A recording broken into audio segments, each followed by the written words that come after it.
Chat, it's time.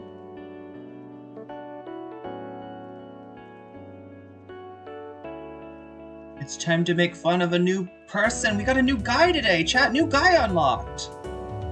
Are you excited about our new guy? There's a new guy. Not Ethan Klein, not Shaky Gurga. It's a completely new guy. I don't think we've ever dunked on this guy before, but he's been in the discourse, so I don't feel bad. He's trying to shift the blame for Kamala's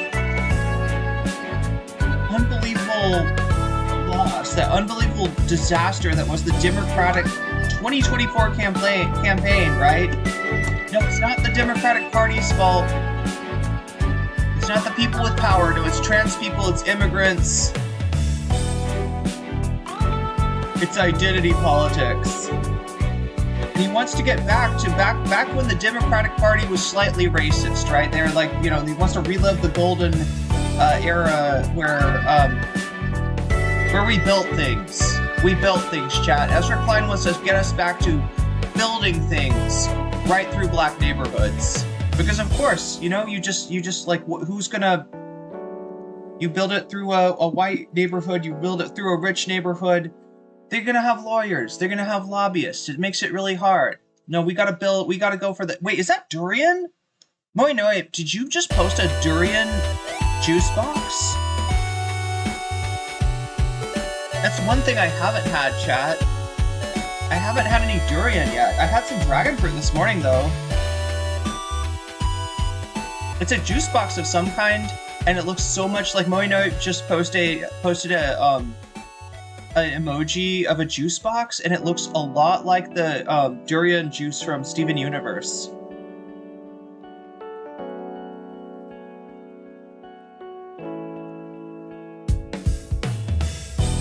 I want to go back to being able to make jokes like Ezra Klein. Wonder what kind of guy he is. Wait, what?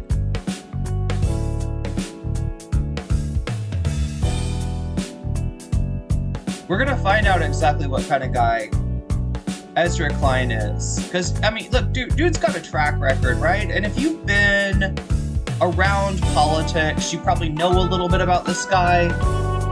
It's a blogger from back in the day when blogs were relevant. No, when blogs were first relevant. Not sure what kind of juice it is. It looks like apple on my phone. Yeah, I mean, it's very likely. The joke about a durian juice is that durian, let's see, it's not a very juicy fruit. It's a creamy fruit, right? It'd be like saying avocado juice. I mean, could you make avocado juice? I mean, I guess, but why? I entered at Durian Juice Box, and I'm glad to be here. Yeah, you're here just in time. Just in time to help me decide what to put on our bonus topic poll for today. That's right, every day I do content, but I also give you the chance to keep me on a little bit longer to cover extra content. We got to cover 2 extra subjects yesterday. I'm really happy that we got to talk about Chapo's take on Ethan Klein, which we hadn't really heard yet. I mean, you know, it was a beautiful moment because, like, we've been dealing with this Ethan Klein story for, I don't know, 3 months or so. Is it longer than Durian Juice Box would make a cute drag name? Durian Milk? Yeah, it'd be like milk, wouldn't it? If you made anything out of durian, it would have to be some kind of thick fluid, right? Mugwump based. It'd be like a coffee creamer or something. But the other thing about durian is that people don't like the smell of it, which is wild because I don't mind it. I love everything about durian. I love stinky durian. I love creamy durian. I love sweet durian. Durian comes in, it just, like, depending on how you grow it, it tastes really different. I think that's what makes the durian. Maybe it's, I don't know, part of it may be the varieties of durian that make it taste different. But anyway, people don't like the smell, right? And I guess I can understand that. Look, it's like cigarettes, right? If you don't smoke and your roommate has an ashtray, that ashtray is gonna smell like ish. And But if you're the smoker, you know, you don't mind it, right? You're the smoker, you don't, like, what? The ashtray smells? I don't smell any, well, yeah, because you're, you know what I mean? Your breath smells like smoke, right? But if you, so durian's kind of the same way. If you're the durian eater and you eat some durian and you leave the shells around, then you're not gonna notice the smell, because you got, like, everything you're breathing and like, you know, you smell like durian probably, in all likelihood, right? But the person that is coming in and, you know, has not eaten the durian, they're gonna smell the durian, they're gonna notice the durian, and depending on the type of durian, they might really hate it.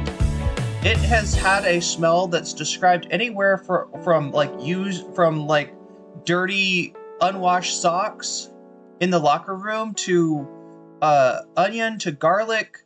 I mean, like, that's the smell that kind of pervades it, right? But I mean, I don't know, that's not really what it might have a little bit of an edge of a taste of, like, you know, some flavor to it that's not sweet or creamy. But for the most part, if you're eating a durian, it's like a dessert. It's like if ice cream was a fruit, it would be durian, you know what I mean? Durian is delicious. It used to literally smell like hot garbage. What, in a locker room? I grew up next to a market, that sold it. And it's the smell that reminds me of home.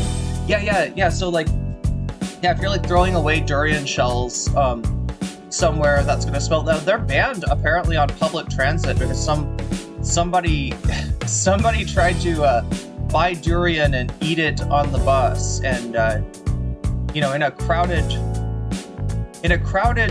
sort of situation, it's not gonna be the greatest smell to be trapped with.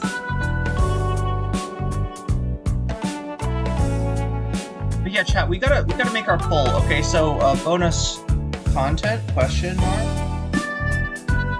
Now, what is the one topic we did not get to yesterday? We almost got to this too. Maybe it's a good thing, bonus content, that we didn't quite get here, because it's the bad empanada H3 P00P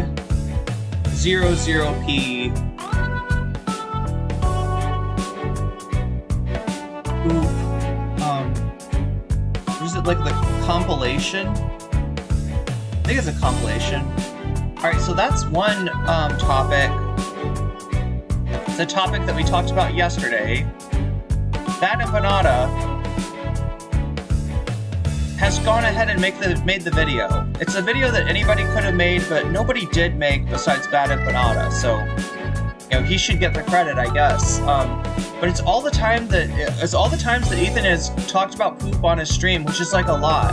Actually, it's probably not all the times, but it's many of the times. Many of the times that Ethan Klein has gone into scatological territory, let's just say.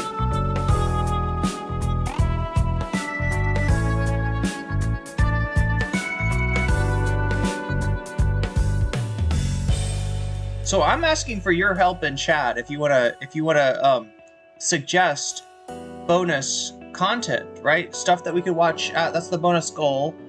If we get to 100%, we'll watch some bonus content. Yesterday we watched Johnny Somali, a IRL live streamer that's been working in you know, very close to where I'm at now. In fact, I'm sure that at some point, Johnny Somali. Oh God, is the music too high? I feel like the music's a little too high. Here, let's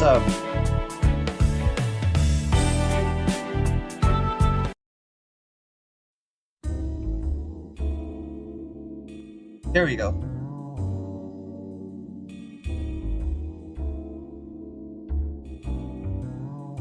I just want you to be able to hear me. But yeah, we're trying to decide what to cover in the bonus half if we get there. We're at 0% right now. If we get to 100% by the end of the stream, we'll do bonus content. And it could be literally like anything that you suggest to me. Now, so far, all I've got as far as ideas is the is Bad Empanada's H3 poop compilation, right? It's Ethan Klein stepping in poop, Ethan Klein talking about poop, poopy stories, just the amount of poop, the sheer amount of poop that Ethan Klein and H3 have involved themselves with is kind of wild. H3 did stream today. They did go live. I'm thinking maybe there was no war room. Let's see if I was right about that. Teddy Fresh shout out, Small Talk and Pokemon regarding Friday's intro. I don't know what that's about. Ethan's favorite goth rapper, ivermectin influencers OD. Ethan and the Crew's Weekend with another bizarre Instagram musician. Morgan Wallen, SNL controversy. Anybody interested in that? Morgan Wallen was on Saturday Night Live and left unceremoniously, right? You know at the end of SNL, like everybody kind of gets together, they put their arms around each other, like, we've had a great week here at Saturday Night Live, blah, blah, blah, blah, blah. We just wanted to say thank you so much. Like, thank you to the cast, thank you to the crew, thank you. Oh, you know, like it's a warm, it's kind of weird, right? Because it's just Saturday Night Live. And like, I mean, they've been, you know, working on it for a week, so it makes sense for them that they're kind of like, you know, like, hey, everybody, you know, it's great, right? But like, you're watching it. You're not involved in the production of Saturday Night Live. You don't know that like the filming and the writing and all this stuff takes place over a week. You haven't been through you aren't trauma bonded, right? But they still do that at the end of SNL. And this time the musician, Morgan Wallen, gave like the host, I guess, a side hug and just got the fuck out of there. And some people are kind of like, hey, that wasn't too nice. That wasn't too great.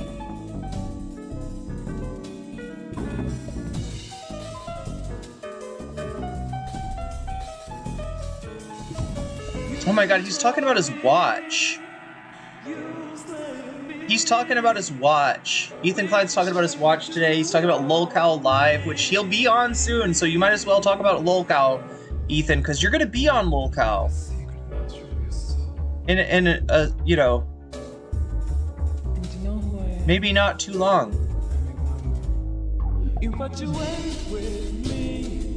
I give you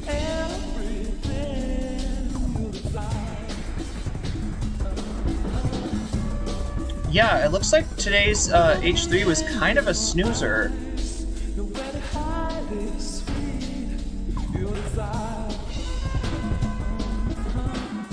Wait, there's another... Oh no, chat.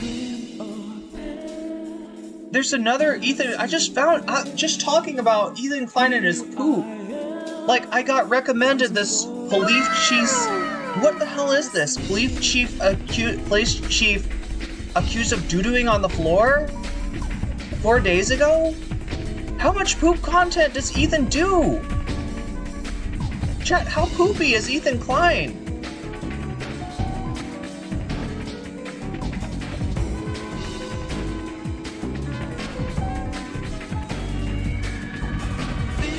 Dorian would be oily. Yeah, I guess so. I don't even know. I can't even imagine. Right? It's a very fatty, it's kind of a fatty fruit, right? Not quite like an avocado, because it's a little bit sweet too. Emails just called it H3 Poopcast. What? Emails should just call it. Ethan should just call it H3 Poopcast. If Ethan lost his the marbles. What is up with the marbles? Did I miss the marbles? Everybody keeps on talking about the marbles thing. Lost the marbles, does that mean that he had to shift through the poop? The floor? Oh yeah, because the dogs probably ate them, yeah. That would be... It was a little loud, not too bad though. Okay, hopefully I reduced it. What's up, Yolkio? Good to see you. Ethan Klein and Feces, two of my favorite subjects, right? Keenan's face was pretty great. Oh, during the SNL goodbye. Did you see Kanye in a clan robe? I did not. Where did that take place? Bad Empanada says that he was going to interview their former maid. He did. He did. Randall Smith, did you just become a weasel? If so, congratulations. I can't tell. It looks like you just got yourself a membership, so congrats on that. If you haven't seen it, I'm obsessed with Marbles. It's a 5-minute conversation of insanity. We should probably watch that. Marbles. Should we put that on the bonus content? Look, a few days ago, I was limiting it to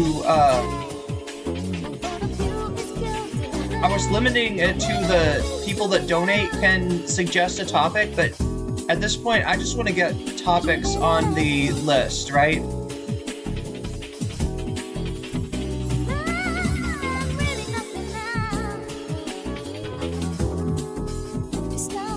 Yeah, Randall Smith, you just got weaseled, and that's a good thing. Look, sometimes you just gotta weasel yourself. Sometimes you gotta work out the weasels on your own. There's like a Marbles conversation. It's like a 5-minute conversation of insanity. Okay, H3 Marbles it is. Let's put that on there. Anybody else got other suggestions? H3 Marbles? Marbles.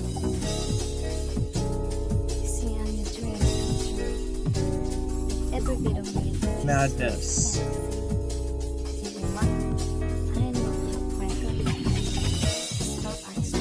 Okay, so we got 2 more slots, chat. 2 more slots. Now, I'm going to look really quick in our Discord. Ooh, in fact, I'm going to look in both Discords, right, chat? Did you know that we have 2 Discords? There's one Discord that's just for the members, the subs, and the Patreons, right?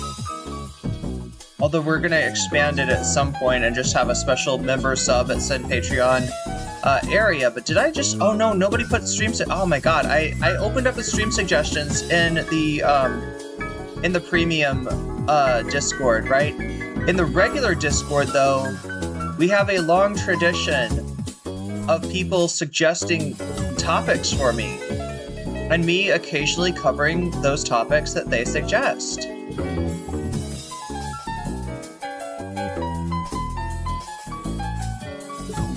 Meow. Come on, Discord.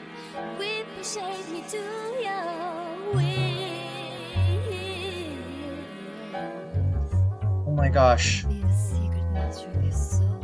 Suggestions, there they are. Stream suggestions. Alright, let's see what people have suggested. If it will ever open. I don't know why Discord's so slow on my laptop. I got things moving a little bit quicker.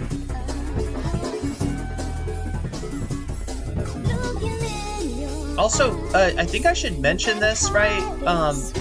Everybody knows that my name is Irene and that my last name is spelled Gellar. I feel like most people think that it is pronounced Geller, like Sarah Michelle Gellar, but it's actually a mistake. Alright, I don't usually make a big deal about it, but, you know, since I've got my second channel, I might as well tell you how it's pronounced. It's pronounced Geller. Yeah. Irene Geller. Brenda the Vod, Nicholas Diorio getting suggested. Ooh, look at that! Somebody suggested the Chapo Trap House Ezra Klein supercut that we're gonna cover today. So I am covering some content from stream suggestions. I'm looking through the, oh my god, I'm looking through the stream suggestions. Trying to find something else, because we got 2 possible bonus topics. I want to have a few more.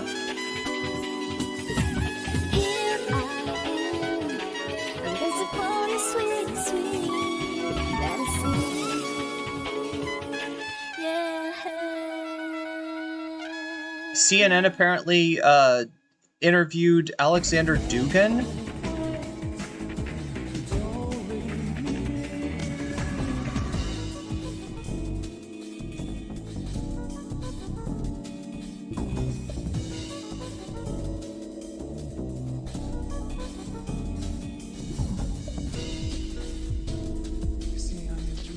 Oh yeah, I just noticed too, there's one more, there was one Vanguard clip. There's one clip of Francesca talking to the Vanguard that we didn't watch. I guess we could put that on.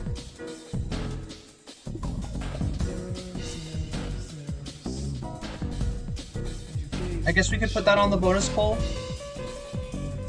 I'm curious though, has chat come up with any other suggestion? Jeller, that's a comedy name. Not... Yeah, Irene Geltip. What are the two service names? NCC and Weasel Cord. Black KKK with a robe. Okay, should we put that on there? Kanye... Can we find that? Kanye was in a black KKK robe?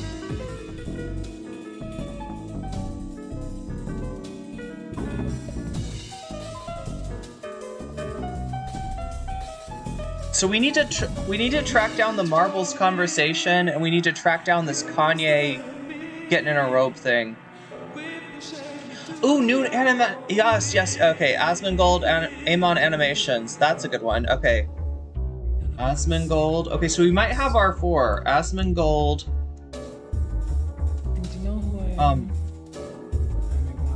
New Amon Animations. Asmongold. Okay.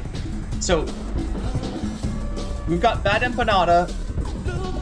H3 poop controversy. We've got the H3 marbles conversation.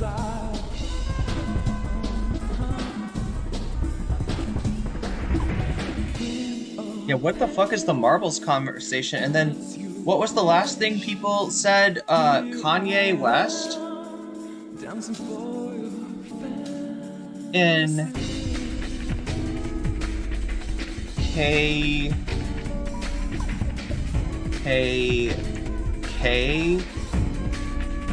robes?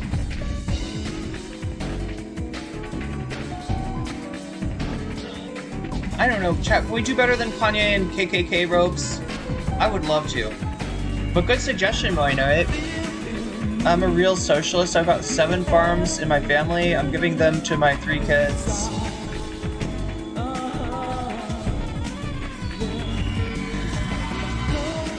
A new non-compete that was pretty good. What was it about, Yolkio?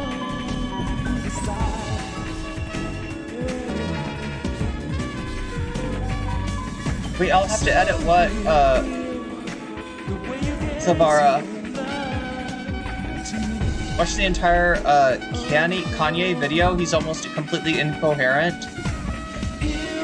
Doesn't answer any, of the questions. Says everything he said before.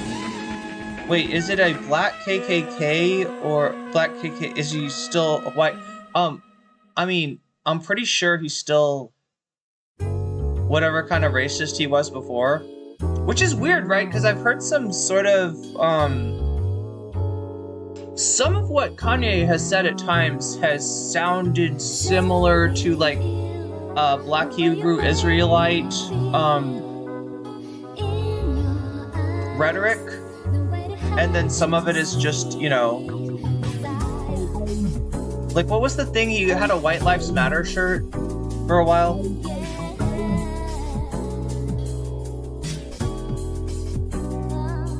Wait, Metatron is fighting against Alec Gunter?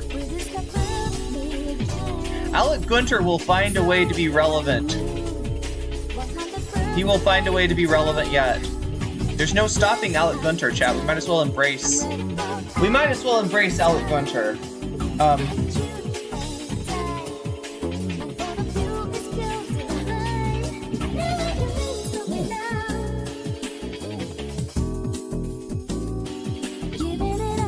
Okay, Kanye not stream safe. Okay, then we'll avoid the Kanye. We need one more suggestion. There's an DJ Academics interview, says Rooster Rick. Oh, I'm glad people like the music. Some people complain, you know that? For you that complain, chat likes it. Ku Klux Klan robe, but black. Talking about the recent Signalgate controversy and how the media doesn't cover the war on Yemen. Yeah, the controversy is that he brought in a journalist to a discussion about war on Yemen. That nobody's like, you know, got an issue with the fact that they're bombing Yemen, even though look, there's two. Okay, so first of all, if you want to stop Yemen from doing what it's doing in the Red Sea, there's one simple way to do it. Enforce a ceasefire on Israel. Make it happen. Right? Trump's already shown he can do it. He can make Netanyahu, you know, stop the bombing, stop the attacks in Gaza. Right? He just hasn't held Netanyahu to it. So, right, if you did that, there would be no issue with the Yemen, with the Houthis, right? Right? So that's like one way, but on top of that, all right, bombing the Houthis, bombing Yemen, is a strategy that Biden had been doing. And it didn't work. You know why it didn't work? The Houthis came about during a time of civil war and genocide, a time that Yemen was under attack by another ally of the United States, that being Saudi Arabia. And so it's kind of like these people have been bombed for like a decade, all right?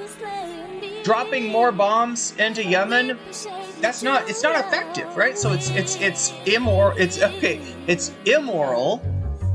There's a better strategy that, you know, doing a ceasefire. It's ineffective. And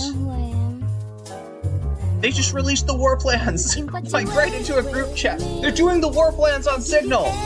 There's so much wrong with this, and the media only focuses on they're doing the war plans on Signal. So yeah, good point, Ilkio. I'm a patron supporter. I'm in Weasel Court, not the other one. The Marvel convo is 36 minutes in the 120 episode 126. Okay, I'll try to find it.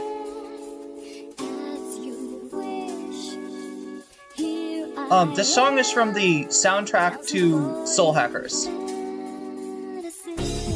Gunter, hardly knew her, but Kanye is truly the new Clarence Thomas. I was about to say, I feel like Alec Gunter, right? If we ever need a replacement Xander Hall, I feel like Alec Gunter would be the perfect choice there. Not even hating on the guy. All right? He made some mistakes. He got a little homophobic. He got a little weird. But, you know, maybe Alec Gunter could. He got a little. Has anybody seen the what is it? It's a Jubilee that's like black conservatives versus white liberals. Which, look, if you ever get approached by anybody and they're like, we're doing a show called Black Conservatives versus White Liberals and we'd like you for the white liberal, like, right? You should say no. That's a fucking setup. That is a person that is wanting to make the right look good, and that, you know, like that's just like, right? You should know that's a setup, right? Alec Gunter was like, oh cool, I can get on Jubilee. Let me do that, right? And just kind of made an ass of himself, right?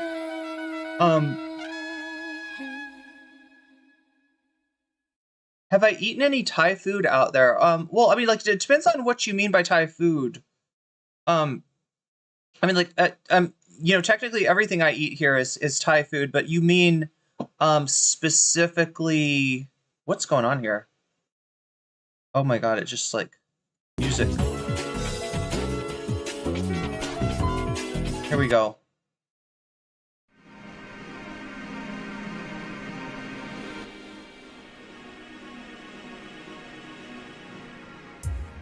Okay, so as far as food, this morning I had dragon fruit for the first time. I've never tried it before. It's interesting stuff. I can't even compare it to anything because it's literally it tastes different than any fruit I've ever tried before. Right? I can't be like, it's kind of like an orange meets a pineapple. No, it's not like anything meets anything. It's its own thing. It's unique. Let me let's fix the dono goal thing. We're at 3 right now. All right, 3 out of 100. If we get to 100, we'll have some extra. So we need one more topic. 8 ways Eurovision is rigged for Israel. What? By Verily Bitchy? Really?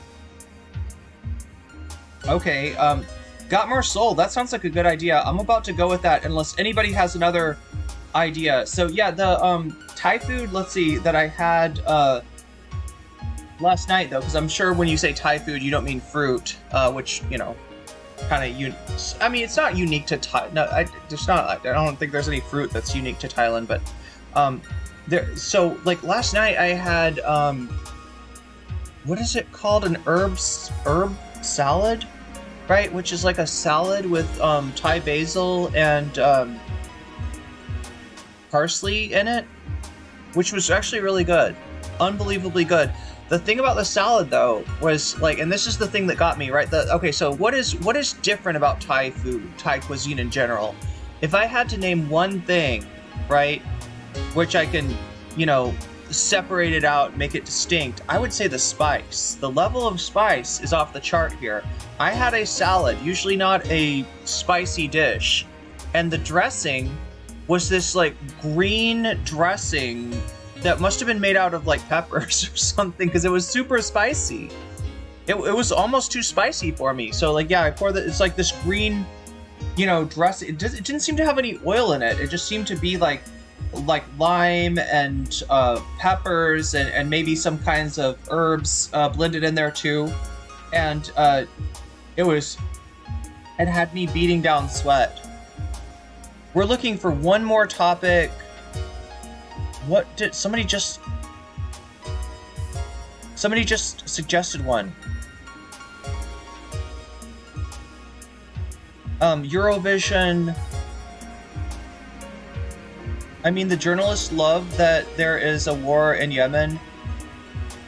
Oh, the journalist that they brought in, yeah. The journalist was the editor of The Atlantic, who's like a neocon, like he's a neoliberal neocon piece of shit. I mean, he's nominally on the left, right? And he's the guy that was responsible for the story about Trump calling soldiers losers and stuff like that, right? He had that scoop back in the day. The Israelis' entries aren't even good in Eurovision. It's not really safe for street. Oh, the Kanye thing. Grats on escaping, says Jordan. Pity those of us who remain. Yeah, for real. Signalgate, they killed 53 civilians. Lots of them were children in Yemen. Well, they're now deporting children. Do you know about this? Like 2 of the latest victims of ICE are children. There was 68 civilians killed at the Pearl Harbor attack by the Japanese Imperial Navy. We almost matched that, yeah, in terms of the U.S. Civilian deaths inflicted by the U.S. And everybody's like obsessed with, you know, but they let the journalist in. So yeah, this journalist is no fan of Trump, but definitely very pro-Israel. From what I can tell, the bombing of Yemen has a lot to do with the United States alliance with Israel, right? That was done very much, you know, on behalf of Israel's, with, you know, secondarily, J.D. Vance worried that Europe is going to benefit from that. J.D. Vance are like, well, shouldn't we charge Europe? Shouldn't we get some money out of Europe if we're going to do something that could be beneficial to Europe? I mean, like that was J.D. Vance's sole contention with the group chat, was like, yeah, but Europe is going to benefit from this. How we haven't got anything out of them. I would agree to be on both the white liberal and black conservative side. Oh, to be both?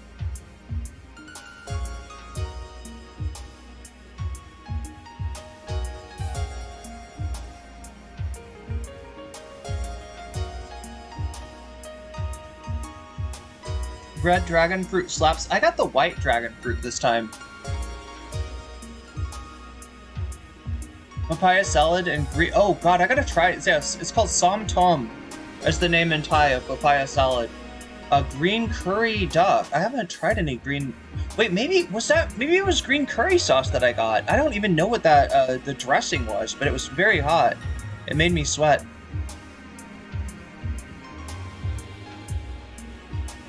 You gotta do the white people spice level, yeah. Well, I don't know. I like spicy. I like spicy. I'm just not used. I just haven't done spicy in a long time. I'm just reading through chat here. Who was Trump's chief of staff when he called dead soldiers losers? I think that guy had a son who died in Iraq. As a Latinx, I can't handle super spice. My ancestors would be ashamed of me for not handling the spice. So confused. I don't the white supremacy dudes jacket to Europe? Jacket? Wait, when you say jacket, is that like a house reference or something? Yellow dragon fruit gives you the runs? Okay. What is the deal with yellow dragon fruit? Is it unripe, maybe? Is that why it gives you the runs? I haven't heard of this. I've seen white dragon fruit and I've seen red dragon fruit, but I had never tried either until this morning. This is the first time I've ever eaten dragon fruit. All right, so I guess we gotta just like go ahead and decide. Okay, so we're not doing Kanye. We're doing, what is it? Eurovision? Is it Eurovision accused of favoritism for Israel? Is that the idea? Do I understand? I just want to make sure from chat before I put this in that I understand what's going on here. All right, we are...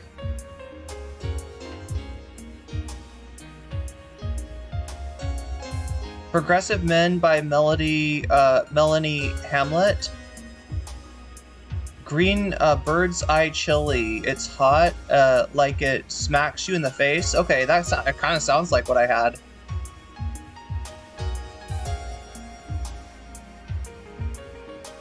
And stays there. I grow them to put in antipasta.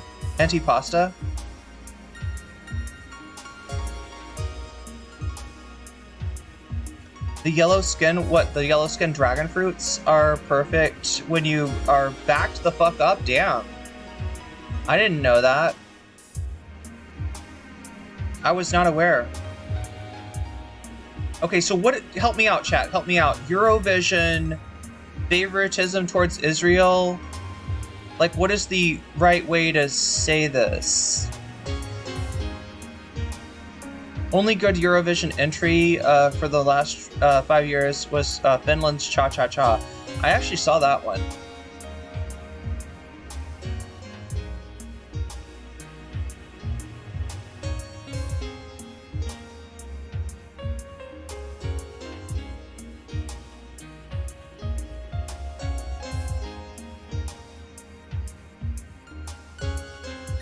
Oh, why don't the white supremacy dudes in the United States jack it to Europe?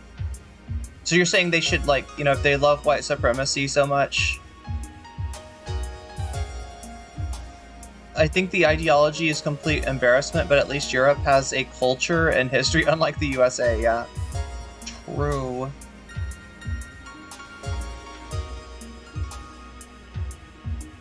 I'm trying to figure out how to say this Eurovision. Wait, let's see if I can find the video. That's probably the best idea.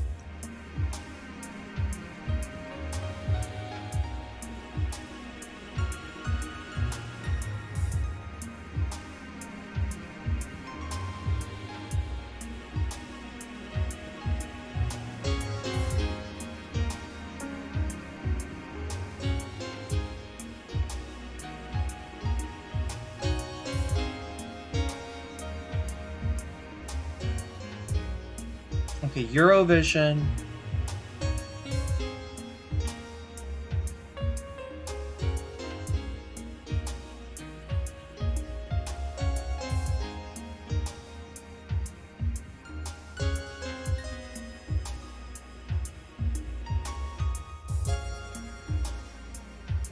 Eurovision, Israel.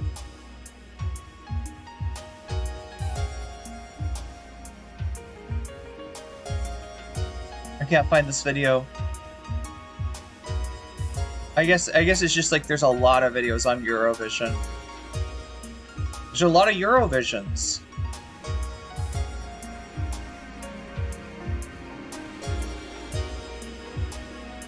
What am I missing, chat? Help me out here.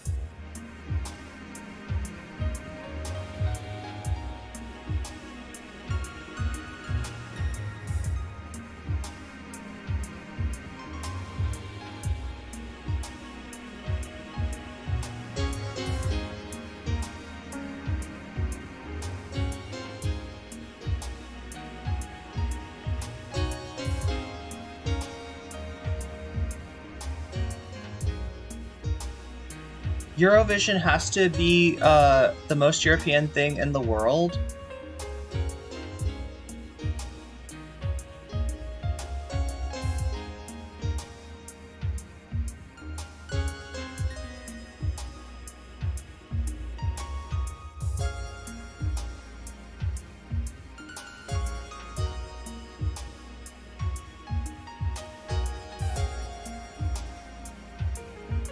Eurovision Israel favoritism.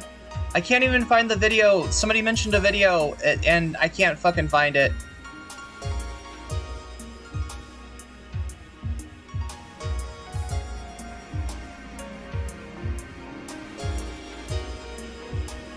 Okay, Narwhal's got a video.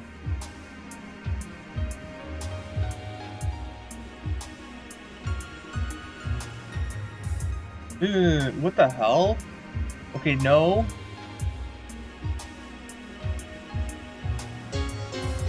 Copy? Let's try that.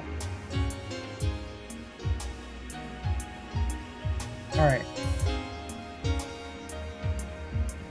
Eurovision is so important to Israel and their public image across the world that last year their president got involved to make sure they wouldn't be excluded from the competition. Okay, 8 ways Eurovision. Oh, this is very bitchy. 8 ways Eurovision is rigged for Israel. Okay.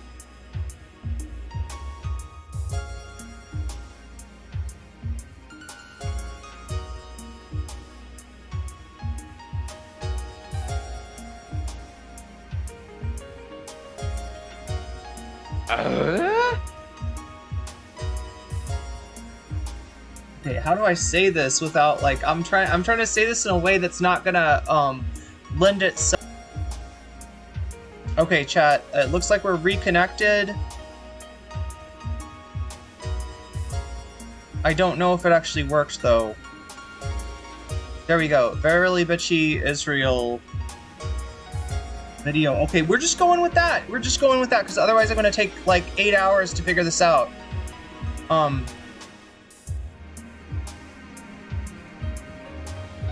I'm trying to put the poll up. There's the poll. There's the poll. It looks like we're a bit of lag. No, it was actually the internet just went out from under me. Omega Star with the butterflies. Yo, look at that. Oh yeah, so I should mention we've got 2 hours and 14 minutes to put a butterfly in my hair. As you can see, the butterfly is not in my hair yet, but it can be if we hit the super chat goal. What is that goal? It is 10 teal super chats. That will get us to butterfly status, right? So that's one of the goals that we've got today. The other goal I just put up is going to be a bonus content goal, right? And we're gonna be choosing between 4 different options for bonus content, right? We got Bad Empanada H3 Poop compilation. We got the H3 Marbles conversation. I don't even know what that's about, but apparently Ethan Klein's talking about marbles. Some of chat might know what that is about.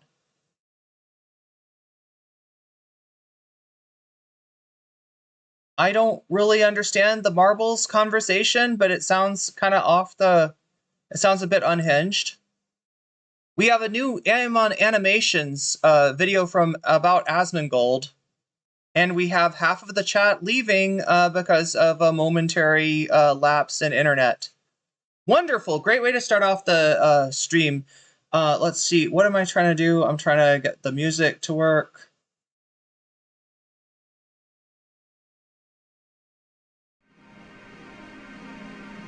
I'm gonna try to hit loop with that.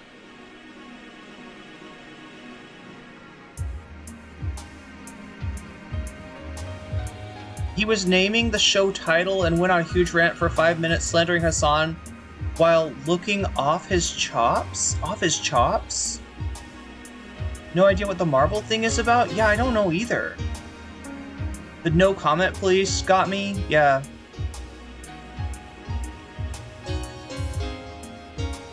I don't know, chat. Well, at least the stream didn't die. That's really good. I mean, the numbers are like, I don't know what's going on. I'm streaming from a different place. I'm streaming in a different quality.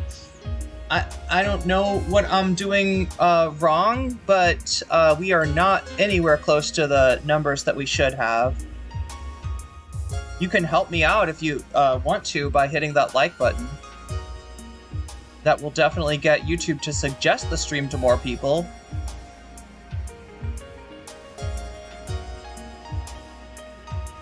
Well, we got a lot of Ezra Klein to get through today. A lot. Off his chops must be like off his tits? I don't know what that means either. Amon animation was really fantastic as usual. Yeah, Amon's really good at he's good at his art. He's a craftsman.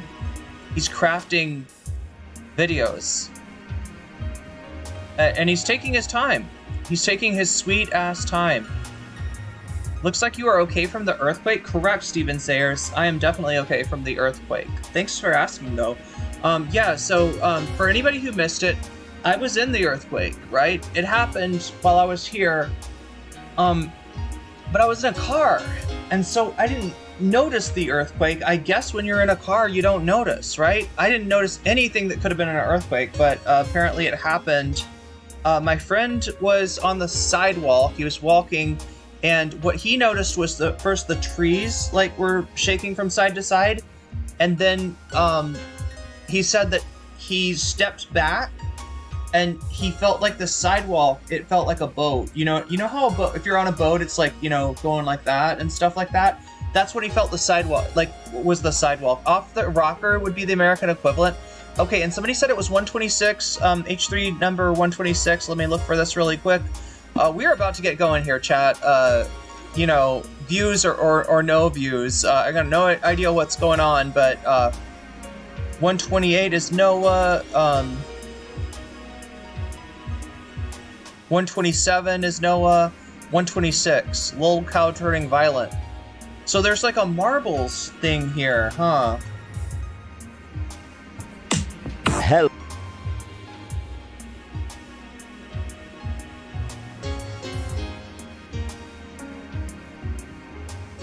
Oh my god, somebody told me how far it was into the show, too. Here, let me see if I can hit that transcript. If I hit the transcript and I type in marbles, maybe I'll find out when the marbles speech is. But 126 was what I was told. Still waiting for the marbles.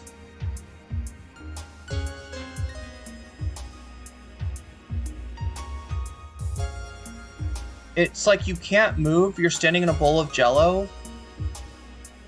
36 minutes, thank you, Rave. Okay, we'll look for that. 36 minutes into the thing. Oh no.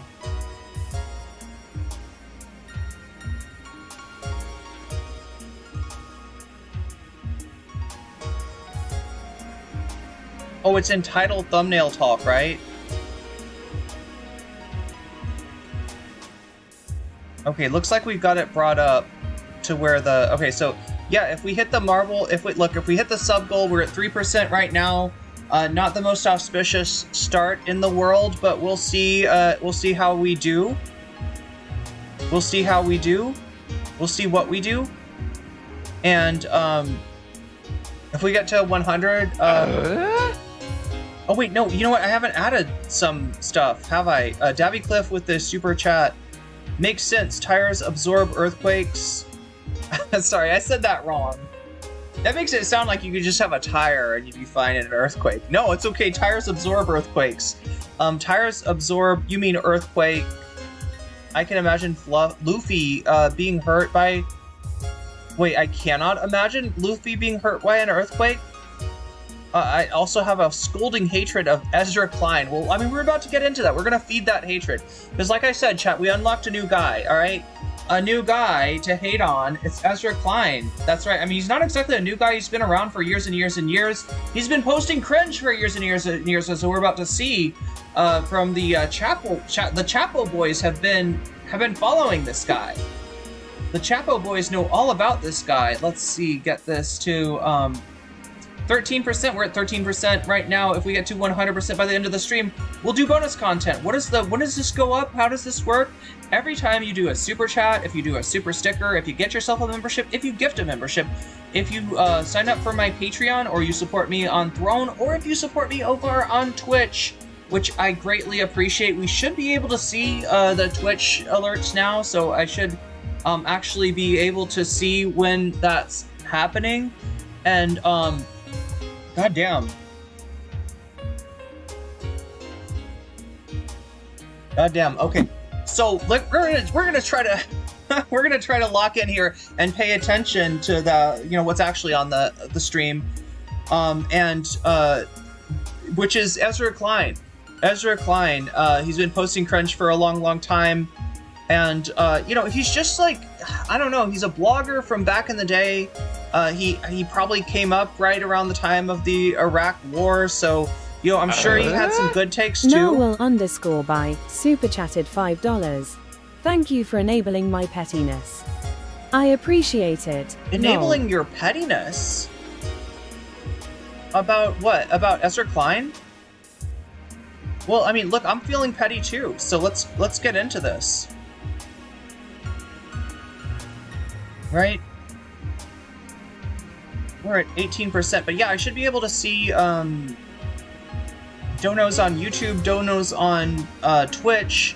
I won't be able to see donos on Throne, so if you make one of those, let me know in the chat. If you do anything else crazy, like donate to my Cash App or something like that, also let me know, because like I have no way of seeing that right now. Narwhal by Nature says, I can't stand Ezra Klein either. Okay, well, you're not alone in that, Narwhal. I feel like the only reason that there's not more Ezra Klein haters is because not enough people know about Ezra Klein.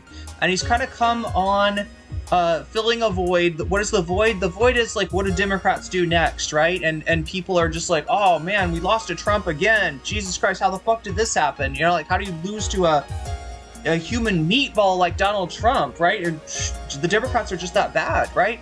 And Ezra Klein's trying to represent himself as something new, like, they're trying to pull a switcheroo, right? They're trying to pretend that, oh yeah, the problem with the Democratic Party is that the identity politics people, the woke, the SJW, the Max Left, they were in charge of the Democratic Party.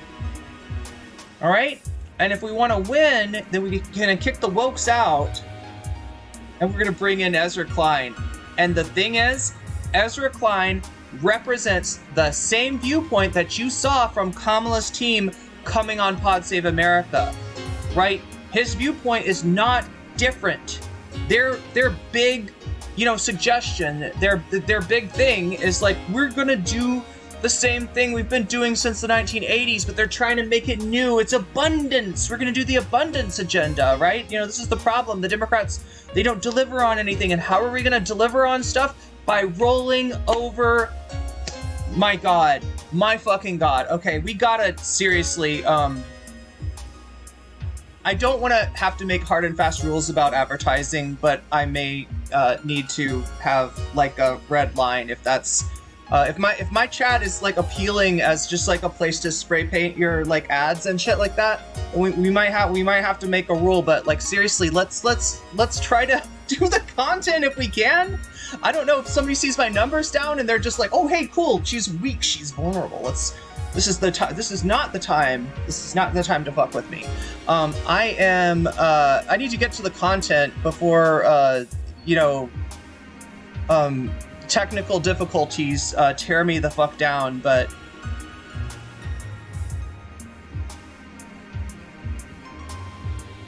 we got a lot of Ezra Klein to go through here.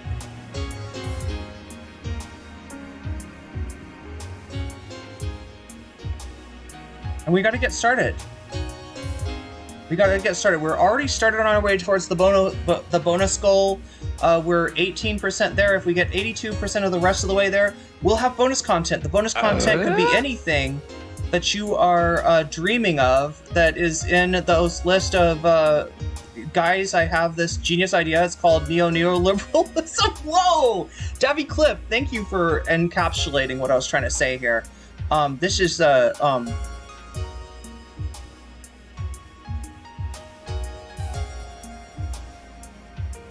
But like I said, we're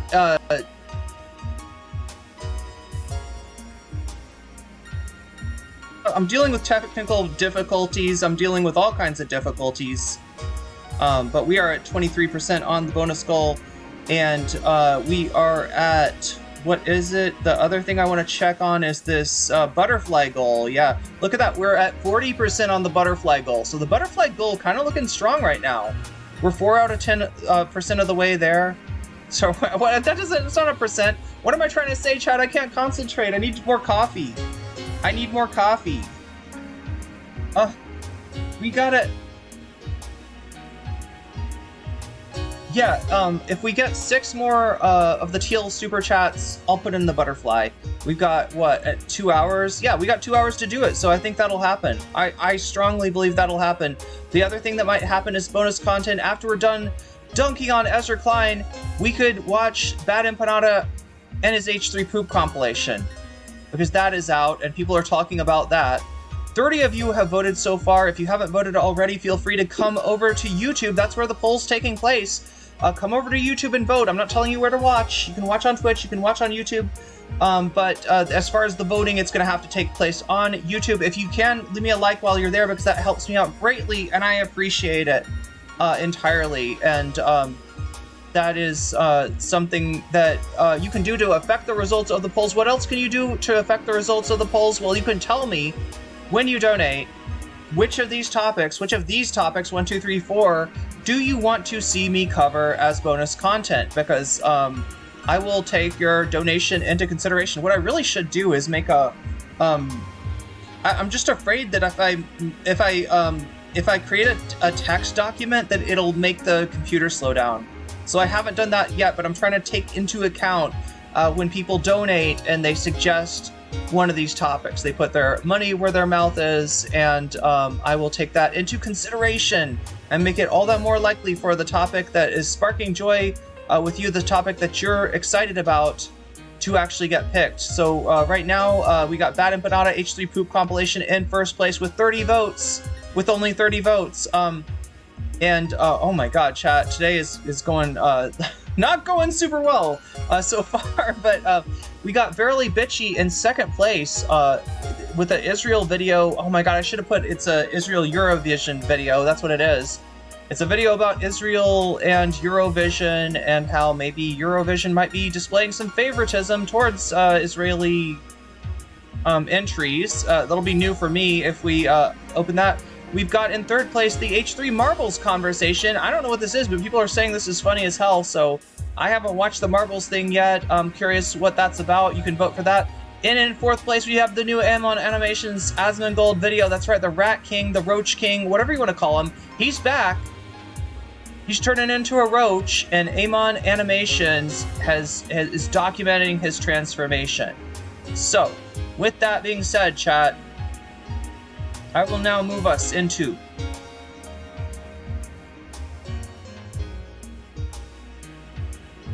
the Trap House with Mr. Chapo. Mr. Chapo in the Trap House once again, I see. I'm sorry, I always think I can do Gorka, but that was supposed to be Gorka, chat. That was my Gorka. That was my Gorka impression. Are you impressed? I'm sure you are. Let's see what Mr. Chapo's got for us this week. And we will... Matt Brunig. Matt, welcome back to the show. It's Matt Brunig! It's Matt Brunig. Why is Matt Brunig here? Matt Brunig is here to dunk on Ezra Klein. And, why do every time I say Ezra Klein, like, I think Ezra Pound. Like, I was like Ezra Pound and T.S. Eliot here in the Chapo Trap House today. No, that's not... We're not dealing with authors from the 20th century. We're dealing with, oh my god, we're dealing with this guy. I think we should start off now with the worst thing that I read this week. I think we just need to dive right in it. It's like a really cold pool. You know, you can't, put a toe in first. You just got to jump in. So let's go straight into what was hands down the worst thing I read this week. And it was from Ezra Klein at Vox. The headline was, "It's time to admit Hillary Clinton is an extraordinarily talented politician." Wow, what a... So, chat, we're taking it back, right? This is some classic Chapo right here. This is from a long time ago. They are talking about the 2016 Democratic primary. That is really, really going back. That is really, really going back a ways. And it's, you know, to let you know, what was Ezra Klein saying, right? So in case anybody out there is confused and thinks that Ezra Klein is like the sage for a new era of the Democratic Party coming back and actually winning and actually doing things that people like and being popular, not being at 27 or 29%, whatever the hell their approval rating is, that they're extremely low approval rating. In case anybody thinks that this is a new guy, I am here to show you that he is not a new guy. This is a guy who in 2016, his big insight, his big contribution, his brave statement was that people are not acknowledging what a great politician Hillary Clinton is, what a great candidate Hillary Clinton is, right? Hillary Clinton, who was the assumed candidate for 2008, right? If people don't necessarily know this, but there was an assumption made that Hillary Clinton was inevitable in 2008, right? The Democratic Party works like this, right? You've got the person that's the president or the candidate, right? And then you've got the person that's got next, who's usually, you know, tied to the candidate in some way. Now, in this case, you know, Hillary Clinton tied to Bill Clinton by marriage. But no, we're not just going to go straight from being the first lady to being a presidential candidate. We're going to spend some time in the Senate. We're going to skip the House of Representatives because we're Hillary Clinton and we don't need to fuck with that. We're going to go straight to the New York Senate seat, and we're going to, you know, get our bona fides there, right? We're going to get our and then in 2008, that's when we run for president. We can be the president after that. In fact, not only can we be the president, but we should be the president. And anybody who says that we shouldn't be the president, it's because you're sexist. It's because you hate women if you don't want Hillary Clinton to be president in 2008. Well, I guess everybody was sexist in the Democratic Party because she got her ass kicked by one Barack Obama, the new kid on the block. He had made a speech in the 2004 Democratic convention that nominated John Kerry. Barack Obama had come in and knocked everybody's socks off by saying, you know, we don't have red America and blue America. We have one America. It's one. Some of the people in the red states, they appreciate their gay and lesbian, neighbors. And some of the people in the blue states, they want low taxes, right? And so this was like, oh, this genius, this guy is so amazing, right? You know, it's got two Americas. No, it's one America, right? So Barack Obama and his bland brand of neoliberalism won out over Hillary Clinton's Clintonian neoliberal. There's not a lot of difference between these two, as we found out, though. But I mean, that's where she comes from. She didn't win in 2008, where she had the wind at her back, right? She comes back in 2016, and people are like, some people are saying she's not a great candidate. Why are we dealing with this? You know, can we maybe do Bernie? Can we maybe do like literally anyone else? And Ezra Klein's here to tell us, no, you don't understand. Hillary Clinton is a generational talent. Let's go, Ezra. What a brave stand that Ezra's taking here. This is a really hot take. I don't know if people are ready for it. Yeah, I know GE might pull funding after that courageous of a stance. But God, before I start this is just like Ezra Klein. I mean, this is just like, he is such a fucking ass kisser. Like listen to just the sound of him going, just brown nosing this entire time. It's so bad. And everything he says is also stupid and full of shit. But okay, let's just go. Ezra writes, "This is the paradox of Hillary Clinton. She has achieved something no one else in the history of the American politics has ever come close to doing, yet is widely considered an inept, flawed candidate. These two things are not unrelated. Twice now, we have thought it should be easy for Clinton to do what no one has ever done before. Twice now, we have dismissed her as a weak candidate and a flawed leader for struggling to break a barrier no one else has ever come near to breaking. America has hosted 56 presidential elections, 33 of them before women received the right of vote. Exactly 0 of those elections featured a female nominee from one of the 2 major American political parties until Hillary Clinton. Okay, so he's setting it up once again like that Hillary is an underdog all over again. And again, in 2008, just like now, Hillary Clinton was absolutely the favorite both times. Okay, so Ezra continues.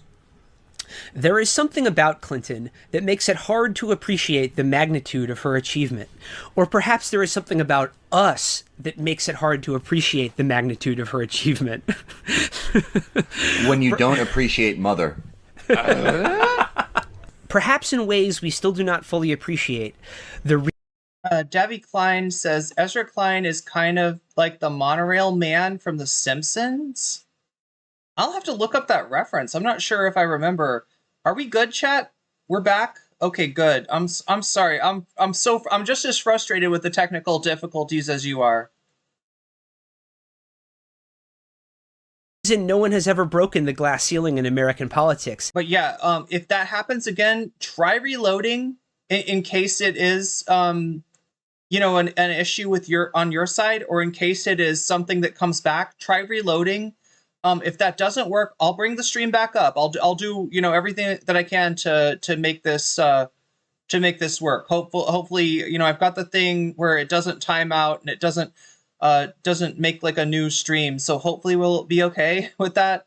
AOC is Lisa Simpson. Wait, Monorail Man. Somebody explain Monorail Man to me. And also, Davy, thank you for the super chat.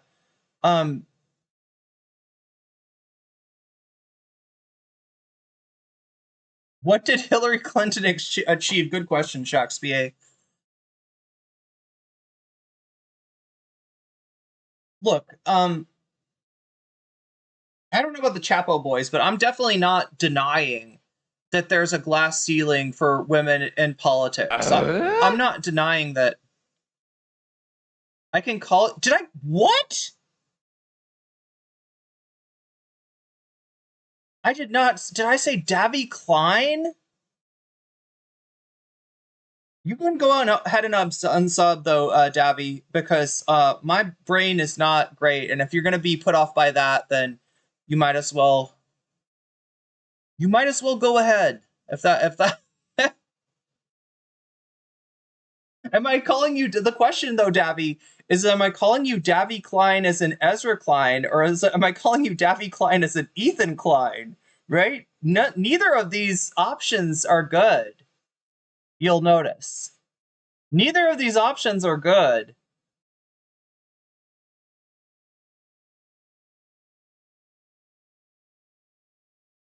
Is because it's really fucking hard to break. Oh Ezra, my God! He's wow, gonna swear? He's breaking out a swear word. Oh my God! Dark Ezra. Too hot for Vox. Dude, you may see. Okay, so let me see if I can add up Davy's 2 super chats. All right, you got one that is $5, so we go $5 ahead. We go to 28, and another one where you threaten to unsubscribe. That is -3. Yeah, I know it was only 2, but I'm gonna go ahead and take 3 away. So yeah, we went forward 5, we went back 3. That's how we're doing it. All right. Who else wants to play? See Ezra on In the Weeds or the Ezra Klein show. He's wearing his Windsor nut tie. But dude, you get a little Guinness in that motherfucker. He's busting out the F-bombs. When he typed that, he typed it out. He like leaned back in his chair and like whipped the lanyard around behind his back. And it's it's in italics. Right. Davy Cliff says, I'm deeply offended by both, but which one are you most offended by? I'm curious. Davy. Which one's more offensive? I would assume it would be Ethan Klein because of the poo-poo. Right? Ezra Klein, as far as we know, doesn't have a scatological obsession, but maybe that's just because we don't know him. He's a new guy, chat. Let him cook. Let him cook. Yeah, Shakespeare, it's gonna be Meet the Kleins. That's what we're doing. Said it. I fucking It's in said italics. It's in italics. There are no dashes. He was actually typing it with one hand because he was holding a mic in the other hand and dropped it. The moment he finished. It's really fucking hard to break. Damn, son, where'd you find this? Let me rewind so that like reference is a little bit more clear. Now the F-bombs. When he typed that, he typed it did out. He like leaned back in his chair. Sorry. Dude, you get. So I want you to notice that when Ezra Klein wants to show that he's a little bit of a bad boy, he's a little bit of a naughty boy. When Ezra Klein wants to show that, he says the F word. Not the F, not the one that describes a cigarette in British, but the other F word, right? That's how he lets us know. Okay, I've known about Ezra for a long time. Feel like he's done much more damage. Okay, Davy, that's a good answer. I'll put your points back on the board. Get a little Guinness in that motherfucker. He's busting out the F-bombs. When he typed that, he typed it out. He, like, So back leaned to back 28 in his chair and like whipped the lanyard around behind his back. It's in italics. I said it. It's in italics. That's in italics. There are no goal. dashes. He was actually typing it with one hand because he was holding a mic in the other hand and dropped it. See, that was the surprising answer, right? But with a good justification. It's not just a Takemeister answer where I'm like gonna say, Ezra Klein is worse than Ethan Klein with no explanation. You had an explanation for that, and that is that this guy's been around for longer. He's more involved in politics, right? Ethan Klein mostly just goofs and gaffs. Vape Nation. Wait, did I do it right? No.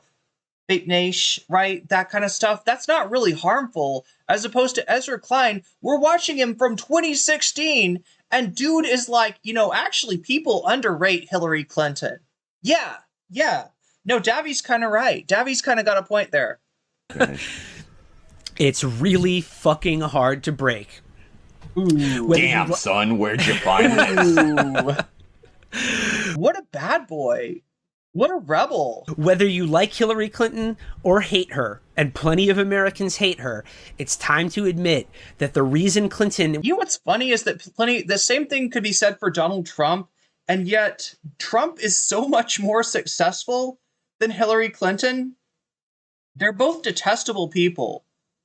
They're both just completely foul people, right? But somehow Hillary Clinton's foulness doesn't have like a silver lining in the way that Trump's does. What Trump does is he gets people to hate him, but then he uses the fact that the people that hate him are the people that his fans hate. And he goes like, look at all those people over there hating on Orange Man Bad, I guess, right? And somehow it works. Hillary Clinton could never do like a pantsuit lady bad, right? You know what I mean? Like Donald Trump, she calls his followers the basket of deplorables, and then that cuts against her. He can call her fans, I don't know, like literal slurs, right? And it wouldn't hurt him at all. I'm trying to understand. I feel like this is the key to understand politics, chat. The fact that Bernie and Hillary, both completely detestable, and yet the odiousness. Did I say Bernie and Hillary? I'm trying to say Trump and Hillary. God damn, what's wrong with me? Chat, I'm all over the place here. I think it's because Sharon just said Bernie is Jesus. And I got Bernie in my head. But yeah, if you understand like how, the uncharisma of Donald Trump is a positive and the uncharisma of Hillary Clinton is a negative, I think you understand a lot about politics. Shoulder pad lady bad, yeah. It was the one to break it is because Clinton is actually really good at politics. She's just good. She's so damn good at politics in a way we haven't learned to appreciate. Ugh. This is now the second. History will vindicate her. Part of the essay is called "How Presidential Campaigns Favor Male Traits," and what. So I mean, like, look, this is true. This is actually true, right? I'm not totally disagreeing with everything that he's got to say. I'm not even going to disagree that Hillary Clinton, part of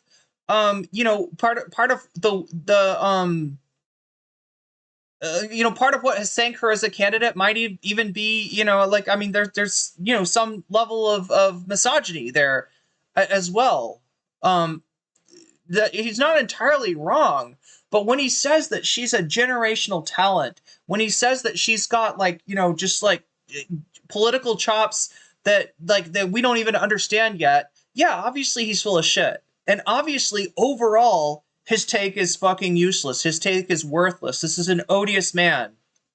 What is so good about this article is that like Ezra is so hyped. He's so hyped up to explain, to just appreciate the magnitude of a woman breaking the highest glass ceiling of all, that he tries to, and why we still can't appreciate it. And like he tries to square that circle and like, demonstrate for everyone his feminist woke bona fides. But what he actually does is say a lot of shit that's actually. Also, do you notice a difference between, that's Will Miniker, chat. That's Will Miniker's voice. It is different. Like, this is like, it's weird. It's like the, what is this, like the 29-year-old Will Miniker that we're listening to here? Really sexist. Like he sort of. Did he get like 20 years older between 2016, 2025? It's like 9 years. Oh, okay, there we go. I was like, wait, how does he sound 10 years older? And then I do the math, and I'm like, yeah, because it was like 10 years ago. That's how.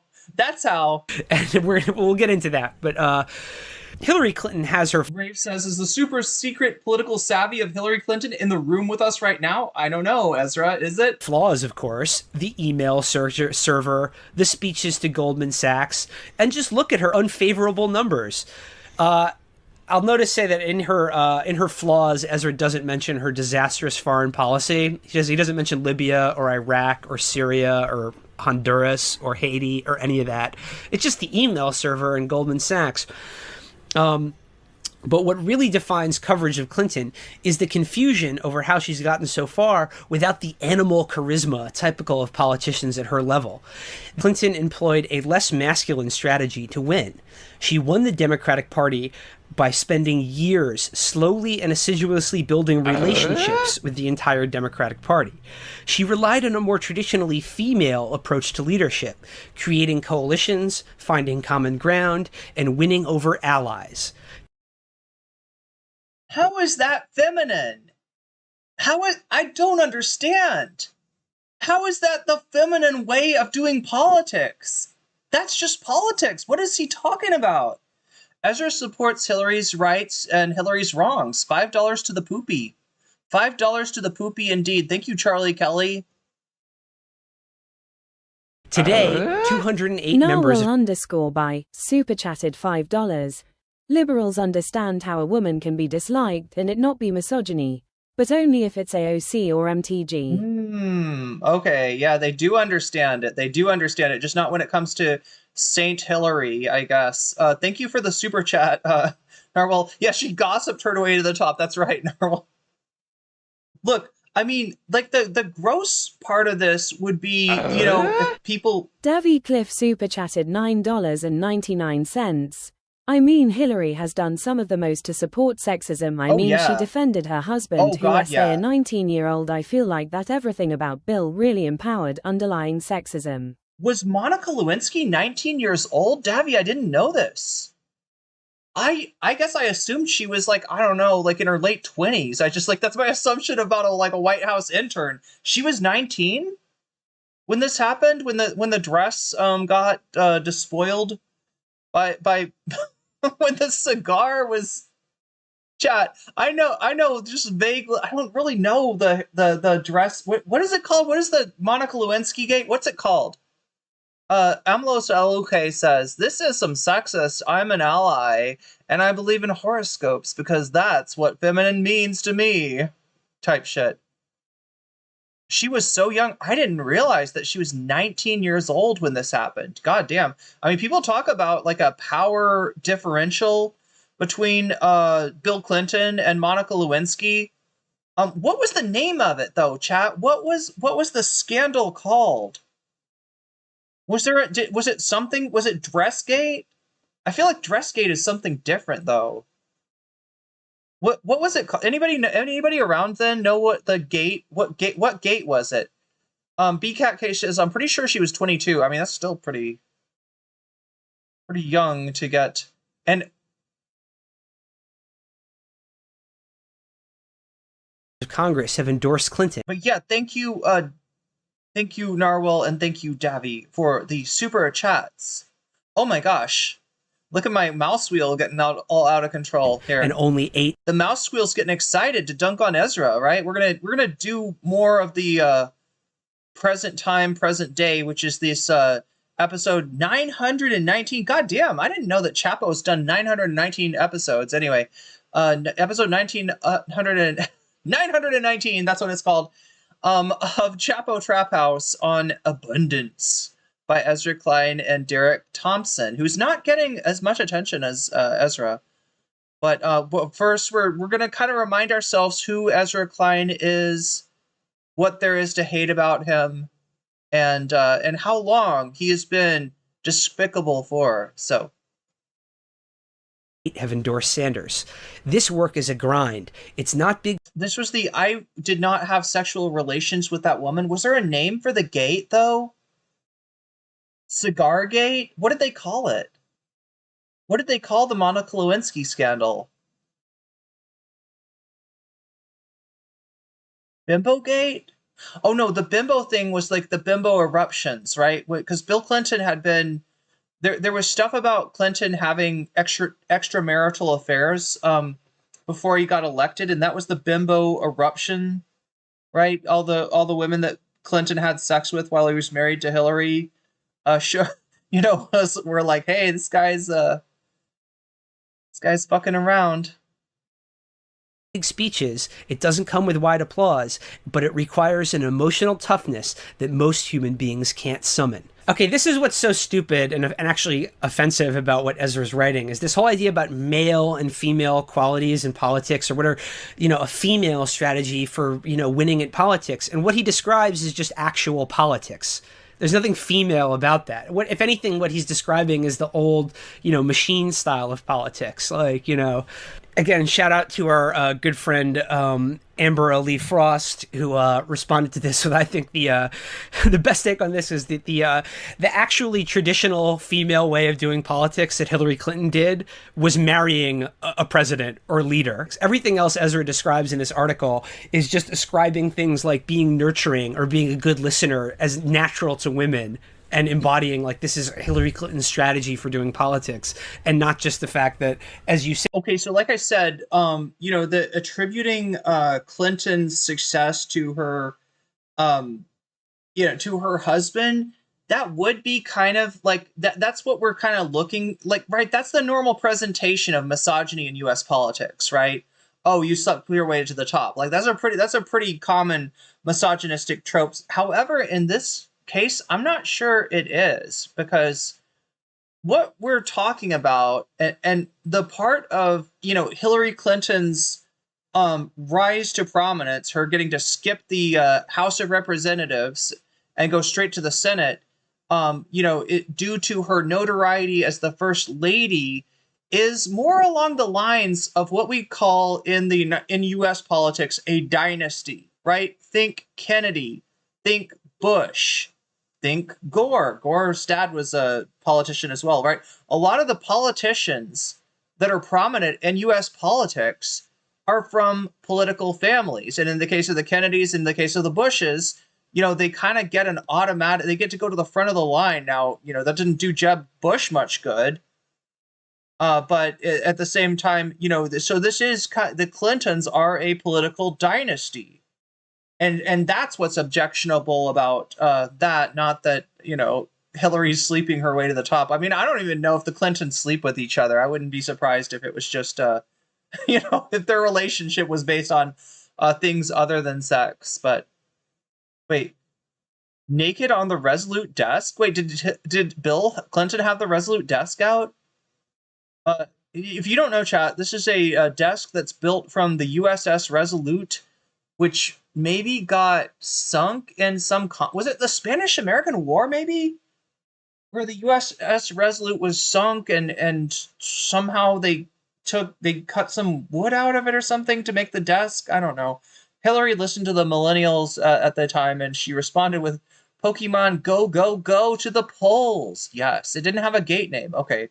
So chat's just saying this was like the Lewinsky scandal Ken Starr investigation. Zippergate? Wait, what was the deal with the zipper? I know there was a dress that he shot ropes on, but I don't think we had the extra gate stuff. Then you didn't? Wait, I thought that was from Nixon, right? Nixon was the first gate. Yeah, right. Isn't that Oval Office Gate, Cigar Gate, Zipper Gate, Watergate was actually meant stuff back then. Oh, I see. They didn't give it a gate name because it's not like a, yeah. Whereas Watergate was, kind of an election interference was the problem. The problem with Monica Lewinsky was that Bill Clinton was unfaithful to his wife, and it turned out nobody cared. Nobody cared.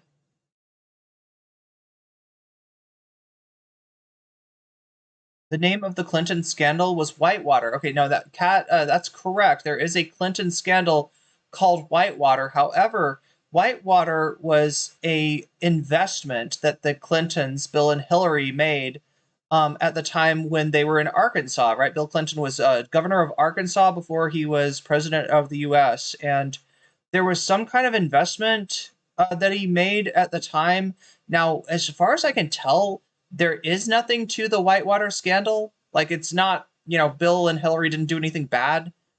With like, there's not a real, but they did try to sink the Clinton presidency, via the Whitewater allegations. But yeah, that's what do they call it? Whitewater Gate? Maybe, I don't even know.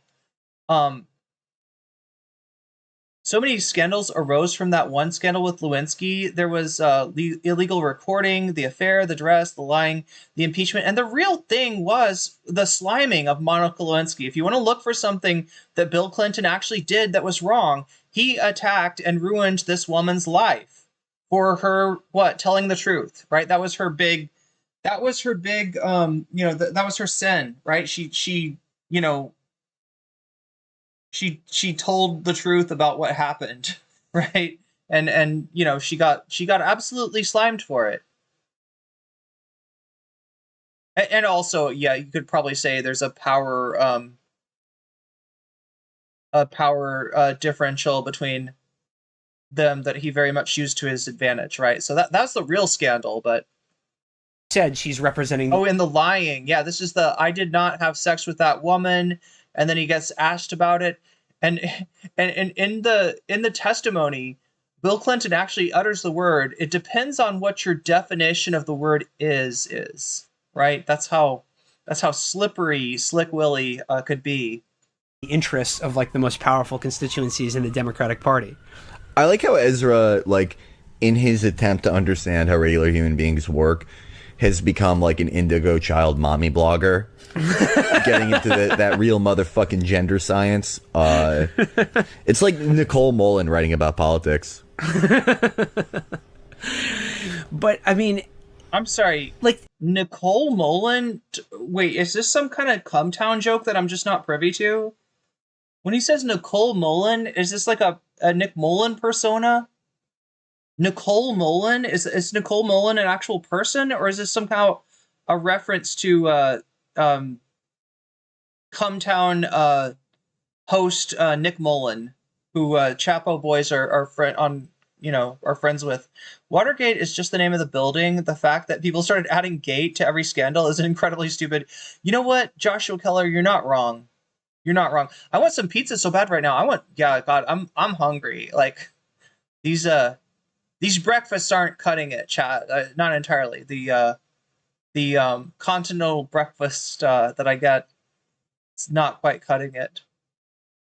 Hillary and Bill definitely don't fuck, but they do sacrifice children and harvest adrenochrome from them together. Hoping in Twitch chat 2 nows on my hopping in Twitch chat. I gotcha. You are thinking of Whitewater. Yeah, I just happen to remember a little bit about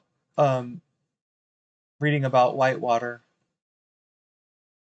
Because, like, I'm not a fan of the Clintons, right? If they had a scandal, I would know about it, and I would talk shit about it. But, from what I could tell with Whitewater, there just is no There's no there. Nicole Mullen was a singer. Is that for real? So Nicole Mullen they're actually talking about a person.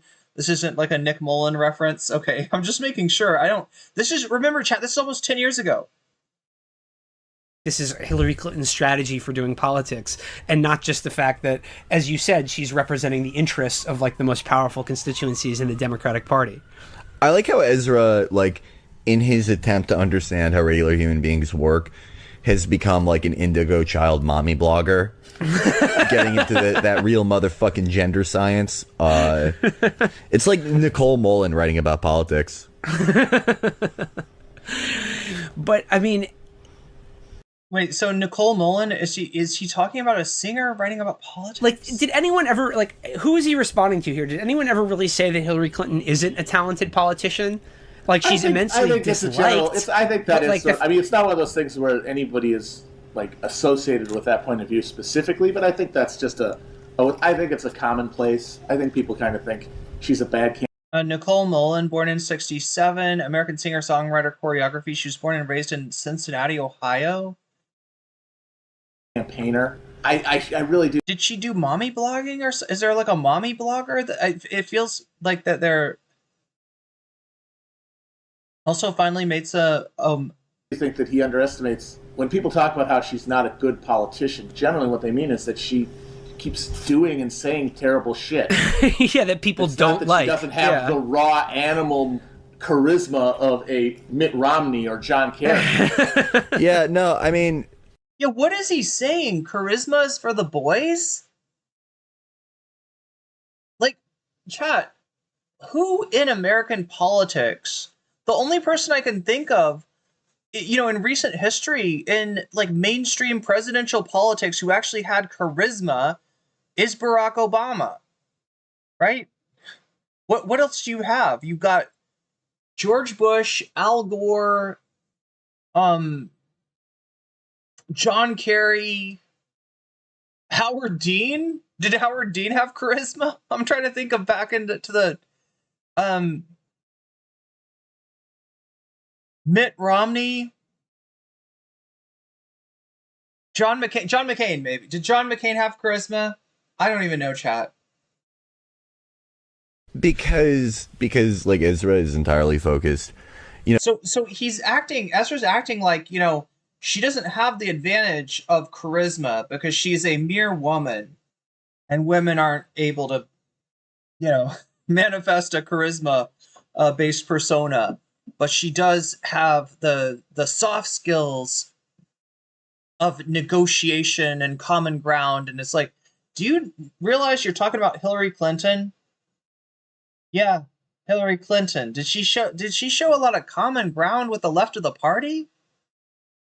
Or does she consider the left of the party to be a inconvenience at best, right? Does she consider the left of the party, like her whole strategy, chat, was to encourage the Republicans to select somebody that she thought was unelectable. And then, this was the great thing, is that then I can get elected without doing any campaign promises. Wow. He's nominally a wonk, but he's entirely focused on optics and bullshit. So none of these people can address the idea that maybe some people don't like Hillary out of policy differences. There are absolutely people who have like a personal hatred of her, but I think a lot of what you saw in the actual election that has taken place so far is a large number. Joshua Keller with the deep cut here. Dan Quayle was the OG Rizzler. That I can't. You're not wrong. People who reject her policy choices throughout her career. But because admitting that would allow that there are millions of people who are ameliorable to sort of a social democratic coalition, you have to go in this weird fucking gender science category where you go, well, the woman has a blue energy and the man has a red energy. And while the blue energy works for general consent. Reagan had charisma. Yeah. I mean, fuck Reagan, but yeah, he had that grandpa riz, right? He had the grandpa riz. He wears your grandpa's clothes. He looks incredible. Oh my God, chat, I'm sorry. The red energy causes the man to go into the third mood of Venus. Yeah, I was wondering, is this is that men are from Mars, women are from Venus kind of shit right there. And like, and this whole thing about the magnitude of her achievement is like what annoys me is that, again, they're like, as I said at the beginning of this, they're trying to cast her. Somebody in chat said, "Am I gonna have a regular streaming time?" I feel like I'm not. I feel like has it been regular, chat, in the past week? Has it been fairly regular or not? Let me know. Look, if I had to predict, I would say that the regular streaming time is going to be earlier than what it was in the past. And this is why, right, chat? My early morning is your mid-afternoon or late afternoon, depending on if you're on the West Coast or East Coast of the United States, right? So in kind of adjusting to that, I've been starting my stream at that time. And before I moved, right, my stream was starting like super late. It would be like 6 o'clock to 8 o'clock on the West Coast, even 9 o'clock sometimes, right? On the West Coast, meaning that I'm starting at like midnight for the East Coasters, right? That's way too late to start. I never meant to get into that habit. That was, sort of a mistake. Like the intention always was to be afternoon into early evening streamer, but I kind of got, I kept on going back and back and back. So I'm thinking what we're going to do now is, wait a minute. 6 o'clock here is 4 o'clock in LA, right? I think that's how it works. 6 o'clock is 4 o'clock in LA. 6 o'clock is, maybe a little earlier than when I'd get on stream. You don't have your stream in the morning time now? Well, it's morning for me. Yeah. If I want to stream my regular time, I have to stream in the morning, which should be doable. That should be doable. Now, the only thing, chat, that I'm going to need to add in, hasn't it been 9 p.m. East Coast since the move? It has? So that would be 6. I think you're right, Davy. Yeah, 6 o'clock West Coast, 9 p.m. East Coast. I think you're right. It feels like I've been kind of, fairly consistent, but maybe not entirely. Sometimes there's more to put together for a show. There's more that I have to do in terms of legwork before I get started, but I think I've been fairly consistent. Macklemore stays gaining my respect lately. Macklemore has been surprisingly good, hasn't he? I guess lately. She has to stream in the morning. Now I'm like, I liked that we were streaming late night, but sometimes because it felt like teamwork. But yeah, like, the only thing that's going to change that maybe, Chad, is if I start doing Muay Thai. And I'm going to try to find as early as possible of a Muay Thai time so that I'm able to get my workout in the morning, then do the stream, and then do the rest of the day. Isn't it super early where you are? I mean, it's 8:30 in the morning. It's early for me, I guess. Again, as like the underdog, that this is like a miraculous comeback victory against Bernie Sanders, when against the crowd, the obvious favorite Bernie Sanders, right? It's fucking wild. But I mean, again, he's a hillbot, like is what he is, right? You would have called this kind of dude, you would have called him a hillbot, and the hillbots have got to re-narrativize the story, because the real story is that Bernie's the underdog. Hillary had it. She had next. She was supposed to right. She was supposed to have it. Makes me think of Astronautilus feeling the space, but way bigger. Awesome. Muay Thai is good for your soul. It really is. Getting my ass kicked. Maybe even literally. I don't know. Probably not, chat. I probably can't fight in any way, any way other than anything beyond light sparring, right? Like my sport, it has become politicized, at least in the U.S. I think it's less politicized in Thailand, but it's definitely be controversial for me to have an actual fight over here.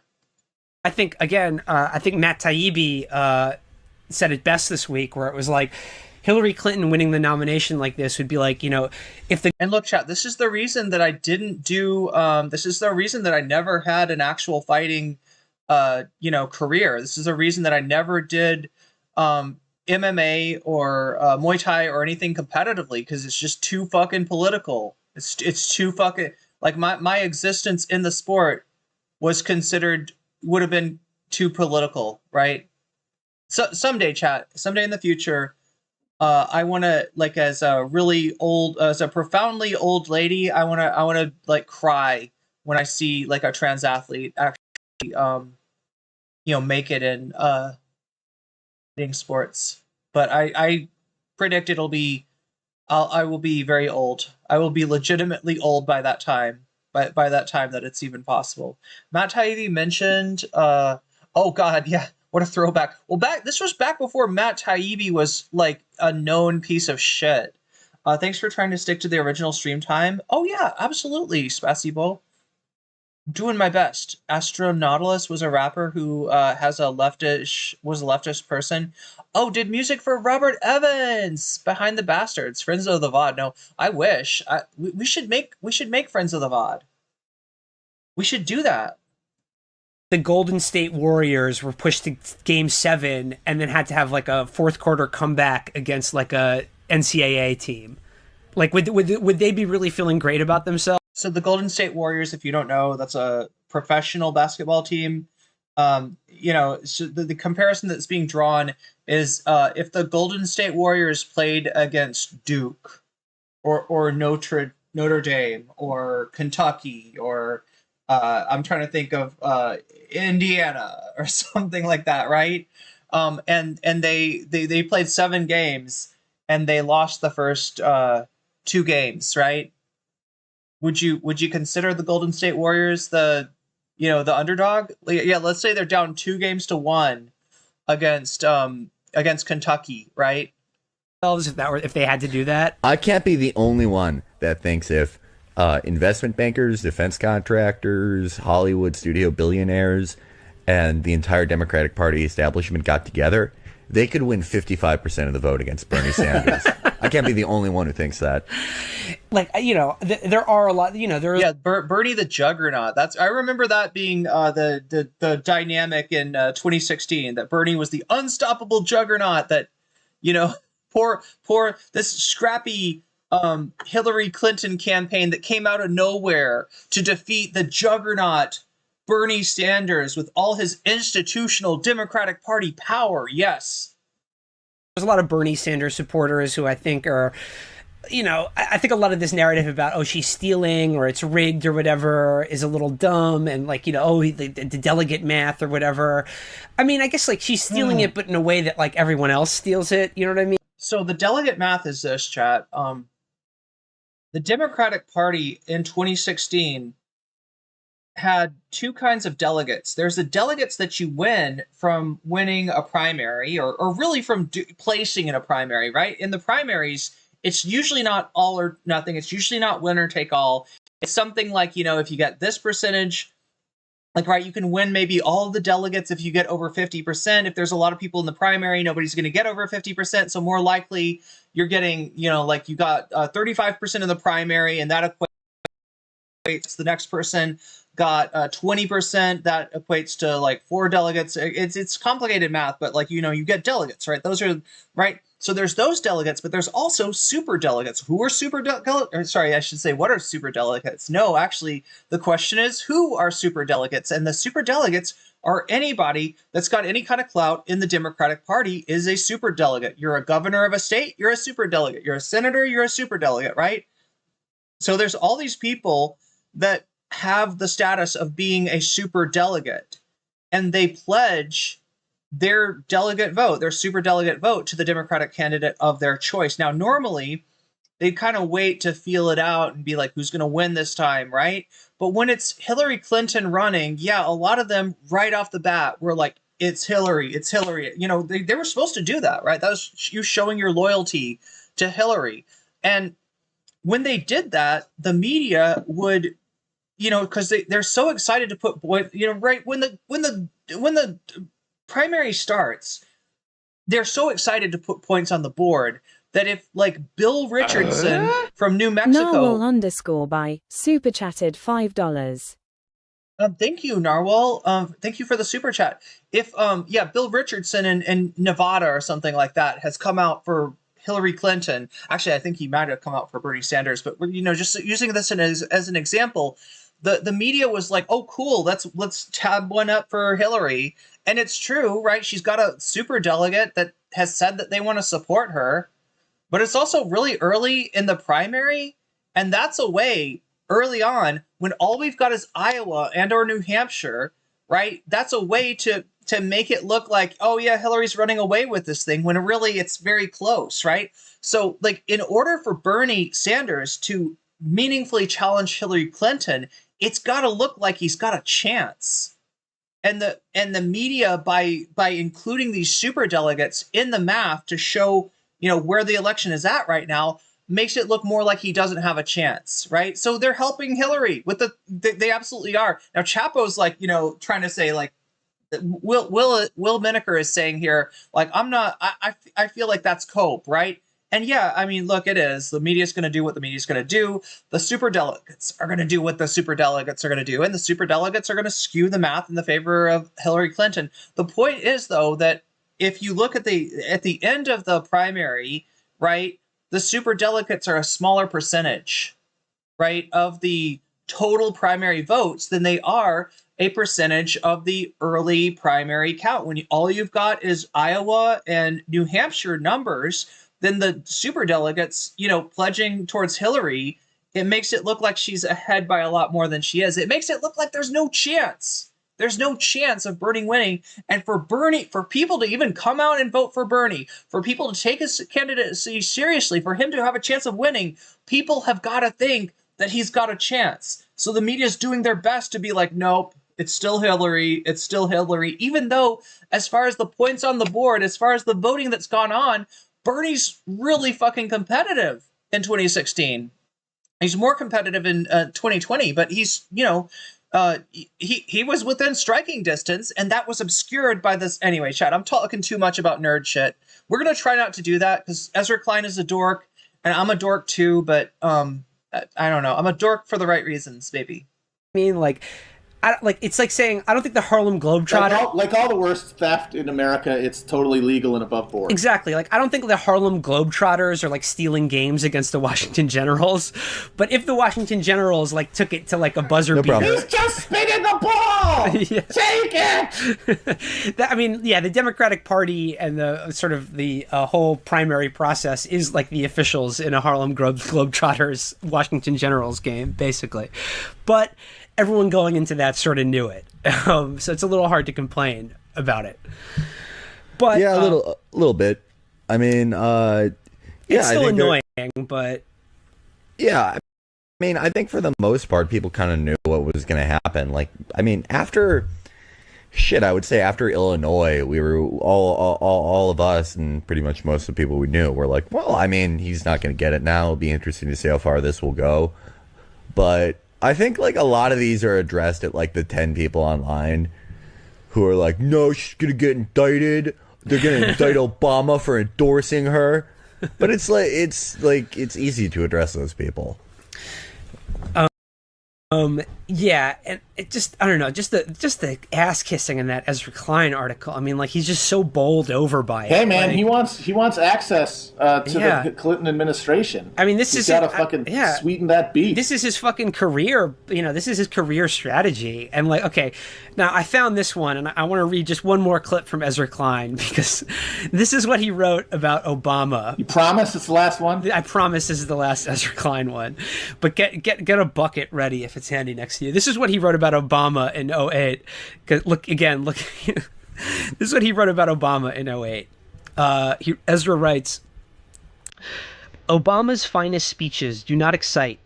They do not inform. They don't really even inspire. They elevate.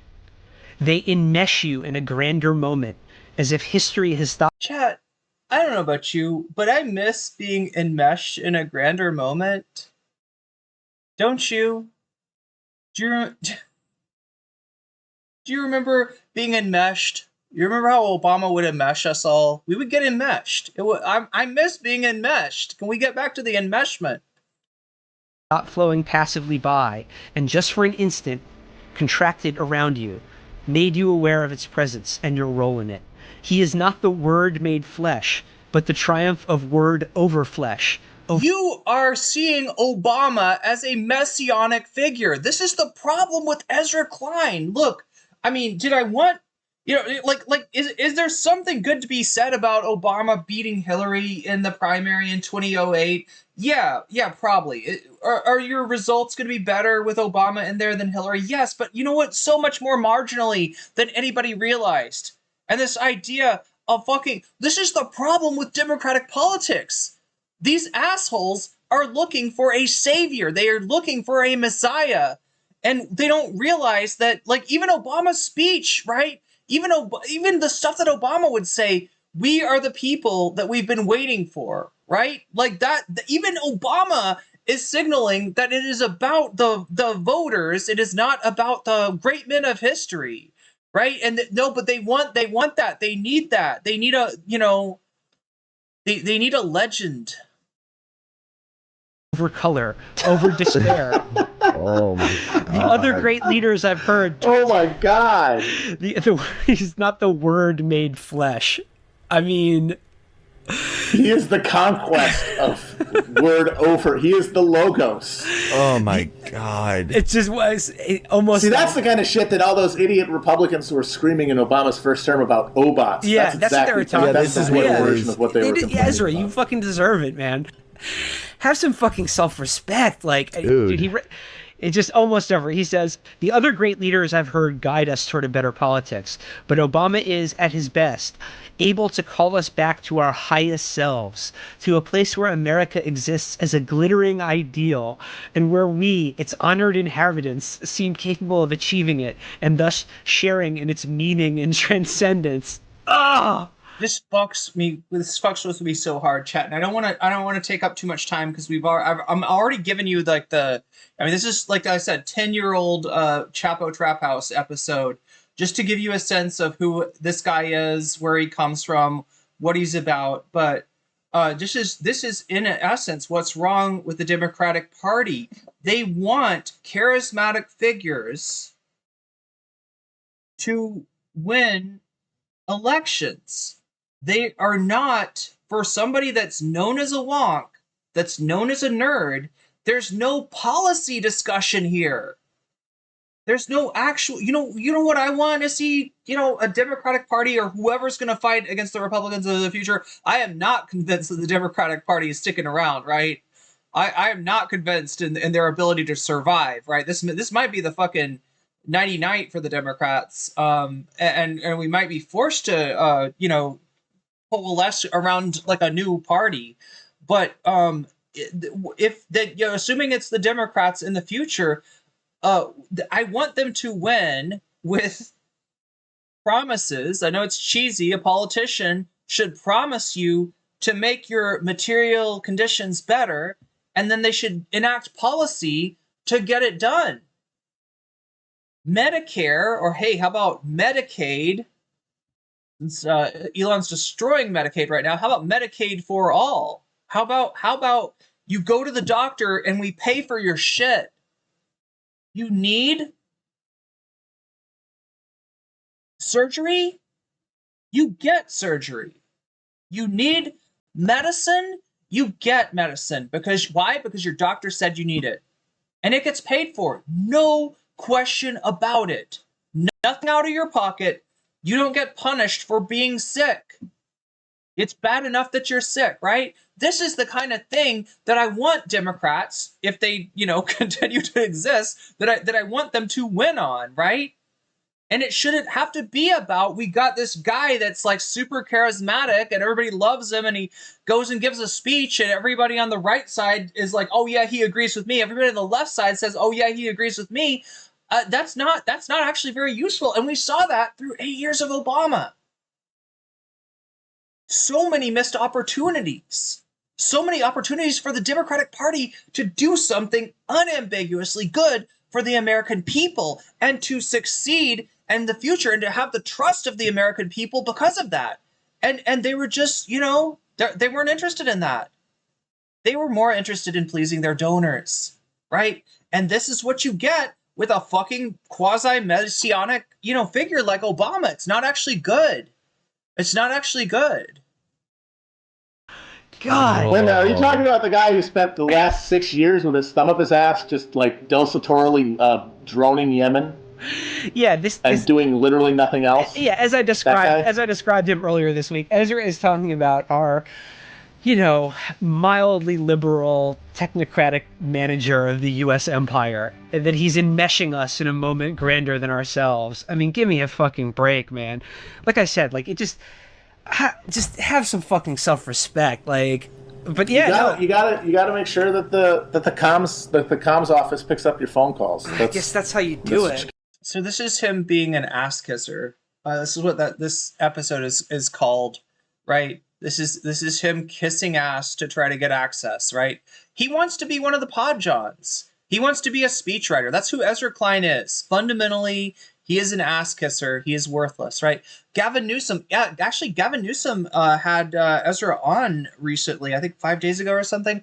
Gavin Newsom elevates us with every word that he speaks. It brings us closer to brings us closer to like some dark enlightenment where we re-embrace the tech bros and we apologize for the cancel culture. We clean out the silicone. Clean up the silicone Obama mask afterward. We can't afford another replacement at the facility. To be fair, I think it's an op-ed. Oh, that they're reading. It's not journalism. It's it's a Wattpad fanfic. Political parties are on a path to extinction. I mean, especially the Democratic Party. But anyway, so that just gives you a little grounding in who Ezra Klein is. Now let's see what one Sam Seder had to say. Oh, it looks like they've had a lot. 6 years ago, 5 months ago, 6 years ago, 14 years ago. Jesus Christ! Oh, this is Sam actually talking to Ezra Klein.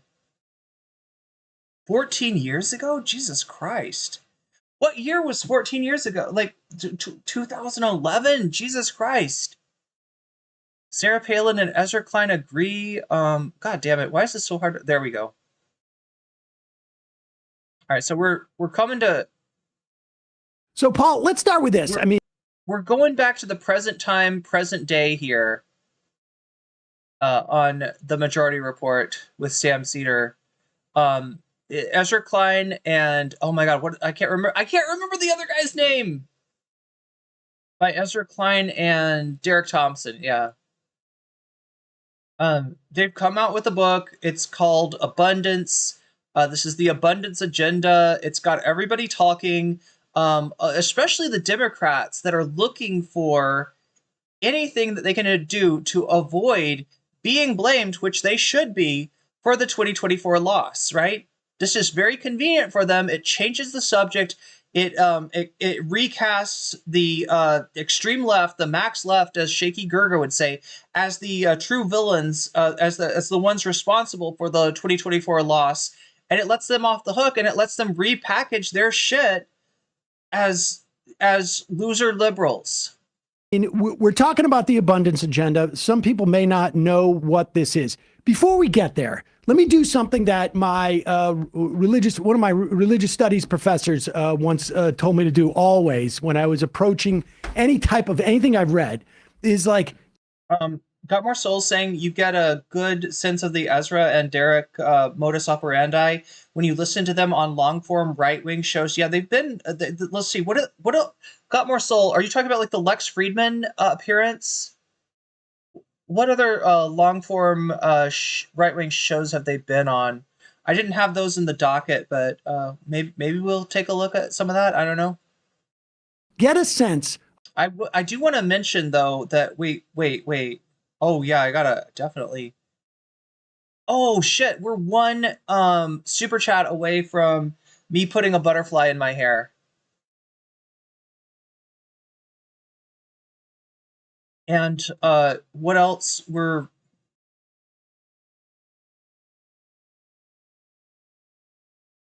Oh my god, my computer! It sucks. This laptop is weak. Chat, if anybody knows laptops, you got to tell me how to supercharge this thing, how to make it strong. But yeah, we're one super chat away from... I can't get it to open. Oh well, I'm not gonna worry about it.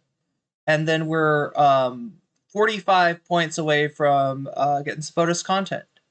What's winning? Oh god, I can't even chat. I'm sorry. I'm just gonna keep going with this because here, let me shrink myself down because I'm kind of encroaching on Emma here. There we go. There we go. All right, chat. I would love to look at the poll. I would love to look at the super chat goal, but my computer won't let me. It's too weak. Of what the priors are of this person, and so much will make sense. So, like, place for us, because this is both a sort of a policy prescription argument, but it's also, there's a big political argument that's really at the heart of this as to like where we're going with the Democratic Party.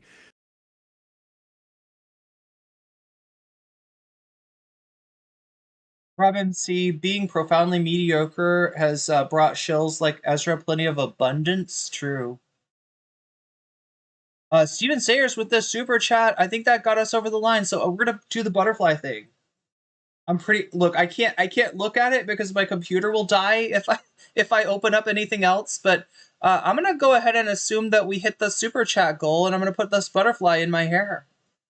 How does that sound? Place yourself in this ecosystem, if you will, so we get a sense of like where your critique is coming from, because it's largely a technical critique in many ways, not an ideological one. But give us a sense of like, you know, where you are within that spectrum of the broader Democratic Party. So, you know, the Washington Monthly is kind of issue specific politically. As you said, we focus on policy solutions and political reality, not ideology. And so on some things we're pretty, moderate or even conservative. Other things we're quite wildly lefty. It all depends kind of on the issue. Yeah, I forgot about this. This isn't like a ideological disagreement, like which I'm assuming we'll see more from Chapo, and maybe from Sam as well. This guy is this guy's disagreement with it is coming from more of a policy angle, I guess. Issue. I would say that a lot of the abundance folks are a little bit the same way. They're not necessarily doctrinaire, old-fashioned liberals or progressives or whatever. They're whatever their donors want, the Democratic Party's donors want them to be, if we're being real. I guess we come at it with the idea that, yes, abundance is a good thing. We want... We do think that there's a problem in the world, in America, of people having given up on the idea that we can have progress, better lives, and so forth, and that there are certainly ways that are constraining the economy, constraining the society from achieving those ends.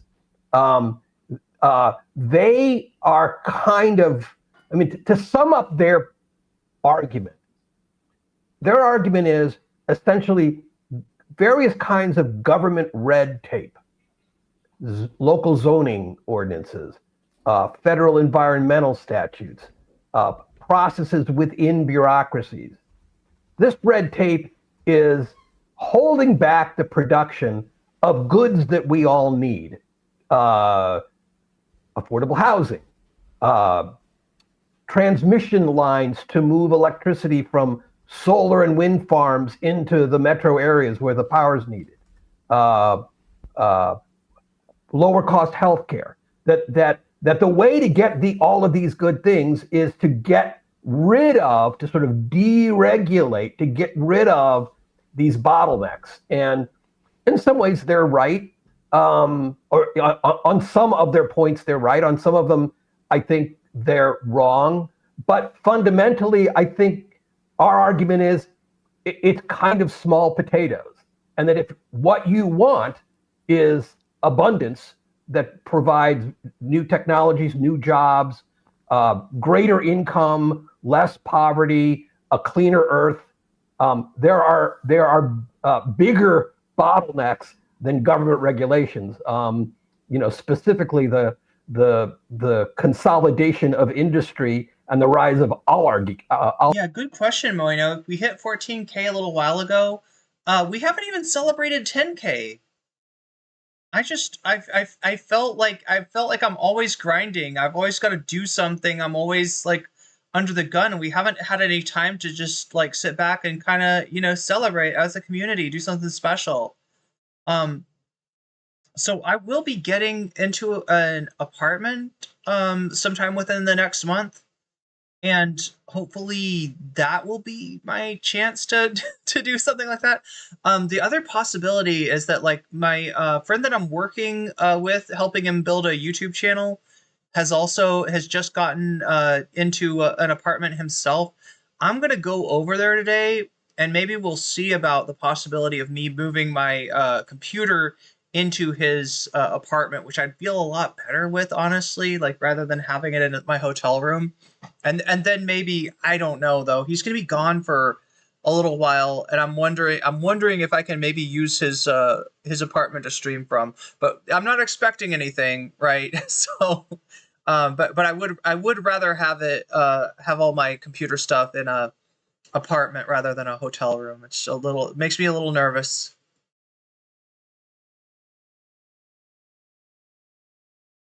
Oligarchy that we see around us. All right, so let's. I want to just sort of examine this just a little bit more from their perspective, and we'll go through, because I think you've in your piece in the Washington Monthly, I think you steelman their arguments pretty well, and then we can go. So this is not a guy that's just like dunking. He's not like me, right? He's not dunking on Ezra Klein and just like kind of making fun of him as a dork. He's like, okay, well, like this, steel manning, right? Pointing out the good parts of it, giving his argument the best possible reading that he can before tearing it to pieces. But Rooster Rick with the super sticker, I don't know why your thing didn't make it should have made a sound.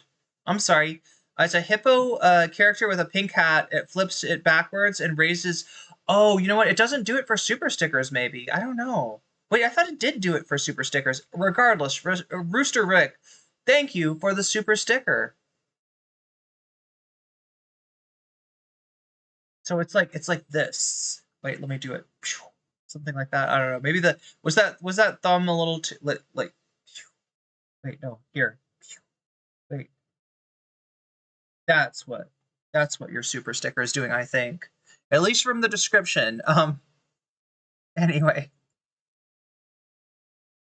Go through the various sectors, I think relatively quickly in terms of what they're proposing and how I think, the small bore potatoes, it's not just, you're not seeing the forest for the trees. It's like you're taking a tree and it's as if you're taking a small, I don't know, a small seedling and making it into a redwood.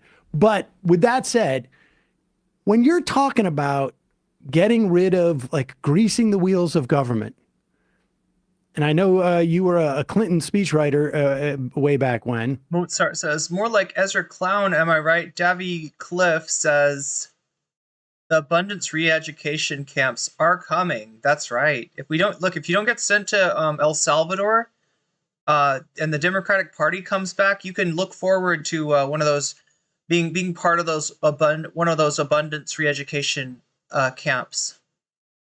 The first administration, I guess the only in retrospect.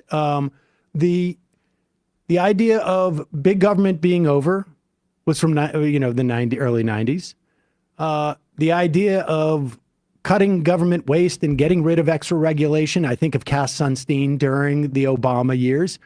This does not seem particularly new in terms of an idea. I mean, just the only thing that's new is, I don't know how to describe the way that it warms my heart when I've been saying something, when I've been making a comment on something like Ezra Klein, and just like organically, right? It's not from me watching Sam and like unconsciously taking on his point of view, or him surreptitiously watching me and stealing my ideas, right? It's just like, great minds think alike, I guess. But like other people are noticing this, that there's nothing that new about what Ezra Klein is putting forward.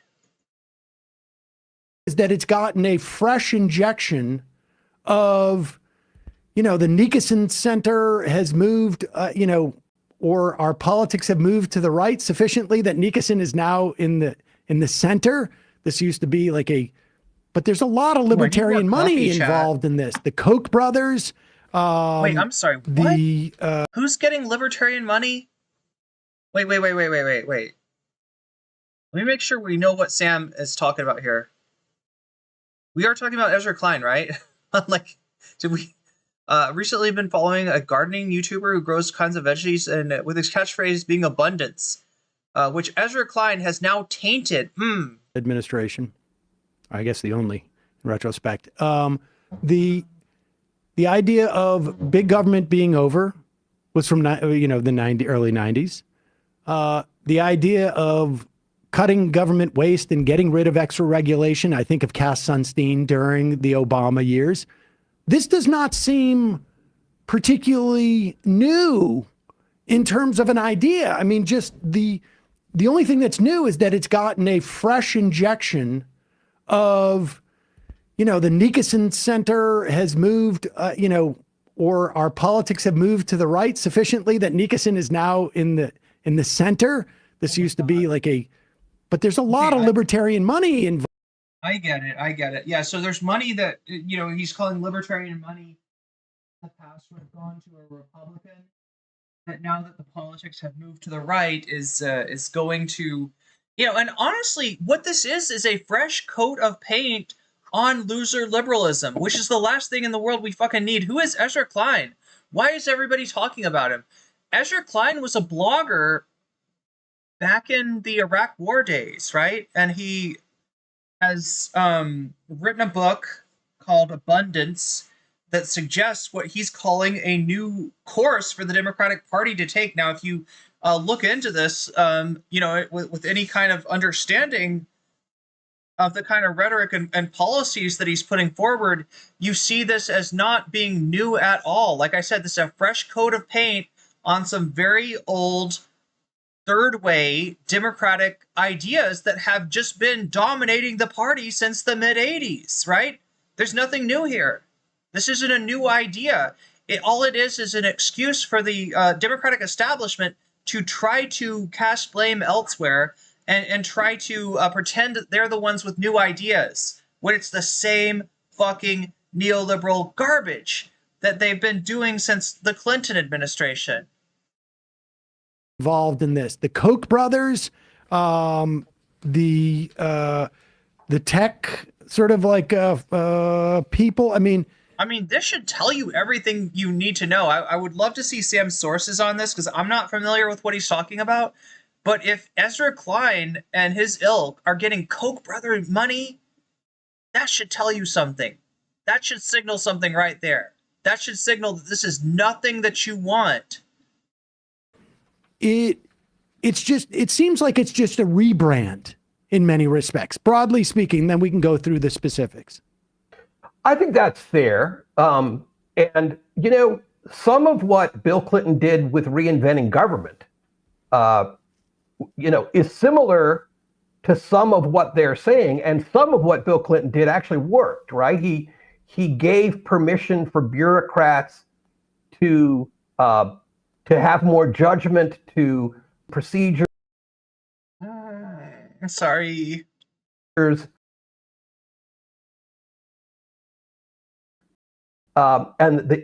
under that umbrella, the Veterans Health Administration became the best healthcare in the country.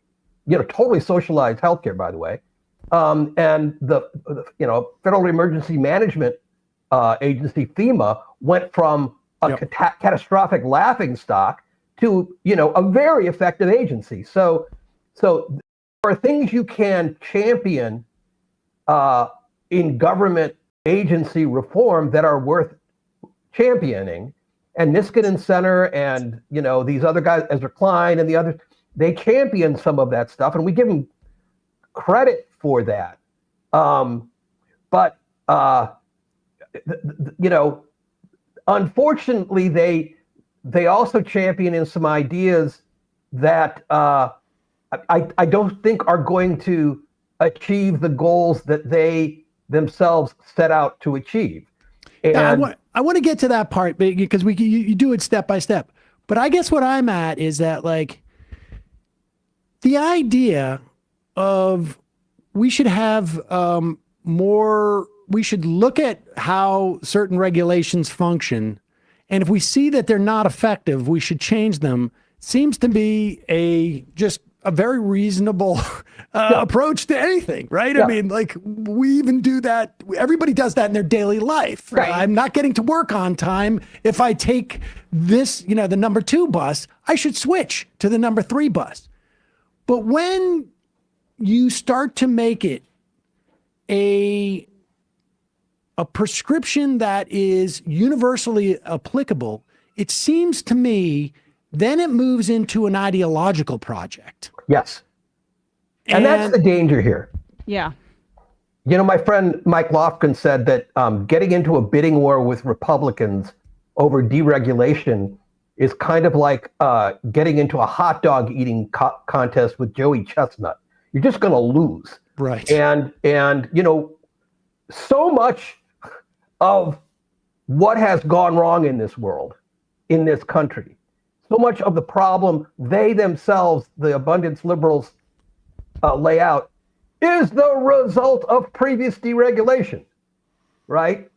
So, yes, some regulations need to be. They are Beavis and Butthead, right? They are Beavis and Butthead going to Mr. Anderson and, like, offering to mow his lawn or something like that, and he's putting his glasses on. He's like, "Aren't you the boys that shaved my cat's butt?"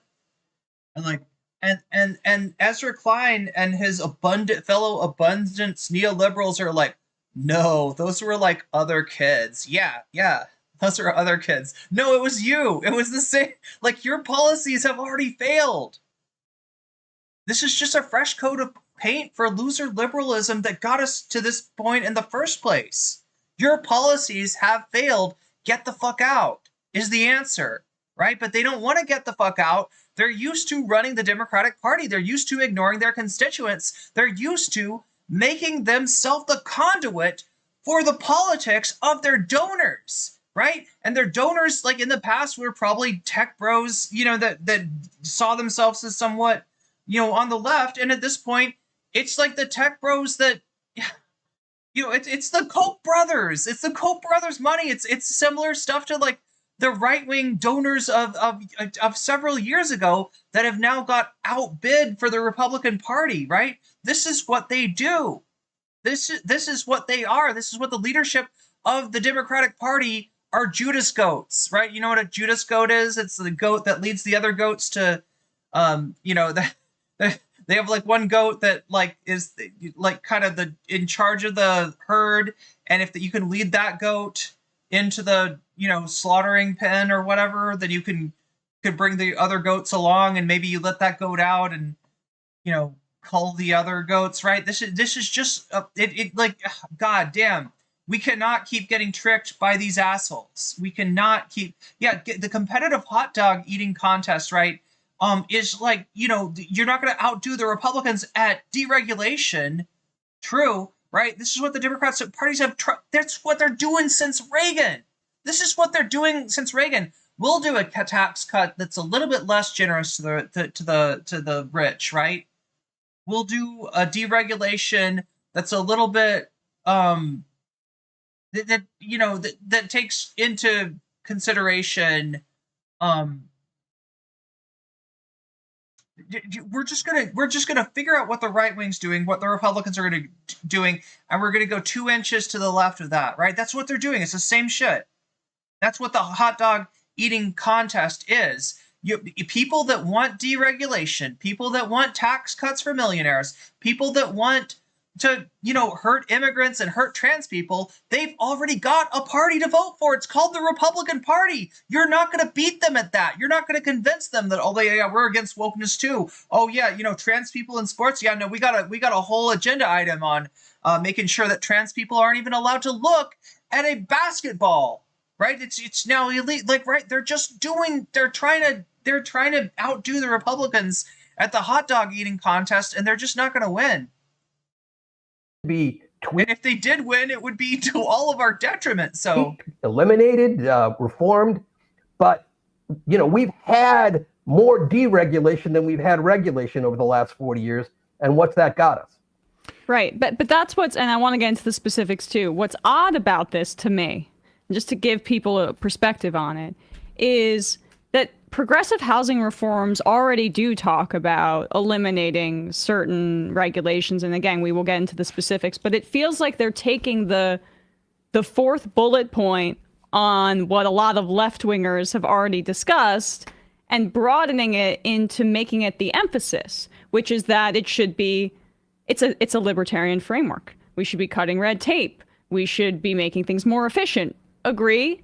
But for a lot of people who are looking at the consolidation of wealth as the biggest problem in this country, that's point E or point F, right, on the bullet points. So I'm, I guess, a bit skeptical about the timing of this, because as we're seeing Bernie Sanders and AOC go across the country and turn out tens of thousands of people with a economically populist agenda that puts workers and wages first. And I'm going to do something I've never done on stream before. That's disagree with Emma Vigeland. All right. The timing of this is that Ezra Klein and Derek Thompson have been working on this book for a long time, and it's ready, and they've got it out. I don't think the timing of this is suspect, right? I don't think that this is like, ooh, Bernie and AOC are starting to catch fire. Let's get that book out, right? I don't agree with them at all. That being said, they are trying to steal the thunder, right, from anybody on the left who might propose an answer that the next move for the Democratic Party would be to concern themselves with the material conditions of the American working class. That the next move for the Democratic Party should be to, I don't know, try actually representing your constituency. The next move for the Democratic Party should be to provide some kind of moral clarity on the issue of Israel-Palestine, because so far the American people don't have a party they can vote for in good conscience.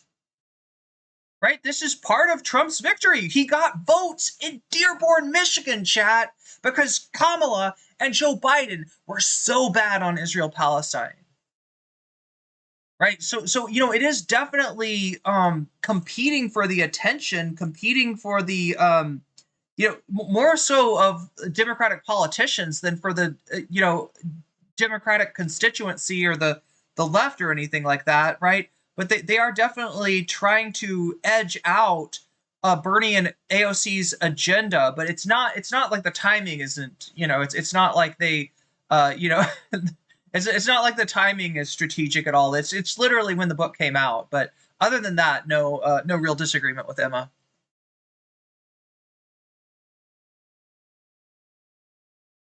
Like, I just pressed play, and it's like, oh my gosh, that's the hardest request that I've ever had. You want me to play the video? Breaking up the oligarchy first, to have this presented as the alternative vision feels quite deliberate to me and not the best thing for our politics in this moment. Well, it is. I think you've laid out the stakes and the battle quite precisely. On the one hand, you have, Bernie and AOC out talking about the oligarchy and what it's doing to destroy government. And on the other hand, you have people in the Democratic Party, especially the donor class, especially those Democrats who really feel burned by the left. They think Democrats might have won if it hadn't been for the progressives, and the battle lines. Wait, what is this that Twitch chat is talking about? Modern Insurgent released a documentary on the Zapatistas this week. I'll have to check that out. Thank you for the tip. And they're glomming on to this to this abundance liberalism thing with equal fervor. But they're doing it in op-eds and Substacks and in fundraising dinners. It's not a mass thing. Whether it can be, who knows? But that's kind of where the stakes are right now. Well, I want to circle back to this because I don't know how broad the public support was for reconstituting our antitrust regime that we had prior to Ronald Reagan and the Borkian antitrust. But what it was a concerted effort over the course of almost a decade. In fact, a decade, I would say, of this kind of stuff. They didn't have someone who was that big of a champion that had the New York Times, a big piece of a plot of land on the real estate on the New York Times op-ed. But it was this type of thing. So by the time Elizabeth Warren had influence in Biden's office, all of these people came in the form of Lena Khan and Jonathan Cantor and whatnot. And this is how you get agendas into administrations, by starting 4 or 5 years out, because obviously nothing's going to happen for the next 4 years. So let's get to sort of like what I appreciate about. Wait, is YouTube okay? I'm seeing Twitch chat take over the. I'm seeing Twitch chat kind of take over. It makes me wonder if YouTube is still. Are we okay on YouTube? Your piece is, it is completely a nuts and bolts. I don't want to say evisceration, but certainly a weakening of the sort of like factual basis of their arguments. I just have this one sort of like quote from, well, I'll read that quote from Ezra Klein on his book tour in a minute, but let's get to this. You start and they start with housing. This is where abundance. So walk through their primary sort of like, I guess,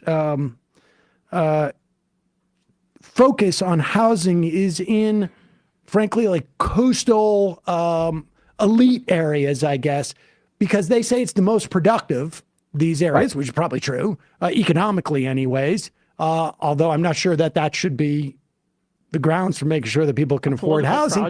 But wait, Rooster Rick, I think I missed one of your super stickers somehow. It's where it's also most expensive, so it's harder for people there, supposedly. I mean, I think. Can somebody check me? Are we at 80? Should we be at 80 now? Those metro areas get bigger and bigger, it seems to me. But what do they get wrong in this? Or what do they propose and what's wrong? Also, did I get Steven Sayers' super chat? Did I for some reason maybe the alerts aren't ringing on YouTube right now. I don't know what's going on YouTube, chat. So let's start with what they get right. Housing prices are extraordinarily high. Rents are high. We have underproduced housing for the last 10 years. We overproduced housing for the previous 10 years, and we got, a collapse of the global financial system. Now we've underproduced housing, and it's part of what you see as the backlash that strengthened Trump. So they're right about the underproduction of housing. They are right. But look, I'm not a super, as much as I pretend to be a nerd, I play one on TV, right? I'm not like a super policy wonk, all right? But my understanding of the housing issue is that a lot of it has to do with, who has the power in it's 80? Okay.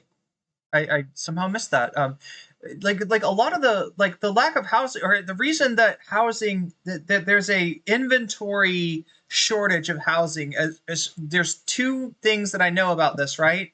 One is that the local ordinances, local government is controlled by developers, controlled by people who have a vested interest in the price of housing going up. All right, whether those be homeowners or, in urban areas, homeowners are people that, have a lot of wealth, right, by virtue of the fact that they own in that area. And then, and secondly, developers, right, people that are making money on housing, people like Rick Caruso. So there's that. And then the other part of it would be that, people buy housing as an investment. They'll buy housing, and maybe sometimes instead of bringing it to the market, they'll end up they'll look and see what is the price like now, and if they don't like the current price, they'll kind of like sit on that investment. They'll essentially hold the housing. They'll hold whatever properties that they have, and not put them out on the market until they can make more money or something. Like they're waiting for it to appreciate, right? Because housing is looked at as an investment.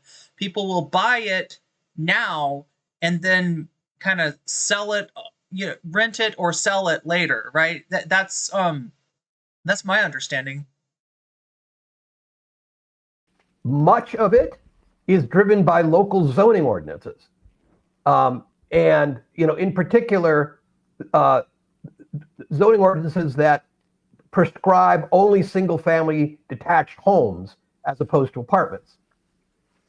And they are part of a movement, the YIMBY movement, that is very strong among, millennials, people living in these very high rent, high price coastal metro areas, that said, look, I ought to have the right as a libertarian. Okay, can we say something? So if anybody doesn't know NIMBY and YIMBY, let me just explain this really quickly. All right, NIMBY stands for not in my backyard, right? This is the person that does not want, maybe a facility that is built for the common good that needs to be built, right? If it's proposed to be built near them, they're like, oh, but my property value, though, I want my property value to be high, right? Don't build it in my backyard, right? That's a NIMBY, right? A YIMBY is supposed to be somebody that is looking at that phenomenon and saying, God, that's really bad that we have, there's so many things that need to be built. There's so many things that need to be done. We want our cities to be better. They're like urbanites, right? They're people that want a walkable city. They want public transit. They want this and they want that. And they say, yes, in my backyard, right? Now, ostensibly, that's what they are. That's what the definition of a YIMBY versus a NIMBY is. However, I got to say that in practice, I see an awful lot more of the YIMBYs saying not yes in my backyard, but yes in someone else's backyard. Yeah, yes, in the backyard of probably a group with a lot less power, probably a neighborhood with a lot less wealth in it. Yes, in someone else's backyard, right? That in practice, that's what I tend to see, right? The YIMBYs often, the proposition for building the facility is not in their backyard. It's in their backyard because it's in their city, but it's not in their neighborhood, right? So they're like, yeah, go ahead and build that highway through, through that, poor neighborhood. Like, go ahead and, I don't know. So yeah, I'm suspicious of YIMBYs as well, right? And in general, with NIMBYs and YIMBYs, we're talking about wealthy, urban, often PMC type people, right? So not chuds, but not too far off from the Anna-Kasparian contingency. Idea. Contingency? What am I trying to say? I have the right to build anything I want on my piece of property. Yes, in my backyard. In my backyard, exactly. And in theory, right, if you could eliminate all zoning and anybody could build anything anywhere, the market theory would say, yes, you would have a whole lot of housing. And I grew up in suburbs. I live in the suburbs. I know the suburbs pretty well. If somebody wanted to build a 2-flat or a 4-flat in my neighborhood, I'd be fine with that. The problem with Ezra and Ezra Klein, Matt Iglesias, Yoni Applebaum, and Jerusalem Demsis and some of the other thinkers here is we've already now tried these reforms for several years in California, in Oregon, in Minneapolis. Sarah C. with the yes in someone else's backyard, Yasibi or Yisby? Yasibi, maybe it's a Yasibi. And the end result is we've gotten a trickle of new houses in the form of sort of apartment buildings and granny flats. Not very much. But what we have also gotten is tremendous backlash against the people in these neighborhoods, because 9 out of 10 of them would say, if you built a 4 flat in, next to me, who knows what kind of low income people are going to come in and where they're going to park their cars. And let me give a little insight into where I used to live. Now I can talk a little bit about where I used to live, because I don't live there anymore, and it's not an issue of doxing myself or anything like that, right? Some of you can probably figure out what area I'm talking about. So my area had a west side and an east side that were separated by a lake. All right, so some of you may have figured it out already. And traditionally the east side had been the wealthy side, and the west side had been the urban side, right? Maybe 10 years ago or so, we got light rail put in, going from the south of the west side to the north of the west side. So like a limited little bit of, like, one line of light rail was put in, like connecting north and south on the west side. Why wasn't anything done on the east side? Because the east side people, I don't even know if there's really that much of a wealth difference anymore, because obviously, the west side is the more urban side, and so the property values are pretty high there. And I kind of anticipate it. I see it as like, there's rich people on the west side, there's rich people on the east side, but the east siders, their biggest fear was making their neighborhoods, making their parts of town accessible to the dirty, poor on the west side, right? So they didn't want public transit. They didn't want the light rail connecting them. And they they finally do have some light rail, but it is what's being built first is connecting the south of the east side to the north of the east side, right? They're still waiting on that line that's going to connect, and there's 2 bridges across the lake, right? It's not like they're not connected, but they're connected for people in cars, right? So, so because of the kind of pearl clutching by people, and neither of these groups are like conservative or chuddy, right? They're wealthy, but they're progressive, and they would probably consider themselves yimbys. They would probably consider themselves urbanites. They want walkable cities in theory, but when that walkability means that somebody could walk from the poor area or the city or where they interpret, like, the homeless to be, to their upscale, more suburban area, that's a bad thing, right? So this is can the schools handle it, and the traffic? People hate it. People just hate it. So it becomes an enormously difficult project to happen, and the back. It sounds like The Great Gatsby. Yeah, it sounds like West Egg and East Egg. Flash that you're likely to get is just beyond what you can imagine. And so what these guys are doing is provoking senior Democratic elected officials and donors into an agenda. Yeah, Ezra talks about light rail.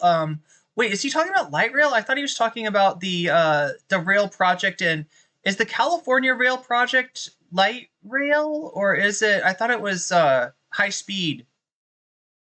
Narwhal, are you thinking of the high speed rail project in California that was supposed to connect? First of all, it was supposed to connect like all the coast, and then they pared it down because they ran into budget overruns. And then they were like, all right, well, we can connect LA and Las Vegas, right? Well, maybe we'll do that. And then they keep on paring it down until they're not building much of all. But that was a high-speed rail project, right? light rail is like, you know, is transit for in the city. It's you know, public transit within a urban area, whereas high speed rail is transit between different urban areas. Right, like what they have in France, like what they have in Japan, right? That's high speed. Wait a minute, do they use it? I feel like they use it in the city. I feel like they use it interurban, as well in like Japan. That is going to have unbelievable blowback among voters. And what's really tragic is it doesn't need to happen. You don't have to fight that fight. I just want to be clear. So. We have evidence that their stated goal is unachieved because there are other problems, and we'll talk in a moment about what those problems are. But B, as a political matter, the return on investment is lousy because, you know, there are going to be proposals that any political party pursues where there's going to be blowback. And if it sufficiently provides what it is supposedly going to provide, I think in certain situations, in many, frankly, I mean, depending on what the goals are, blowback is fine, because if you give enough people, what they need, those people who are going to be upset because it's somehow sort of like they perceive it as diminishes from them, that's what politics are. I mean, that's what it seems to me. It's like the space is not going to grow on trees, and sort of density doesn't grow on trees. They want to sell federal lands to put housing on there. The Trump administration said this. Well, there's a reason why there's no housing. There's a reason why federal government has those lands more often than not. It's because no one else wanted them. And the cost of both to like the individuals living there and to society to sort of make those spaces habitable is incredibly extreme. So yeah, no, it's not a good idea, but there are good ideas that are adjacent to what these abundance liberals are saying. In fact, some of them have agreed with us for 15 years to do this, and that is, don't lift zoning restrictions on residential neighborhoods. Lift them on commercial property near transit. When cities and suburbs have done that, they've gotten an explosion of what they call walkable communities, apartment buildings, condos, tall buildings where people can find restaurants and grocery stores and hop on a bus or hop on a metro. That really works. If you walk around DC, you see it everywhere. And to give you an example, in Minneapolis, which is a city that kind of epitomizes the great abundance liberal experiment, they eliminated zoning in single-family residential neighborhoods, and they got very, very little in the last few years that they've tried it, new permits for new apartment buildings. But they also lifted the size restrictions from 6 stories to 30 in commercial properties near transit. And they got 20,000 housing units. And that made the rent increases in Minneapolis a fraction of what they have been in the state, and actually lowered the homeless population in Minneapolis, even as it went up in the state as a whole. And, there are other examples of that around the country. So again, abundance liberals aren't against what I just said.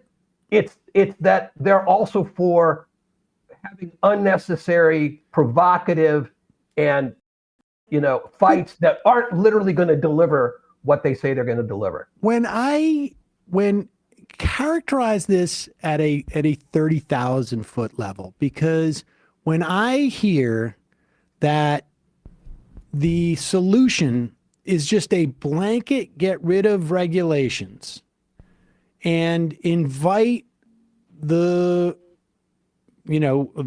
supply side to come in and make profits off of this, the thing that just rattles around in my head is the way that Barack Obama dealt with the banks.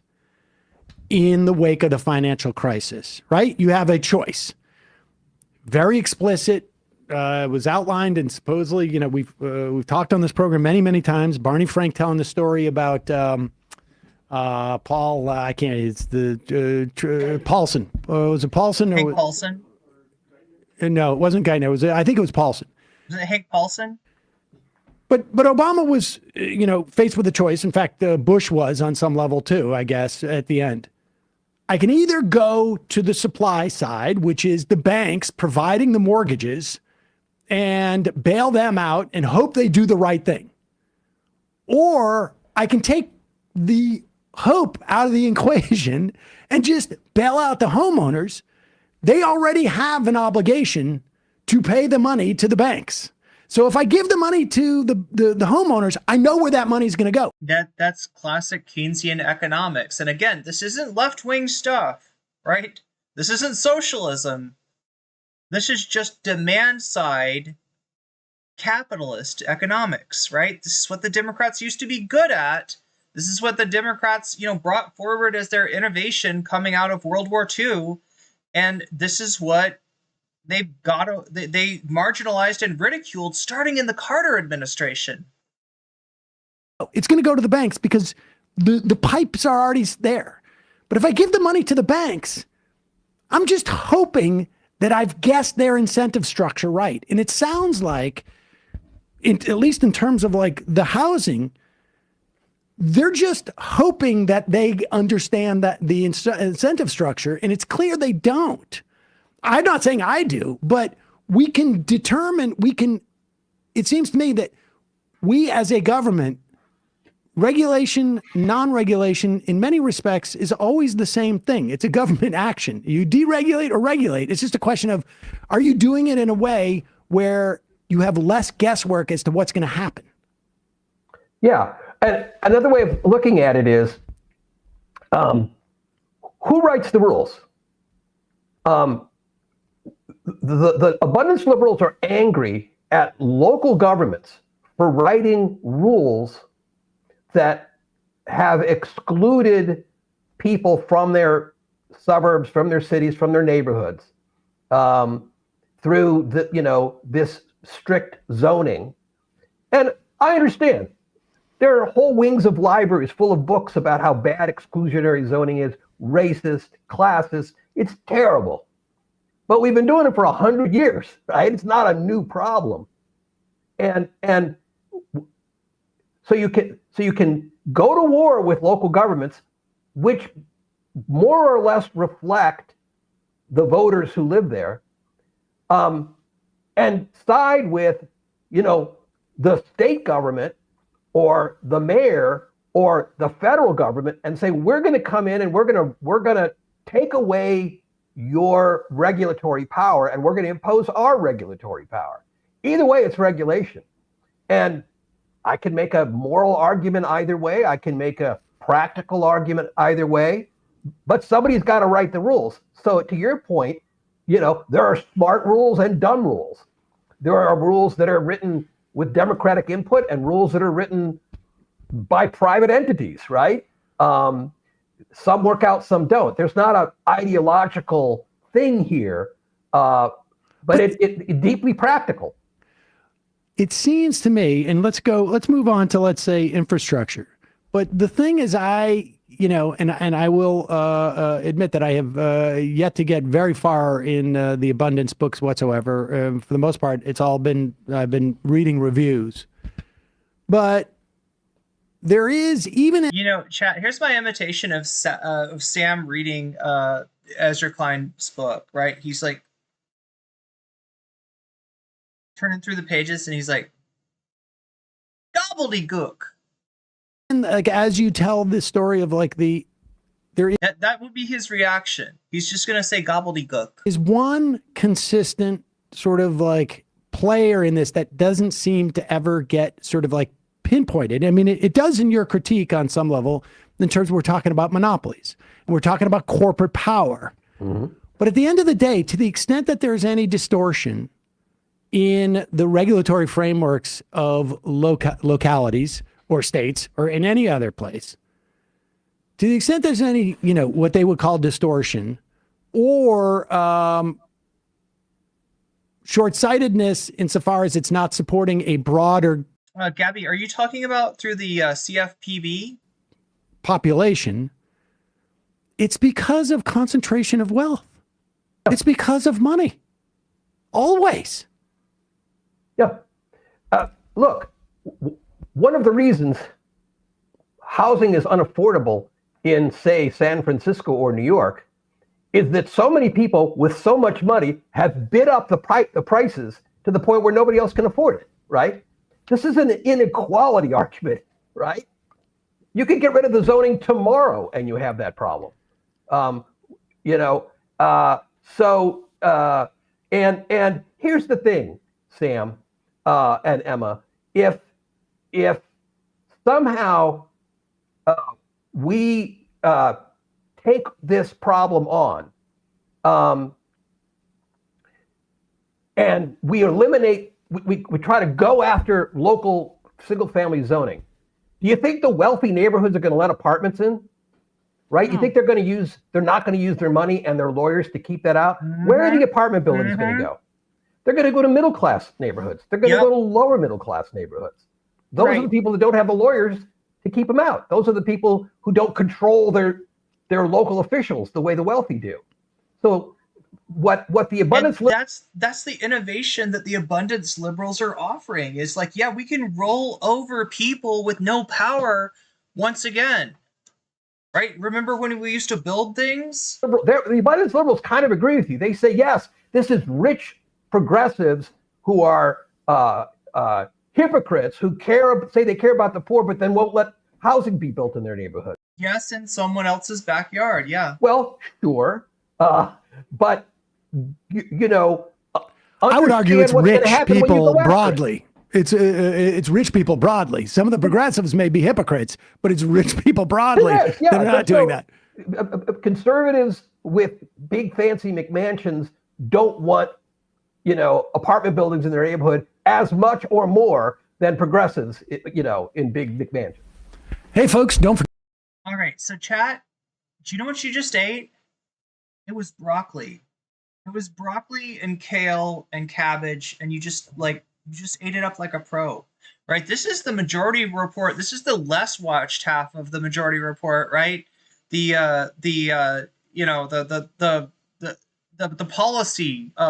We got into a fairly deep policy discussion there, and some would say that for the kind of content that I do, you can't get into policy. You can't talk about that stuff. You need the spoonful of sugar.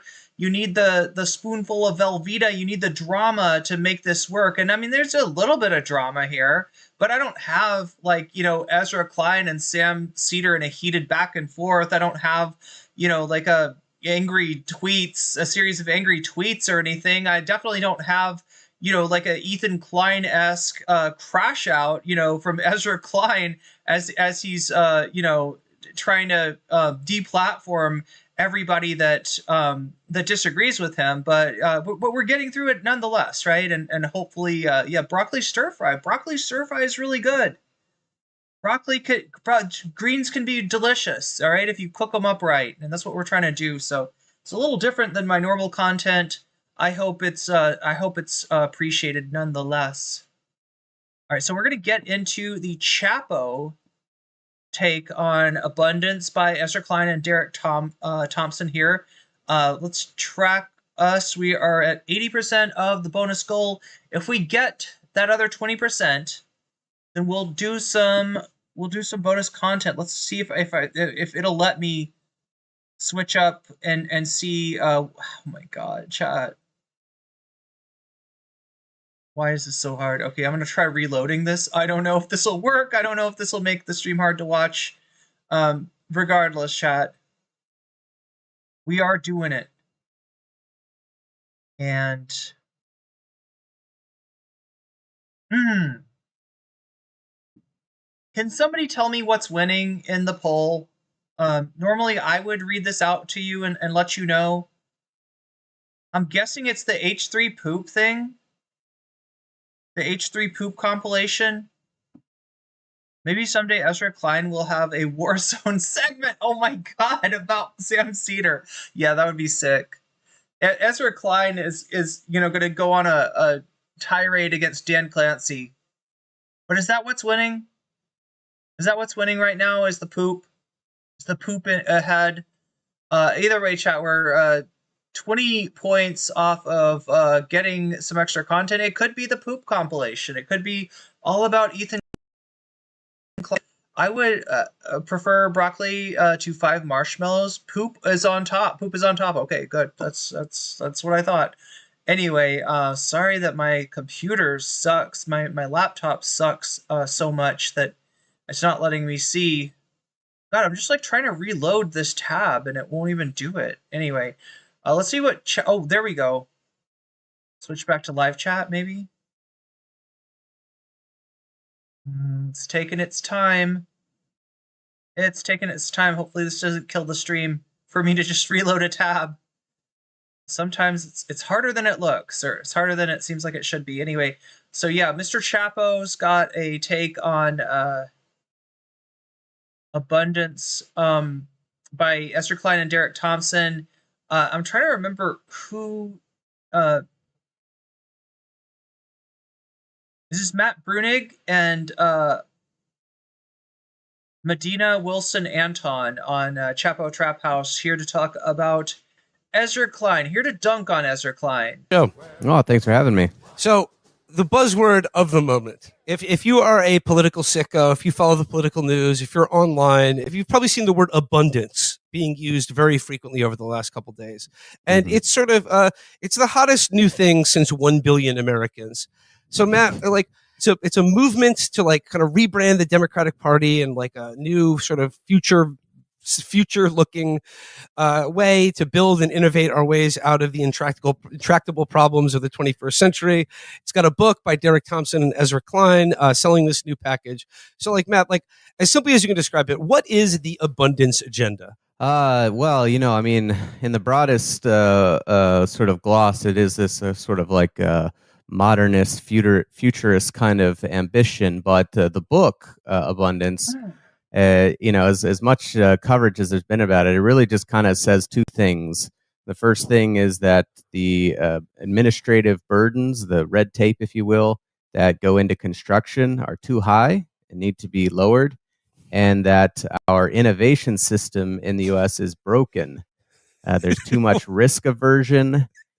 And so it's a very ambitious paperwork. Abundance sounds like a lifestyle lounge with a smoothie bar line. Yeah, very ambitious and world-changing agenda. I mean, like, and also very original as well. I've never like a smoothie juice bar. I've never heard such daring thoughts uttered in political circles. There is too much red tape, and we've got to build more things. Yeah, no, it's kind of like Matt Iglesias's The Rent is Too Damn High, which I think came out in 2012, but also applied to trains and energy facilities. The power plants are too damn small. But Matt, like, so this is like the book is like it's a number of things. It's like it's sort of a list of policy prescriptions, but it's also a kind of philosophical, I don't know, cri de coeur, attempting to kind of shake off the doldrums of this past election. Cri de coeur, or heartfelt cry, for those of you who don't speak French. And sort of rebrand the Democratic Party in, like, as you said, like a very future-oriented but also politically moderate vein. Like, capital M moderate. I'm interested, like, in the abundance. There was an abundance cult, wasn't there? Maybe? Agenda. Like, who are the It sounds familiar, Narwhal. The culprits that are identified for, like, sort of stymieing building new housing and innovation? Yeah, the enemy, they're kind of cagey about that, and that's been kind of one of the interesting parts about the discourse is some people have criticized, where are the enemies? Who are the people who are opposing this? And then it kind of falls to other people, mostly at the Niskanen Center, to kind of fill in the gaps. And I mean, I guess really it's those pesky NIMBYs at the end of the day that are the big barriers to construction. And then I guess sort of like doctor lobbies and other professional class people who thrive on red tape and the consulting class and things like that. The PMC writ large, I guess. The PMC. That's like the power center that is holding. It's weird how nobody wants to, it's those PMC over there. Like, wait, what are you? What, Ezra Klein and your readers? What do you call Ezra Klein's audience other than fucking PMC? It's wild, right? That like there's this like attempt to be like, oh yes, those dirty NIMBYs over there, and it's like, what are you talking about? That's your readership.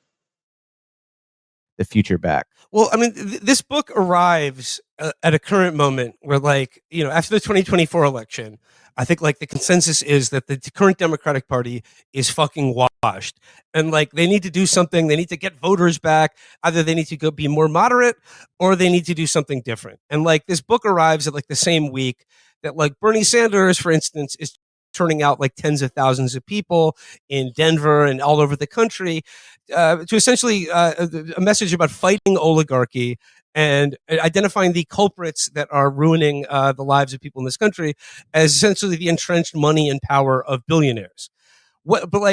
Is it a coincidence that the abundance agenda is arriving at the exact moment when there is a concerted push to rebrand the Democratic Party in a more social democratic direction? And what do the authors of Abundance, Ezra Klein and Derek Thompson, are any broad universal programs or policies? Is any of that make it into their abundance prescription? No, there are no welfare components to it. Oh my God, Chad, I'm sorry. The computer's chugging. At all. You're right that I think, and whether this was a happenstance on their end or planned this out this way, we're in this period where everything is, the Democrats got nothing, right? Schumer has nothing. No one even knows what to say. We did industrial policy. Lena Khan ran the FTC for 4 years. We tried everything. And so what can we do? What are we going to say? And this is the fresh thing, right? I guess, right? We could just keep going back and saying, what about universal health care? What about child care? But we've been saying that. We don't ever really deliver. They tried the Build Back Better bill and it failed. And so I guess instead of rehashing all that, let's try something new. We can, something new is getting rid of red tape. Getting rid of red overregulation. But from there, you sell it in a much broader way. The book starts with a depiction of 2050 as the authors imagine it. And can I read that, by the way? Yes, please do. Because go ahead. Okay, my favorite part of the book, and I perused it, but by far the best part of the book by far is the opening section. It begins as such: you open your eyes at dawn and turn in the cool bed sheets. A few feet above your head, affixed to the top of the roof, a layer of solar panels blinks in the morning sun. Their power mixes with electricity pulled from several clean energy sources: towering wind turbines to the east, small nuclear power plants to the north, deep geothermal wells to the south. 40 years ago, your parents cooled their bedrooms with jewels dredged out of coal mines and oil pits. They mined rocks and burned them, coating their lungs with the byproducts. They encased their world, your world, in a chemical heat trap. Today, that seems barbaric. You live in a cocoon of energy so clean, it barely leaves a carbon trace, and so cheap you can scarcely find it on your monthly bill. The year is 2050. It goes on. You open the refrigerator. In the fruit and vegetable drawer are apples, tomatoes, and an eggplant shipped from the nearest farm, mere miles away. These crops don't grow horizontally across fields. They grow vertically on tiered shelves inside a tall greenhouse. These skyscraper farms spare urban vertical farming. We got the localism is strong with these with this countless acres for forests and parks. As for the chicken and beef, much of it comes from cellular meat facilities, which grow animal cells to make chicken breasts and ribeye steaks. And of course, we have what do you call this stuff again? What is the name for this? Something meat? Synthetic meats? No live animals needed, which means no confinement and slaughter. Once prohibitively expensive, cultivated meat scaled with the help of plentiful electricity. When your parents were young, nearly 25% of all global landmass was used to raise livestock for human consumption. That is unimaginable now. Much of that land has rewilded. Out of the window and across the street, an autonomous drone is dropping off the latest shipment of star pills. Several years ago, daily medications that reduced overeating, cured addiction, and slowed cellular aging were considered miracle drugs for the rich, especially when we discovered that key molecules were best synthesized in the near zero gravity conditions of space. But these days, automated factories thrum in low orbit. Cheap rocketry conveys the medicine down to Earth, where it saved millions of lives and billions. What are they talking about? Wait. They're saying that, like, you're going to have Ozempic and, like, some kind of life extension pills that are manufactured in orbit and then sent down through a rocket. Do these people understand? You don't need a rocket to go down. You just need a rocket to go up, right? You need I don't know, like just a capsule and a parachute to go back down into Earth. What? Why is there a rocket shooting back out from outer space? Oh my God, Chad. Of healthy years. Lab-grown meat, So, thank you.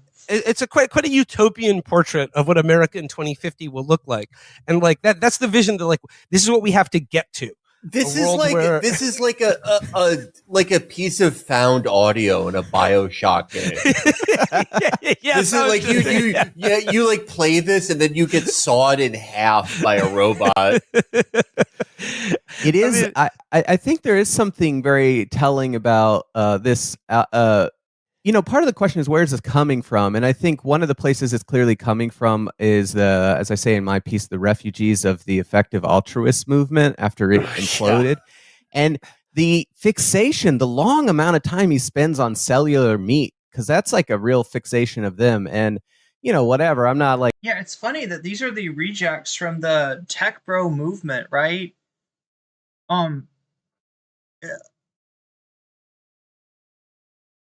Effective altruism is part of kind of sort of attached to the tech mindset. Now the tech mindset obviously went through a transformation politically, where it used to be Silicon Valley in general used to be like very left coded, very liberal coded, kind of nurtured. This sector of the economy was nurtured by the Obama administration and the low interest rates during that time, and well, they paid them back by becoming MAGA, I guess, because they just couldn't stand the cancel culture. But anyway, yeah, you could sort of see the cultural milieu that all of this arises from through the sort of effective altruism fingerprints on everything. Against cellular meat and lab grown meat or what have you, but it's kind of a weird thing to put as your like utopian. Like a lot of people find that kind of off-putting. It's not like not racing towards cellular meat. And then I also thought the another potentially dystopian thing that they don't view as dystopian is this idea that the sky is full of these thrumming low orbit factories. Yeah, like Earth has.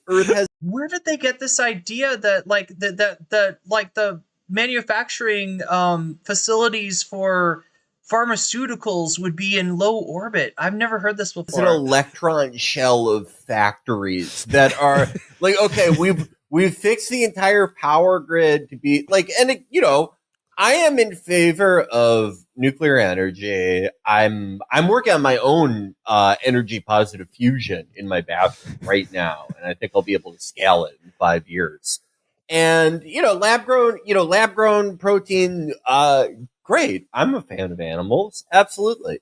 But it'll be something like that, like the power grid is nuclear, blah blah blah, and then something psychotic like there are going to be pills that are shipped to you by fucking rockets, which is like, okay, do we give a shit about the environment or not? Because there's apparently a rocket being sent from low Earth orbit every 10 seconds. The specific thing that it's bringing is Ozempic that's being grown in space. And not just Ozempic, but also like life extension pills, right? This is, what's his name? What's the guy that's obsessed with like living forever that uses his own son as a blood boy? It's like that kind of, that's who they seem to be introducing diet old school pre-US libertarianism, but we tried to go tech bro and reinvent the wheel. Sit down by like an Amazon drone. It's like, okay, so great. We're going to have factories in the sky that make our Ozempic, and that's going to be dropped off by drones to make sure we don't overeat our cellular meat. That's what we're racing towards. Matt, there's a section right after this where it says, outside, the air is clean and humming with the purr of electric machines all around you. Electric cars and trucks glide down the road, quiet as a light breeze and mostly self-driving. Children and adult commuters follow on electric bikes and scooters, some personally owned and some belonging to subscription networks run by the city. I love the idea that, like, in a future where energy is just free, there's still fucking... It's Brian Johnson, thank you. Subscription services for electric scooters. Like, you will own nothing and you will love it. Because, like, I mean, it's this, like, utopian vision of the future where, like, yeah, low-orbit factories shoot rockets of Ozempic at you by a drone. But, like, there's still all this shitty stuff that currently exists now, like, you know, like subscription scooter companies. Yeah, you're still having to pay your Park Mobile every time you park your scooter. Yeah, I love it's 2050 and we haven't done anything about rent seeking. Yeah, this is like if the WeWork guy was Paul Atreides. Well, I mean, look, it's a nice vision of the future. It's clean. The environment is better. I mean, they take efforts to show about how much more free. I mean, notice that they're part of their like nice vision of the future is like, yeah, and there's no fat people. Because we got everybody on Ozempic, right? Notice like where their prioritization, you know, notice where their priorities are. Time everyone will have now in this future, because, you know, AI will help people be more productive and certainly not put them out of work. But, like, how do we get to that vision? I guess like how does the policy connect up? Because, like, they keep saying that, like, the problem of the present cannot just be confined to the distribution of wealth and resources. They dig deep into nootropics. That's how Elon got hooked on Ket. It's all a scam. Like, that's part of the problem, but we need to go further than that. We need to invent the future now, because 100 years ago, they didn't have, you know, helicopters or whatever. Yeah, so I think this is where the book kind of muddles a little bit, because it was clearly meant to be two books. Obviously, there's two authors, and they just kind of decided there was enough affinity to push them together. But you know, you have the one piece of it, which is just more construction, but like more construction, hey, yeah, great, more houses, all that, that's all well and good, but that's not innovation and futurism or anything like that. It's just more apartments, more nuclear facilities, whatever. We have all that. We just want more. Okay, great. But how are we getting all this new stuff? And that's where the sort of the problems with the innovation system come in. And basically, in this, I think, is Derek Thompson's part of the book. Basically, it's just we need to fund more risky science. Like, we're too risk averse in what we fund. It's kind of like, you know, we give it to these older scientists who are doing really safe stuff. We need to kind of give it to like wacky scientists who like and they'll come up with new wacky stuff. Yeah, we need a billion Dr. Yakub scholarship programs at every major American university. We're inventing a new kind of white people that's going to invent the future. What if we sew the Bankman-Fried twins together, or brothers? I forget what they are. Are they twins? Do you think? Yeah, I caught that too, Davy. One Piece mentioned. They could fix the crypto market. I do. So you have that. And I mean, and the way they tell it in the book, it's very narrative based, and it's hard to kind of get your head around. So like a big part of that is they say, hey, here's a great story. The lady who came up with mRNA vaccines, she, for like 15, 20 years, no one would give her grant money. Like, people just ignore her. They thought that she wasn't really going anywhere with it. And then she did actually go somewhere with it. And so how many other of those ladies are there out there? And I'm like, I don't know. They could have just been her. You know, I don't know how many there are. Like, and how do you, you know, it's very speculative. How do you know what kind of scientific discoveries are just kind of lying on the road somewhere? And if the NIH would give them a little bit of money, you know, they would go somewhere. I have no idea. They don't really make a stab at it. They do end up basically saying we need a meta science to study that question. Oh God. Matt, I mean, God. Look, there are certain, like, of the list of policy preferences that these people have, like, I'm sure like any one of us could find certain things that we think. When he said Matt, I was like, wait, is Matt Is Matt is Matt back on the show? And no, they're talking to Matt Brunig. Are preferable or even a good idea, but like where I get tripped up with this is like going back to like the YIMBY thing. It's like they want to build all this stuff. They want to like have a futuristic infrastructure. They want to change like the scope of innovation and technology. And like I've seen a lot of the defenses of this book talk about how like this is harkening back to like a New Deal era of like big grand projects. But like what's missing from this is like not just like any desire to have the government actually build anything, but like it exists in a time where there is no real state apparatus or even party apparatus to like translate this into anything real. And what we're left with is just basically like we need to let the current crop of billionaires and real estate speculators and drug companies just sort of cook. And maybe in 100 years time we'll be having a low orbital factories. Yeah, definitely. It definitely, I would say, defers more to like unleashing private Matt occasionally comes back capital to make these investments, and the government's role is to kind of prod it along, give grants out, subsidize, promise to make advanced market commitments to buy stuff that they come up with and produce for new innovations. It's definitely not in the like, I don't know, Works Progress Administration vein of let's just build some big old state-owned enterprises and see what we can do there. It actually reminds me of there's a paper we put out at People's Policy Project called, I think it was called the Nordic Model. Matt has a segment called Strokes of Genius. Oh my gosh. I mean, that's definitely his sense of humor. Thank you for the super chat, and thank you for letting me know that, Davy. The goods. And it was about how Nordic countries dealt with like their version of the Inflation Reduction Act, which was our climate bill, is they just created state-owned enterprises to like do stuff. Like in Denmark, they have a state-owned enterprise that is like building a giant island out in the water to like catch wind. And it's like, I don't know, whatever, awesome. But it's like, yeah, it's great. They have the crazy futuristic depictions of it, except it's like the government is just like, oh, we're going to build a giant island and catch waves and wind and pipe it back to the shore. And here, like the equivalent would be, we're going to get your permit done faster and we'll promise to buy the first, gigawatt hour of output. Like, I have not read this book. I don't plan on doing it unless forced at gunpoint. But do the authors ever try to reconcile why, in the last 20 or 30 years with this like explosion in tech wealth and investment and like the immense liquidity of zero interest rates, why like the farthest they have gotten is, city bikes and Roku? Well, I mean, they're going to tell you it's because that's where the money can flow. You can actually put it into Roku, but you can't build the buildings or whatever else. Roku City is still just a mere dream, a mere glint in the eyes of the abundocrats. Matt, I mean, this gets back to like you said, like these are sort of the cast-offs of the implosion of the effective altruism movement, which is a little downstream from the YIMBY movement. And like YIMBYism, it's like they have this one idea that like it's zoning laws are the problem. Like the reason rent is high and like we have a housing crisis is that there just aren't enough houses and we need to build more of them. And the reason we're not building more of them is like restrictions on density and height limits and local HOAs, et cetera, et cetera.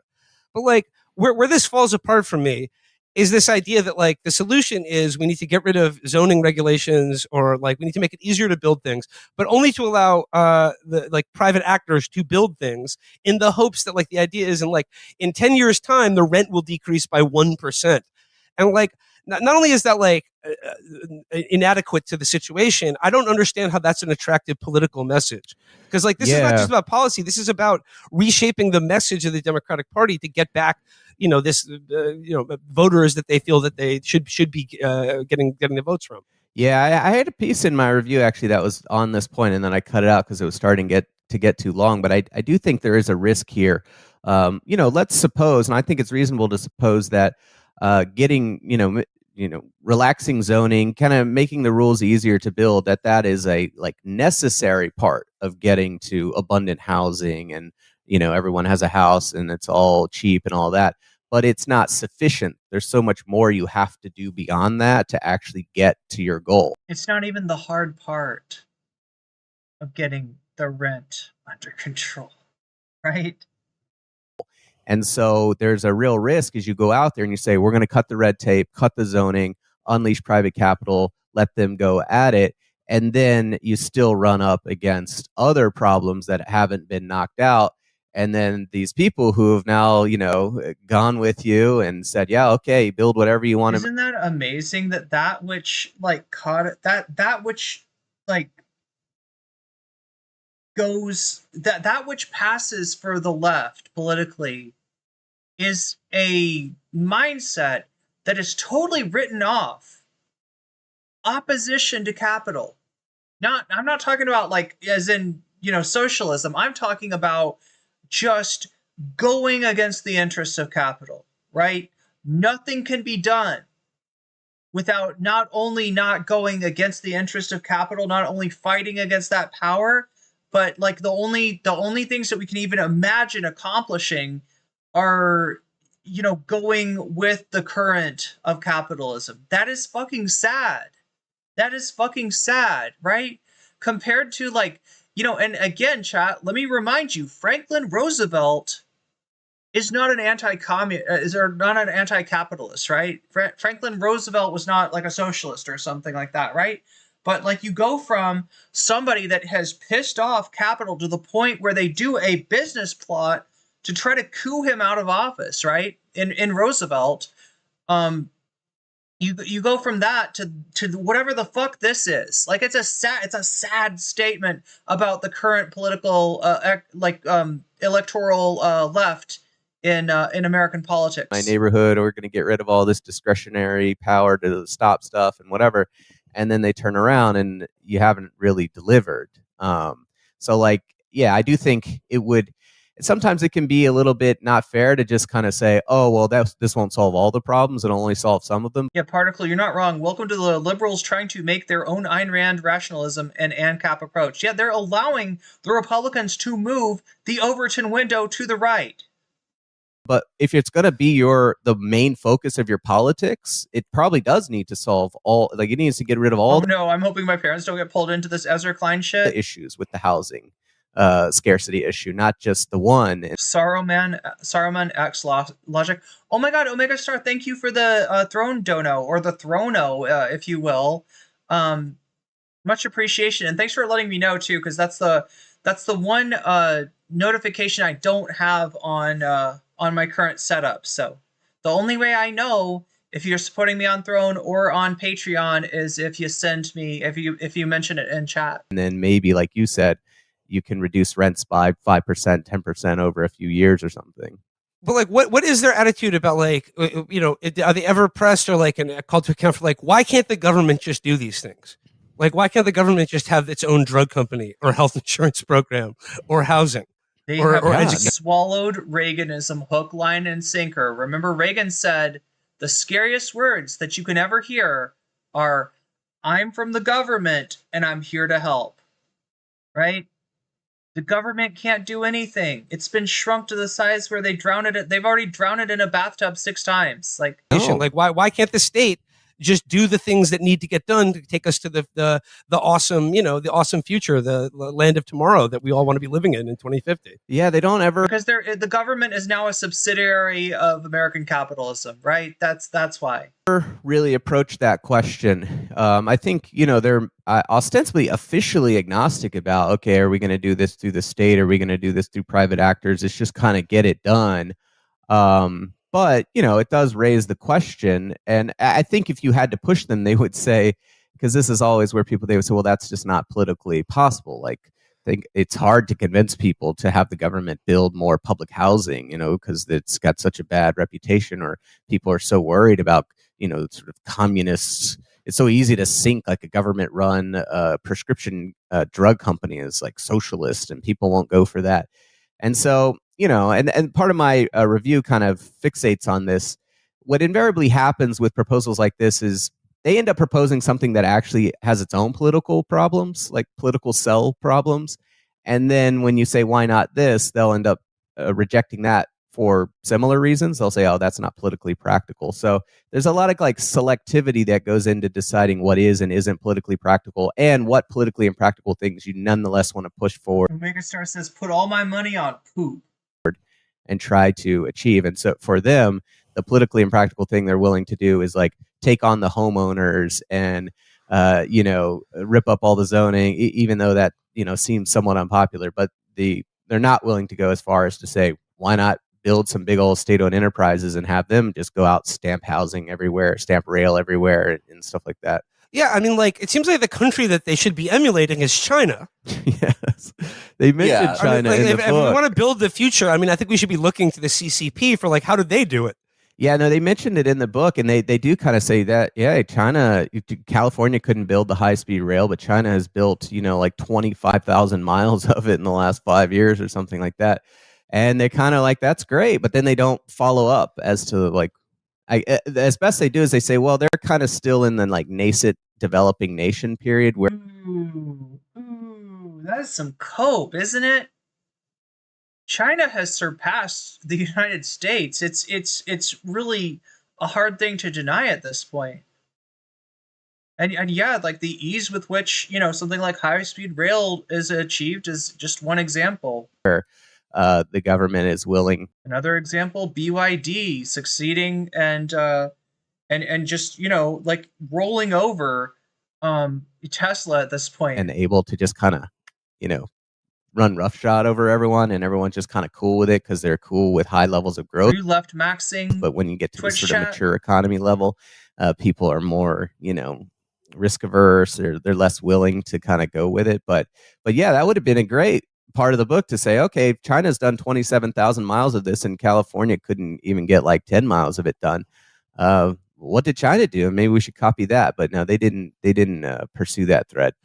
Another aspect of the book is that, like, they make it very clear that this is an argument that's pitched at liberals, right? Like they're not trying to convince right wingers here. Like, even though I think that's mostly the people who are funding the abundance agenda, and there's somehow half dozen abundance institutes that have somehow come out of nowhere to sort of be the vanguard of this new movement.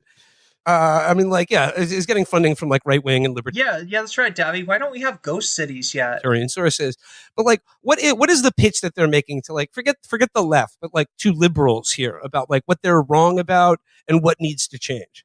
Yeah, I mean, liberals are too focused. They say let me quote this directly, because is the abundance agenda just what Chicago University did to Chile? Yeah, I was so shocked when I read this. American liberalism has measured its successes in how near it could come to the social welfare system of Denmark. So that's where you guys are wrong. You've been focused too much on implementing the Nord. Charlie says they are right. We still live in huts in China. BYDs are just cardboard boxes. Please don't bother with us. Don't come. Do not come. Do not come. Nordic model in the U.S., which is absurd because obviously the only politician who has really like... Wait, what the hell? We're supposed to tell you, the rest of the world, do not come. You don't tell us do not come. Come on. Emphasize that by name. What's happening here? Name was Bernie Sanders, and liberals are, defined as like the center left. They hated... I thought we were number one. The shit out of him. USA! USA! USA! For it, and really attacked him for it. And said, yeah, top sheet. It was like everyone gets a pony and whatever it was that Hillary Clinton was saying. But that, I guess, is that's how I viewed it. Now, other people say this is more vague and it's unclear what they meant, but they're saying, look, liberals, you guys have made a mistake. You've been focused too much on social welfare, building welfare states, redistribution. You need to be focused on building the future, increasing. I love the idea that, like, the working class, chat, is not even a thought in the mind of the abundance liberals, right? Let alone the welfare state, let alone the poor, let alone the homeless. Jesus Christ. Growth in innovation and production, and we're here to get you back on the right track.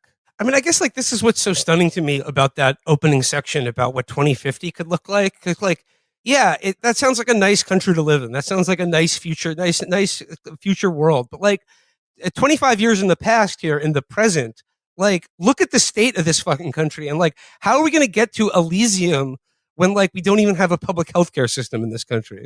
Yeah, I mean, it's funny. They do kind of say, look, part of their way of contrasting what they want from the welfare state is they kind of say welfare state stuff is easy, right? You just change some rules. Okay. Oh, good. Well, you change some rules in the tax code. You change some rules in the welfare state code. You just kind of send money out through computers. It's building stuff that's hard. And I thought, in a way, it's kind of like the Kennedy, we don't do whatever the hell he said, we do it because it's hard and all that. But I was reading and I was thinking, well, you guys can't even. Harry Cliff says China mistreats minorities and foreign peoples, and as an American, I can't stand for that. Do the easy stuff. So what am I meant to believe that now you can take this on? Like, you're right. Like, literally. Yeah, using something like the threat of terrorism as a pretext to violate human rights.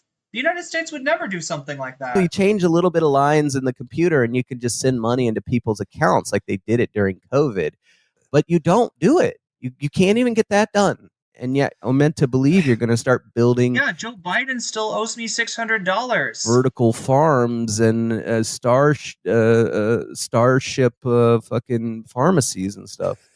Yeah, it like the abundance thing is interesting because I get the sense they've been working on this for a while, and that's why, as Will mentioned, there's like 17 abundance institutes. There's like abundance for kids. Coloring book. I was going to CVS the other day to pick up my small dick medicine. And I got canvassed by there's a children's books, there's anti-scarcity baby, abundance for Southeast Asians. So like clearly they've been working on it, but the thing that it's like its debut comes immediately after the acceleration people who sound shockingly similar to this, like similar ideas where it's like, okay, nuclear power, great projects that aren't so much developmentalist as they are like streamlining the consumer experience even further. And like this huge emphasis on turning space into, I guess like a combination between a pharmaceutical lab and Costco. But it's like abundant. That's what I can't wait for, chat. Going into space and picking up my chicken bake. I'm gonna do TikToks from space, chat. I'm gonna be talking about the double chunk chocolate cookie. It is ostensibly the future of the left, and the acceleration movement is supposed to be like, once we get done with all the small problems, like taking care of the vicious anti-Semitism problem on the college campuses. Yeah, I know. I heard about that. We can go to space and like have. We gotta ship all those anti-Semites over to El Salvador. Nuclear fusion powered planes. But like both movements are so stymied by like everything, like the easy things that you point out. The right wing. Felix gets it. Felix always gets it. People are, they're trying to privatize Social Security, and they're like, "How does fucking Outlook work? I'm gonna kill myself." And the Democrats they're trying to privatize Social Security, and they're like, "How does fucking Outlook work? I'm gonna kill myself." And the Democrats can't even hold town halls without a Korean War 5 booms veteran cutting their head off with a katana, but they're both gonna fucking 5 big booms, do nuclear cold fusion and go to space now. Yeah, it is weird to kind of, essentially bemoan polluting the majesty of the heavens with the Kirkland brand. On a lack of state capacity, and then put forward an agenda that requires a Hey, Charlie Kelly, forget Costco in space. How about Buc-ee's in space? Tremendous amount of state capacity. And I want to be able to get beaver nuggets sent to me via rocket. Not really explain very well how do we get here from here. And obviously state capacity is being destroyed even more now that Musk is kind of just firing people at random. And watch the Democrats, if they ever do get back into power, come up with an excuse. Or why not to hire federal workers back? Watch them do that. Watch them say that they don't have the political capital to undo what Musk did, because they low-key like it. They low-key like having less federal workforce, right? They low-key like having, lower wages, essentially. That's part of what this accomplishes. This is you're going to see the strangest fist bump. I don't know. It's kind of like the Hakeem Jeffries, Elon Musk fist bump. Yes. Having an agenda that's like, what if we did really cool things? And like, why don't we do these cool things? We should do them. And you're like, or it'd be like, well, I should just become a professional basketball player. Like, they make a lot of money. Chat, should I get a cat? Should I adopt a cat? I feel like there's a lot of animals out here that, like, there's a lot. I mean, like, I don't know. There's probably a lot of animals that need to be adopted. It's just like, I told myself I wouldn't adopt a cat again until I knew that I was absolutely able to take care of any needs that cat might have. I'd be able to take, the cat has a health problem. I take the cat to the vet and I say, if there's no there, you know what I'm saying? I just want to be able to, I don't know. Is the political and state equivalent of like breaking up with your girlfriend so you can become a League of Legends pro?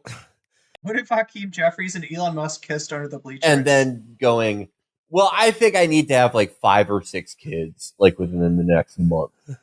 We demand that you adopt a cat. There's definitely cats that need it out here. Matt, I saw a bunch of street cats the other night. Your review of it's only at night though that I see them. Abundance. I think you make a very good point, which is that like a lot of the sort of prescriptive policies that they're talking about is like not exactly like a new thing, and in fact, it has been what the government's been doing. You write here, indeed, we have now seen what it looks like when the government supports and subsidizes technological innovation and implementation without concerning itself with the inegalitarianism of the system. I'm asking because I'm going to be apartment hunting pretty soon, and most of the places around here don't allow pets. Some of them do, but so I mean, like, I could probably find a place. It'll just be a little bit harder to find a place, but I think it's worth it to find a place that they'll allow me to have a cat. Name is Elon Musk. In his desire to, it's not very. Pets aren't super common here, right? A lot of dogs and cats just live either they live on the street or they live in around like Buddhist temples and stuff like that. They get taken care of there. Street cats live goofy lives, unlike street dogs. Remote electric vehicles and rock. Yeah, there's a ton of dogs around here too, but good lives. Thank you. There's a ton of dogs out here too, and they're not socialized, right? So you gotta kind of not.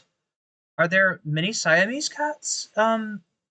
Good question. Since it is, Thailand was called Siam. Innovations. The U.S. government made him the richest man in the world, and then he used his riches to take over a major political communications platform, and then the government. And like this is like another huge hurdle to this is the idea that it will be the philanthropic and humanist impulses of the billionaire class that will lead us into a future in which we are all liberated from sickness and work. Yeah, I think, it suffers from a lack of political economy, I think is what some people might say. The way you structure the system has a feedback effect on how the system then proceeds, right? So I that was kind of put in there because, again, I feel like a lot of this is very much framed as you guys fight over. Is Betelnut big here? I feel like it should. I feel like it is. I haven't seen a lot of people. What is it, chat? Like, I've seen somebody get this before. Like, when you get Betelnut, it's like a leaf, and sometimes they put like a sauce on it, and you kind of just like, what do you like? Kind of chomp it and like suck on it. Yeah, I mean we're right in between, like, I don't know, we're kind of like sandwiched in between like Vietnam and on one side and India on the other. So. Don't you take a cat from a Buddha historical temple? You'll get a bloodline curse for like 1,000 years. I haven't seen the cats at the temples. I've only seen the dogs. Over these, you guys with your dumb the leaf is for flavor? Scarcity mindset, fight over Wait, what's the part of it that's the drug? I thought it was the leaf. I thought the leaf was the drug. distribution, redistribution, clawing at the same piece of the pie. Quicklime, leaf, nut, and plant? Oh, wait, quicklime, leaf, and nut, or plant? I guess I don't understand Battelle nut that much. We're going to focus on the future, growth, innovation, new stuff, whatever, and not focus so much on that. And then, okay, well, if you have this vast inequality and this is the way your system runs, what you're going to be doing is minting a bunch of these new billionaires. And we just did that. And he's kind of like destroying everything. So you do need to focus on. Wait, so it's the nut that's how the leaf is just for flavor. So wait, is the goo the goo that they put on the leaf, is that the nut? This thing's actually going to work distributionally, and if you're just like take insanely unequal. I mean, there's definitely like a lot of bloodline curses here. You know, even buying like used camera, you could get some negative karma for that. The nut and the leaf have a effect when combined. Huh, so it's like a synergy.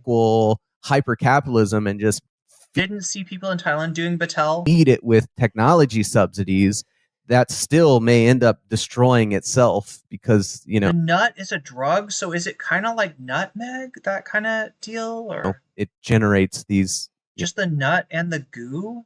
You know, monster figures who have so much unchecked power. Here's in the book they do write about Elon Musk, and I have this quote here. The authors write, Musk has become a lightning rod in debates over whether technological progress comes from public policy or private ingenuity. But he is a walking advertisement for what public will and private genius can unlock when they work together. Like, oh my God. He's a walking advertisement. Yes. I mean, I agree with that. Let's put his face on our fucking book. This is what we want right here. Yeah, but it's just like if he's a walking advertisement for what public will and the nut is the goo is the nut private genius can unlock when they work together. What are they thinking of?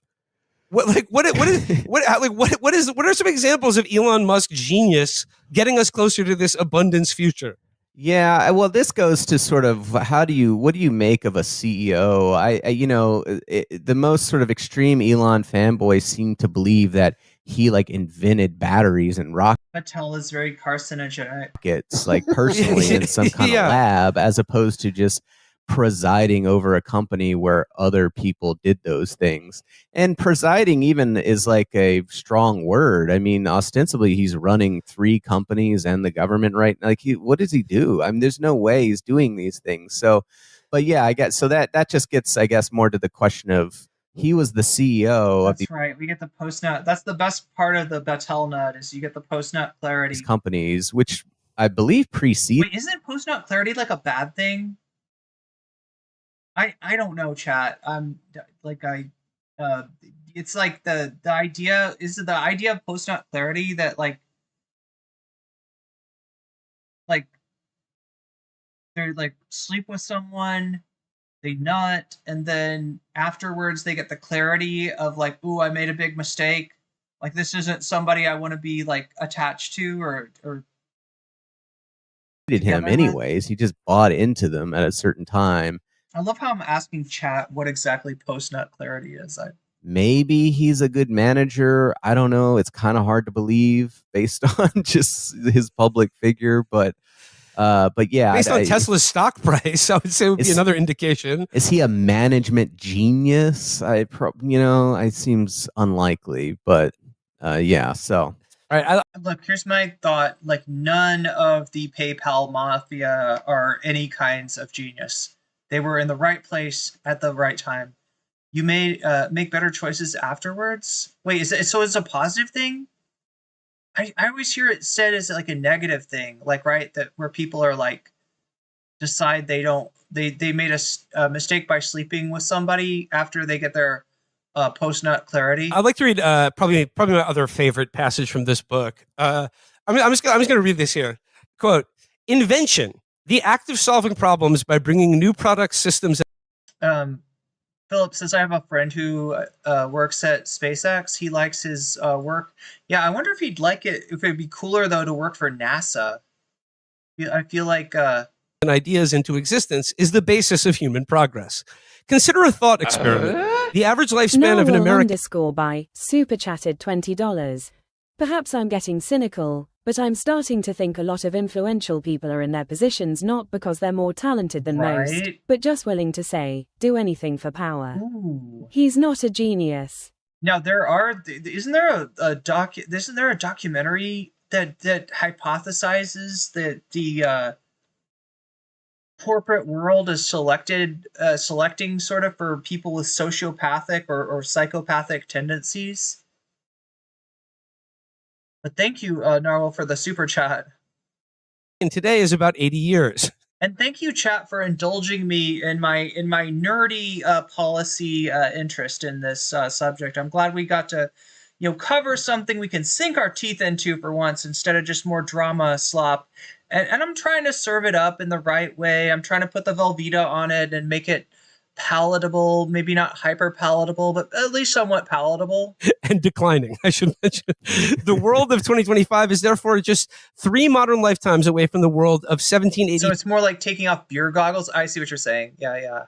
So yeah, people are more choosy post-nut than they are pre-nut, in other words. 3 80-year-olds holding hands across time. To travel back 3 lifetimes to the 1780s is to enter a world without a car, toilet paper, or large-scale production of soap. Paper? In the realm of food, it is a world before can openers, pasteurization, or modern refrigeration. In medicine, it is a world without antibiotics, anesthesia, or a single vaccine. What principally distinguishes the past from the present is not biology nor psychology, but rather technology. If the world has changed, it is because we have changed the world. That is the quality of the writing here. But like Philip Blair, I don't know about snakes in suits. I think I was thinking about a documentary called The Corporation or something like that. Porn suddenly becomes cringe. Wait, I can relate to that. The point being is like the world we live in is different from the past, and it's different thanks to things like cars and electricity. Yeah, technology is important. Like I have the strangest feeling. It almost feels like a lot of porn is just not made for me. It's got somebody else in mind. Got it. But certainly like there are some drawbacks to living in 2025 as well. I mean, yeah, the life expectancy is longer. That's good. And like we can think of like the ease, comfort, and safety of the world we live in now as thanks technology. But like there are still like intractable, horrible problems that exist and are getting worse every day. I don't understand why they can't just have like porn that's like made for like demisexual trans girls too.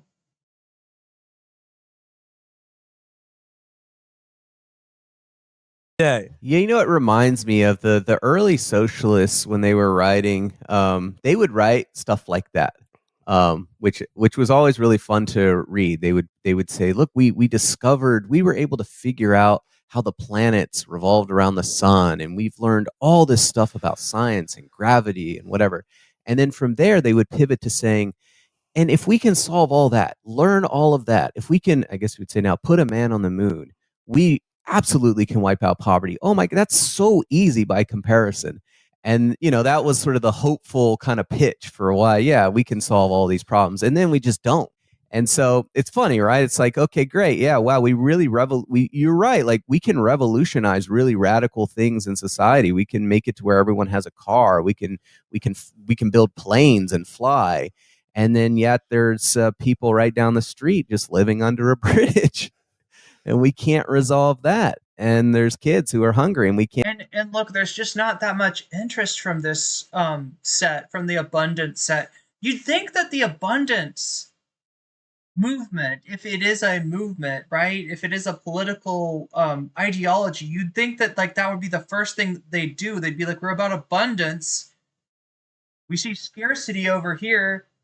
You want to have abundance, got to do something about scarcity. Like, why don't we flow some of that abundance over under the underpass, right? Why don't we flood some of that abundance to Skid Row? No, you're not interested in that. Can't give them food. We're just going to pretend that that's a natural problem of society and there's nothing we can do about it. And we'll move on to bigger and better questions. We fight over whether or not we can even give them food in school. So there are limits, I guess, to and if you do, they'll call you Tampon Tim. Human ingenuity. And it seems like you should attend to those things instead of just kind of thinking, well, I'll wave my hand in the technology. Yeah, we can do these things, but instead the government steals from us to fund genocide. True. And sad. Can't watch porn. The movie director voice in my head. Philip BL, super chatted $5. I got a call foul. Life expectancy is going down here in the United States. Or was he talking about Cuba? Wait, was Ezra Thinking talking? face. Yeah, good point. In Cuba, it's going up. And thank you for the super chat. Humans don't work like that. Wait, what is this? I can't watch porn. The movie director in my head won't shut up. If I try to watch a scene, I'll start critiquing line delivery, shot framing, lighting. Yeah. There's so much that is left to be desired. Let's just say, from a lot of it. The box truck with one-way glass. That was a nice touch. All right, but everything else, I got a little problem, a little issue with.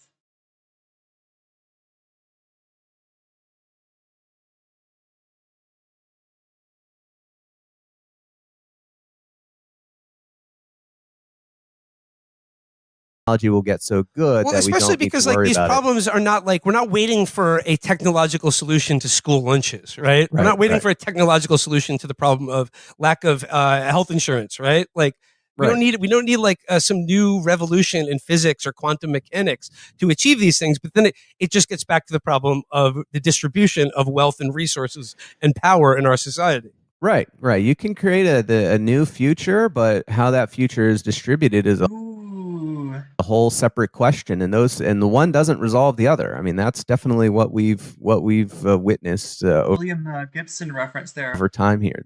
One does not fix the other, and you really shouldn't say, well, we need to maybe refocus on technology and not worry so much about these distributional questions, because new technology that it's a reason why the right is focusing on the Bernie movement and not any of these abundance clowns. Is not channeled in the right way, leads to Musk on the one end and crushing poverty on the other. And what about the world outside of the America of 2050? Where all the lithium is being mined to produce all of these electric cars and scooters.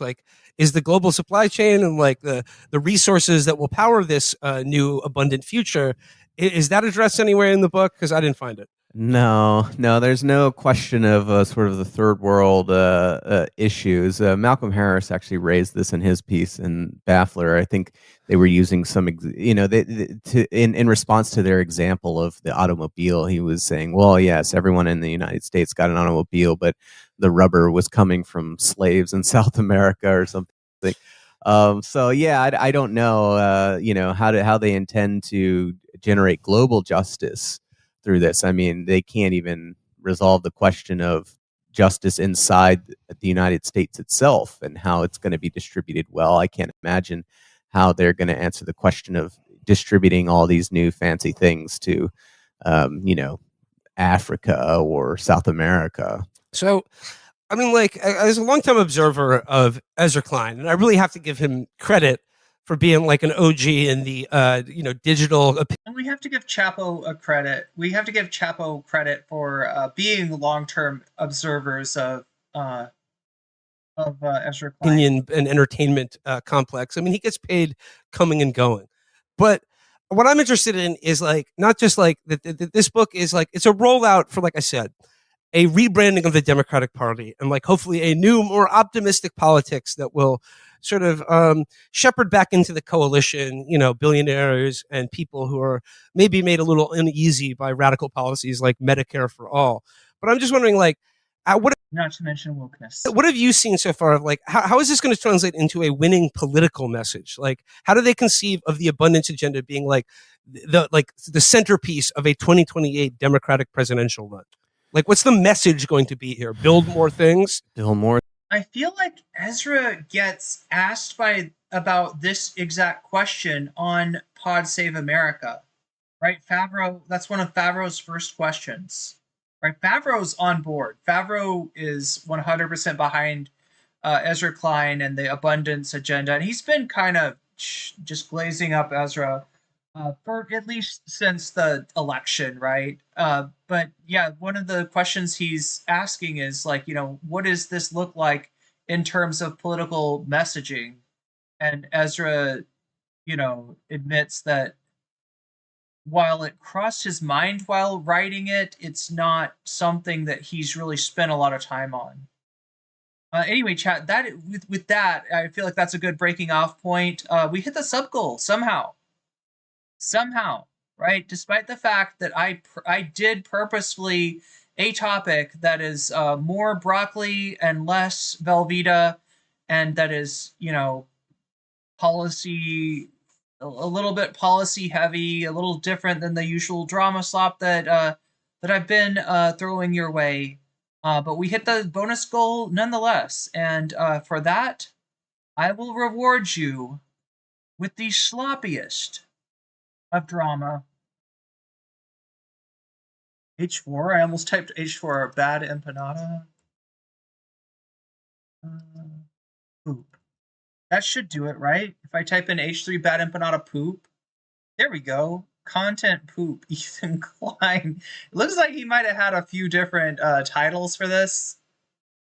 So did you guys know that Ethan Klein actually had another poop incident on his podcast? By the way, chat, I'm assuming that's what won.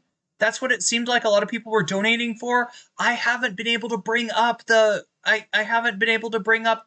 poll again, but I'm assuming that's what was winning. Is that correct? Am I anywhere close on that? Is the poop still in first place? The other day. What if I shit you not? There was actually another dog shit incident on the H3 show, as if to prove everything that we say about him. These dogs are just walking around and shitting everywhere all the fucking time. Look at the glory. Look at the wonder. What is this show? Came here for the slop content, stayed for the policy discussion. This is a fucking guy with no interest in his life, aside from my wife looking at expensive shitty watches. And then suddenly a dog shits on the floor and they have to take a break for 10 minutes. Who watches this? Who is it for? I don't know, but let's watch. This. If they do, you should send sex toys to their house. No. Well, I'm not going to do that. Poop is still 9% ahead. Okay, so it looks like poop won legitimately. I know, dude. How is this man pooping so much? That's what I want to know. No, dude. Someone shit or yeah. Well, look, we're getting Philip BL super chatted $5. No difficulty concentrating equals no Thomas Edison, who was issued the first light bulb patent 145 years ago, this Jan. Left finger, I left this for hater Favreau today. I left this for hater Favreau? Wait, no difficulty concentrating equals no Thomas Edison? See, I never know with Thomas Edison inventions, which ones were really his and which ones were stolen from Nikola Tesla. Oh, no. You should. Nikola Tesla, Nikola Tesla. Floor, Tom? Is that you, Tom? Look at this. This Seiko Marine Master is brand new. Let's go back to looking at our dog shit on the floor. No big deal. Normal everyday thing at the Klein house. Let's go back to looking at our watch. $3,000. Oh God! Thank you for reminding me that my screen is still oversized. Is that better?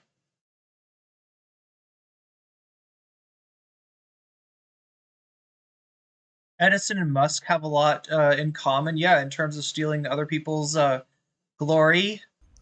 Oh, literally looks like a Rolex. Oh, you got it over there? Oh, you smell it too? Now I smell it. Yeah, it's been vicious for Okay, wait, let's just rewind that real quick, see what's going on there. Did somebody shit? I know, dude. Somebody, if they do, you should send sex toys to their house. No. Well, I'm not going to do that. Not going to do that. I know, dude.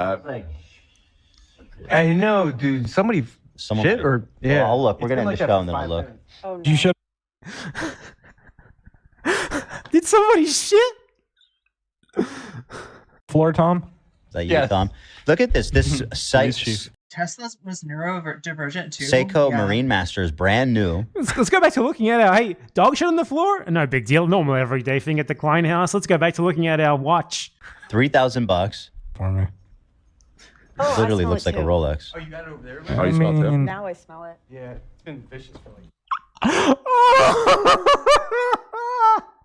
I didn't. Now I smell it. Yeah, it's been vicious for like. Edison at least made 2 things. Musk hasn't made a single thing. It's been vicious. All right. So, is there anything else? Yeah, the dog sure. shit. Oh, let me keep going. Here's Stephanie with a $50 donation. Happy birthday, Tom, as he's looking for a... Oh, in chat, I should let you know, right? I told you I was going to watch this video right after stream yesterday. I didn't end up doing it. I didn't end up pre-watching, so you're getting a honest reaction. Heard somewhere. You got it. This is like a constant Edison's generator improvements were stolen from Tesla. occurrence on their show, like a weekly occurrence. It's just a dog shit incident. If it's like this in the fucking studio where like 20 people work, just imagine what it's like in the fucking house when they're unsupervised by people who are not desensitized to the smell of dog shit like they are as well. Like these people are so accustomed. Got money for fancy watches, but not for doggy potty training. The smell of dog shit that they don't even notice it anymore. Ethan and Ezra Klein sitting down for I haven't pre-watched this. It just has poop in the title, so I'm watching it. As we call World of Poop? What the fuck is this? What subreddit is this on? R something, I can't tell. Leftovers H3. Oh wait, that's the snark one, right? That's a snarky one. Oh, them. Everyone's having a good time. I realized that being a father is basically just living in a world of poop. The dogs poop downstairs. They're supposed to poop outside. They're supposed to poop outside. They're supposed to wait for you to open the door and then they go and poop outside. Or you... No, I was thinking I was going to watch it without you, but then I got... I think I got hungry. I got distracted because I was hungry. You take them for a walk. I'm hungry again. Like a normal person. The baby pooped in the diaper. You got an eyelash. Okay. Thank you. You know... The dogs just poop. You can't control it, you know. That's... Wait, did he get the poop on him? What the fuck just happened? Wait, is she cleaning poop off of him? What happened? The dogs poop downstairs. Oh, this is Ethan's basement. This is literally... You're supposed to poop outside. This is what the basement used to look like. Look at that, chat. They used to actually have stuff in their basement. What happened? Did they build the basement first, and then as they got rich, they built the rest of the house? Look at that. There's actually like stuff in the basement. They're supposed to poop outside. They're supposed to wait for you to open the door and then they go and poop outside. Or you take them for a walk like a normal person. The baby pooped in the diaper. You got an eyelash. Oh, it's an eyelash. It's an eyelash. You're supposed to blow that, right? Do you know that, chat? If somebody has an eyelash, you take it and you like let them blow it because they can make a wish. Or maybe you can make a wish. Can you make a wish off of somebody else's eyelash? Yeah. How do wishes work, chat? You know... They just L poop. The dogs just poop. You can't control it, you know. They're supposed to go outside. The dogs ate their children's poop. Both incidents. Okay, this one sounds like the worst. If I was CPS and I saw this, man. Look, it's better than the children eating the dog's poop. All right, I'll say that. I'll say that as much. I feel like the CPS would be more concerned with an incident where the children were eating the dog's poop, not the other way around. The basement flooded. Oh, they took it out when it flooded and turned it into Ethan's gym. It's gotta be your own eyelash. Wait, so you get somebody else. If you get somebody else's eyelash, you should let them blow it, because you can't get that wish, right? You can't steal their wish. There's 3 like nuggies in the toilet.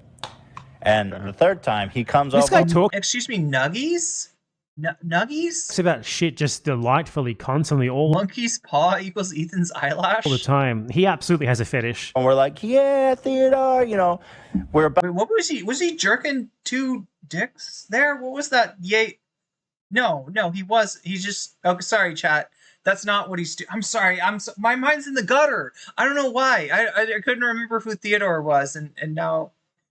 He's not jerking off Theodore Herzl, chat. If anybody was confused with that, it's a reference to a different Theodore. About to go take it and flush it. This just happened, but we're like celebrating because we want to, positively reinforce his. That's how his you positively reinforce. And as we're celebrating, Alfredo. Oh no. Swoops in and eats a whole human shit of Theodore's this size. Show me. Oh wait, shit, chat. Theodore's their kid, right? Poop nuggets. Wait, sorry. The nugget was the nuggie in the toilet. The dog comes and eats the poop out of the toilet. Is that what we're talking about? I guess they do that, don't they? I mean, like usually you would flush it so that you. Oh, I see. But he didn't flush it because he's proud of his kid taking a poop in the toilet, which you want to obviously reinforce. That's what you reinforce the pooping in the toilet. Okay, I get it. I think I understand now. I think I'm caught up. A whole human shit. He talks about this delightfully. He brings up things that no one should be able to torture out of him, as if he's proud of them. He's going back for seconds, and Ela has to wrestle out the second nug out of his mouth.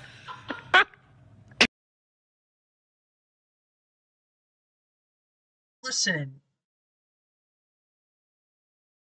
I don't care how much I'm invested in a relationship, in a family, all right? If a dog eats somebody's poop, I'm not going into the dog's mouth to fish it out. That dogs can eat poop, all right? That one I'm not so worried about. Now, is it disgusting that the circumstances were such that a dog ate a human's shit? Yeah, I guess it's not ideal. But once it's in the dog's mouth, it's more disgusting if you take it out. All right, it's more disgusting than letting the dog just, It's really disgusting. I'm a little bit. Yeah, I'm supposed to eat lunch, Chad. I'm no longer hungry. I don't need Ozempic, Chad. I got Ethan Klein. I got the Klein family. All right, I don't need Ozempic. Destroyed it. He bodied the whole nug.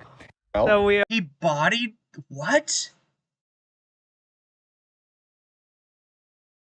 Excuse me? That's a weird way of describing a dog eating shit. Bodied the... No. I don't think you can wrestle a turd. Yeah, squeezing a fistful. Yeah, there's no point. There's no point. Philip BL Is there a point? super chatted $10.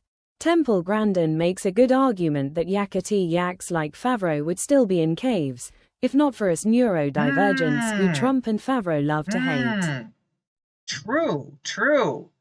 Yeah. And there's still even people there's still so much of a pejorative, when you're using the word autistic as an insult, it's just that's what you got. Your choice between the right-wing chuds that have gone back to using their using the R slur as their go-to insult, and then people that are a little slightly better than that, I guess, is using autistic as your go-to pejorative. Our I don't want potty to talk. This is training 9/11. Bruce now. This was when we were potty training Teddy. Oh, We are potty training Bruce. And last night, all evening, we were super on it. So we'll put him on the potty. He'll sit on it for a while and then get up and... Wait, Emlo, are you talking about eschatology here? The testimony, I lived through the worst eschatological events, and I could never... I'm sorry, when you said eschatological, I thought that was a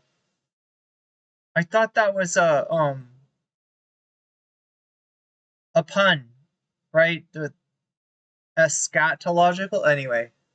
Try again, and all evening, and I knew he had to pee, and I knew he had to poop, and he still hasn't done it, and he just won't do it, and it was almost bedtime, and we're getting ready to just go to the room, and he still had... Thank you for the super chat, Philip. No diaper on, because we were just trying, and I was like, I'm gonna change him in the room anyway, and then Teddy tells us, oh, he's pooping.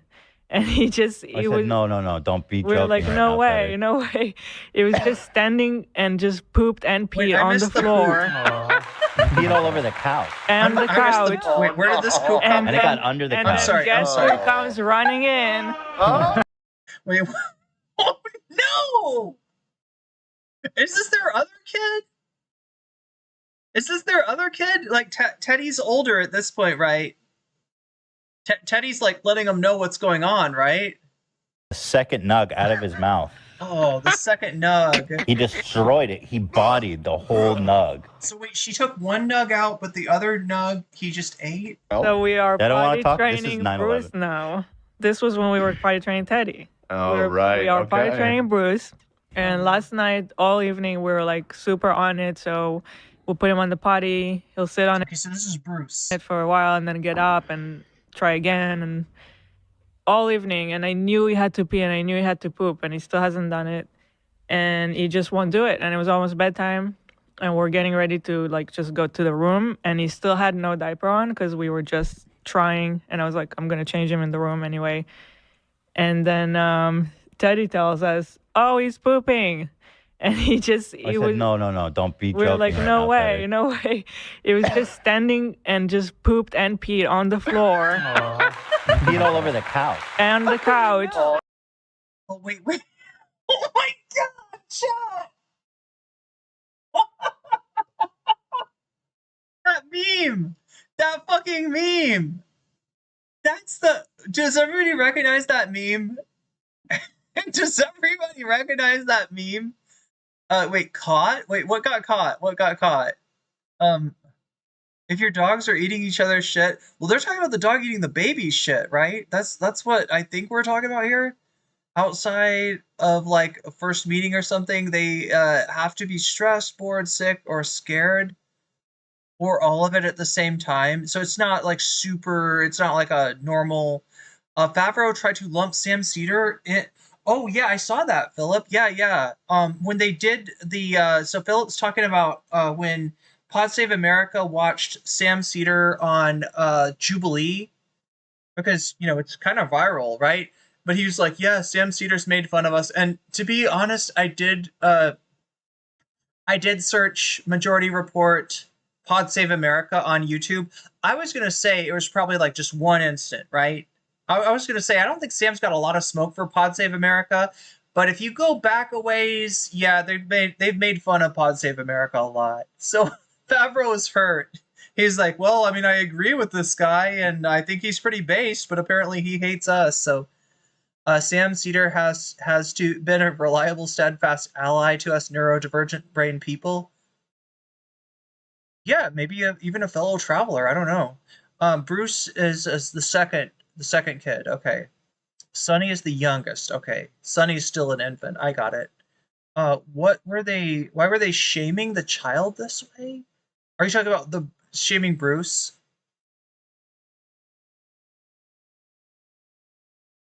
It's funny because speaking of, I mean, neurodivergence, I've always got advice from therapists and stuff that I was like kind of working on, ways of dealing with, it being ADHD, or being, neurodivergent, but particularly with ADHD. The idea is this, that like on one hand, you kind of need to have autonomy. You need to be able to call your own shots. You need to be able to make your own hours if you can. I've kind of got that with my current job. But the other thing about it is you sort of also need somebody to like watch your back, not to watch somebody who maybe sees the world through a different perspective and is going to notice the things that you don't notice, to just sort of like let you know you're missing something important. Had to train my pup not to eat her own poop after I adopted her from a litter of 12, and she was a runt. She's like 50 kilograms now. Still scared of a lot. So dogs will eat the poop more when they're nervous or...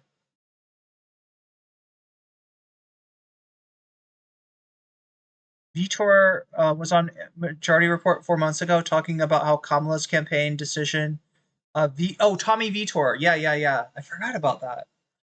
went on there 4 years ago talking about how Kamala's campaign decisions should be good because they were informed by polling data. Great. We know who is really on our side for progress and support.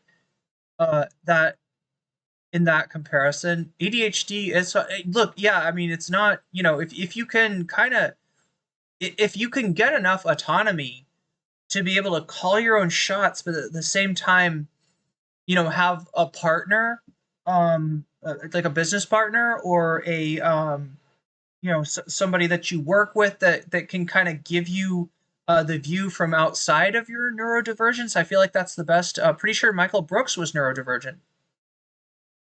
It's entirely possible. I got some good advice. Yeah, but it's hard to implement. It's hard to implement. I don't want to say it like it's just like, oh yeah, really easy. You get yourself a job with some autonomy. Like, right? That's not most jobs. That's not most bosses. That's not most situations. And no, capitalism is not a fucking world where everybody can, run their own business. Or in my case, I'm not actually, I'm more like a 1099 employee. I mean, I still haven't, still need to sort of get the, figure out benefits and figure out how to kind of replace the benefits that I'd get from like a good job. But it is definitely better tips to avoid IRL stun lock. And it got under the couch. Oh, that's true. Guess who comes running in? Oh no! Ducky. It was Ducky. It was Ducky. Okay, so just to go back to where we're at, right? This is Bruce, their second kid. They're waiting for Bruce to poop the whole time. Bruce isn't pooping. Finally, Bruce does poop, but it's like on the carpet or something.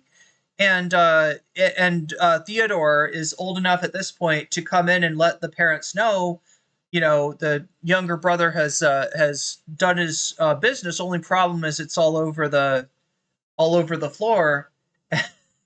But wait, let me show this the meme. Look, that's the meme. That's the meme. That fucking meme right there. Do you know what that is? Does everybody know that meme? Here, do I need to get the original version? Man standing behind the trees meme. Man standing behind the tree meme. For anybody who is not clear on what meme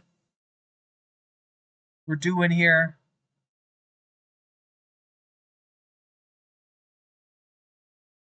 Maybe expand this a little bit. Sorry about the aspect ratio. I don't know why it's fucky, but it's this meme. It's this meme, right? This is the guy standing behind the tree, like really excited about what's going on, ready to take advantage of the situation, whatever it may be, right? That's the meme. Is you just post it when you're like, oh hell yeah, you know what I mean? When you're like, oh, this is going on. Yeah, I'm excited. Rubbing his hands together, right? That's the meme. That's what Ducky. I guess that's Ducky. Is the dog? The dog is Ducky. I'm guessing. What does it say? Oh my God, Chad! After walking in the bathroom this morning for breakfast. The meme is the dog is excited to eat the poop. Like, right? That's the meme. I'm sorry.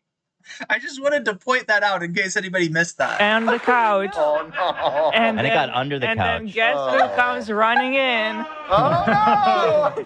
Ducky. It was Ducky. It was no, Ducky this time. No! He started eating the poop. Oh my God. This is like a constant occurrence in the Klein household, isn't it? There's so much of this. Wait, that's Fredo? This is like a clip from I'm sorry, they're talking about Ducky, right? But this is a picture of Fredo. 2017 of another poop incident, I guess. Well, apparently, nobody. Dan's off mic. Shredder pooped. He pooped in the office? Yeah, I'm cleaning up a big sloppy shit right now. Oh no, Shredder, it's your birthday. Rest in peace, Shredder. This is before the. This is so old. This is the dog that he killed by feeding it cheese and poop, apparently. The only reason. Shredder's like a little Yorkie. Alfredo is the white doggy. Ducky is the big Yorkie. Wait, is Alfredo still alive? Currently with us? I thought Alfredo was still alive too. We're letting him get away with it right now. It's a nice white one too. Let me know. Oh man. Hopefully our office manager doesn't see this. Wait, did he just say it's a nice white one? Now, chat, dog poop, I'm a little bit of an expert in because I grew up with dogs and I know about the white dog poop, but I was under the impression that the white poop only happens if a dog's poop is left in the yard over, I don't know, like a winter or something like that, right? Eventually, it turns white. Like all of the color drains out of it, and it turns into where does a dog do a white poop? Is that a thing? Alfredo and Ducky are alive. Shredder is not. Yeah. Wait, are they talking about a wet one? I thought they said a white one. Oh, they said a wet one. Thank you, shower chat. It's like a white one? That's not. White one should not be coming out of your dog unless your dog. That means your dog has been eating, like, I don't know, cheese or. Oh my god, no, not the cheese. No, don't feed your dog cheese. No, they're not. They're okay. Wet one. That makes sense. So you said a wet one. Thank you, shower chat. That's important. That's important. Where did the white dog poop go from the 70s? Wait, what? Any business that wants to be more innovative than their competition will choose the ADHD to be ADHD friendly. All it takes is management to not be too lazy or self-educate themselves about ADHD. Yeah, it should be, seen as an asset, not a liability. What happened, Shreds? What did he eat? So I apologize. Are we talking about Michael Cohen? Yeah, our boy. We're talking about Michael. Our boy.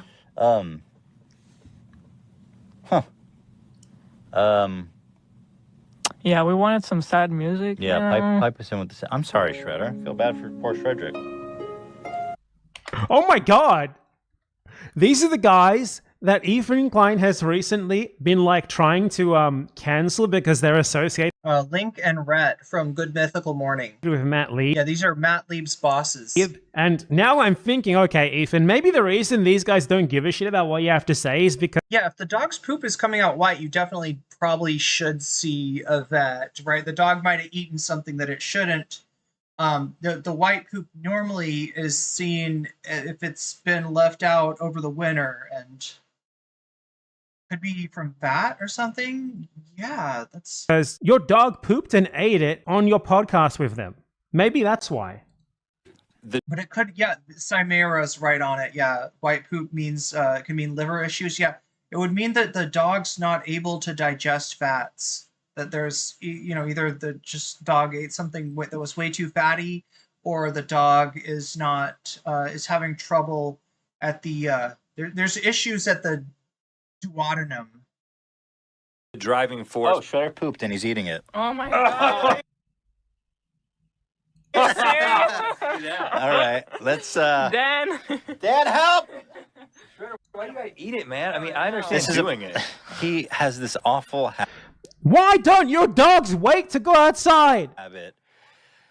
You could really. This does not happen consecutively with 2-3 dogs in a row unless you don't train them. And the thing is, your million. Well, yeah, liver. So Chat's diagnosing a potential white poop from a dog. Listen, it could be a problem with the liver. It could be a problem with the pancreas. It could be a problem with the duodenum, right? It could be a problem with the delivery mechanism from the gallbladder to the intestines, right? There's a lot of things that can cause that, but Millionaires, you already outsource all of your basic bodily functions to other people. Why don't you pay someone to train your dogs at least? Do you like that they shit inside? That was the thing that I was thinking, is that it kind of blows my mind that he doesn't have a pet sitter. He does, doesn't he? This happens so much. This is insane. It never ends. There's so many clips of them just pooping live on air. They never stop. No wonder CPS visited you guys. What the fuck? It became very apparent that I just hate smells. I've noticed. And Teddy does too. I don't know if you noticed that. Teddy has a really keen sensitive sense of smell. But I have a really crazy. I feel like I have superhuman smelling. I don't know if you've noticed that about me. Not on the level of Teddy. No, Teddy is definitely exceptional I mean, smell stuff. Like he'll smell when the dogs poop inside, like immediately, and it would be like somewhere not even the same room. Yeah, he's good. I can't, like, there's too many clips to watch. I can't show you all of them, or there are too many. And there's this classic, of course. Ethan Klein sits down at his own computer desk and just like, oh, I just stepped in shit. The house is spotless. Our house is so clean. And then the reality. Is this shit? Yeah, I mean, I guess it all just depends on how significantly different this is than their existing content. I mean, if he can't even do his content, he can't even do his like that's like the it's like the members only show on Tuesday and Thursday. If it's like a huge jump up and he's being distracted by stepping in poop production quality, then it'll make sense. What's happening? You see that face? You can tell what's happening. You see the face he's making? The carpet from one of the dogs. It's like a super it's like a super, how do you call it? Fibery, petrified? Super fluffy with like strings, you know? He really likes his vivid descriptions of shit, doesn't he? And I actually don't know what he means. I don't know what he's talking about with strings, super fluffy with strings. And I guess I ended up making the Ethan Klein shit compilation, didn't I? Didn't need anyone else to do it for me. I made it. But we'll end with the classic. Ethan Klein talking about how his kids got a parasite from eating dog shit. It was previously unknown to science as well. No one had ever heard of it before this. He was really... Yeah, obviously people have heard of Giardia, but Bad and Podano just hasn't heard of it. Yeah, he said strings? Like stringy? I feel like his dog's probably eating something it shouldn't. Fucking happy about this as well. The way that he talked about it, he was so happy. Jesus. One part of it. The next part is... What's the next? That Olive has Giardia, which is it's a bacterial infection in the intestines that makes you have diarrhea. And Olive has that? It happens when you feed your dogs bags of cheese. They make string cheese. No! Oh my god. He means the carpet. Wait, the carpet's the thing with strings on it? I thought Wait, is the carpet the thing that's fluffy? Because that was confusing me. So, flatworm family? No.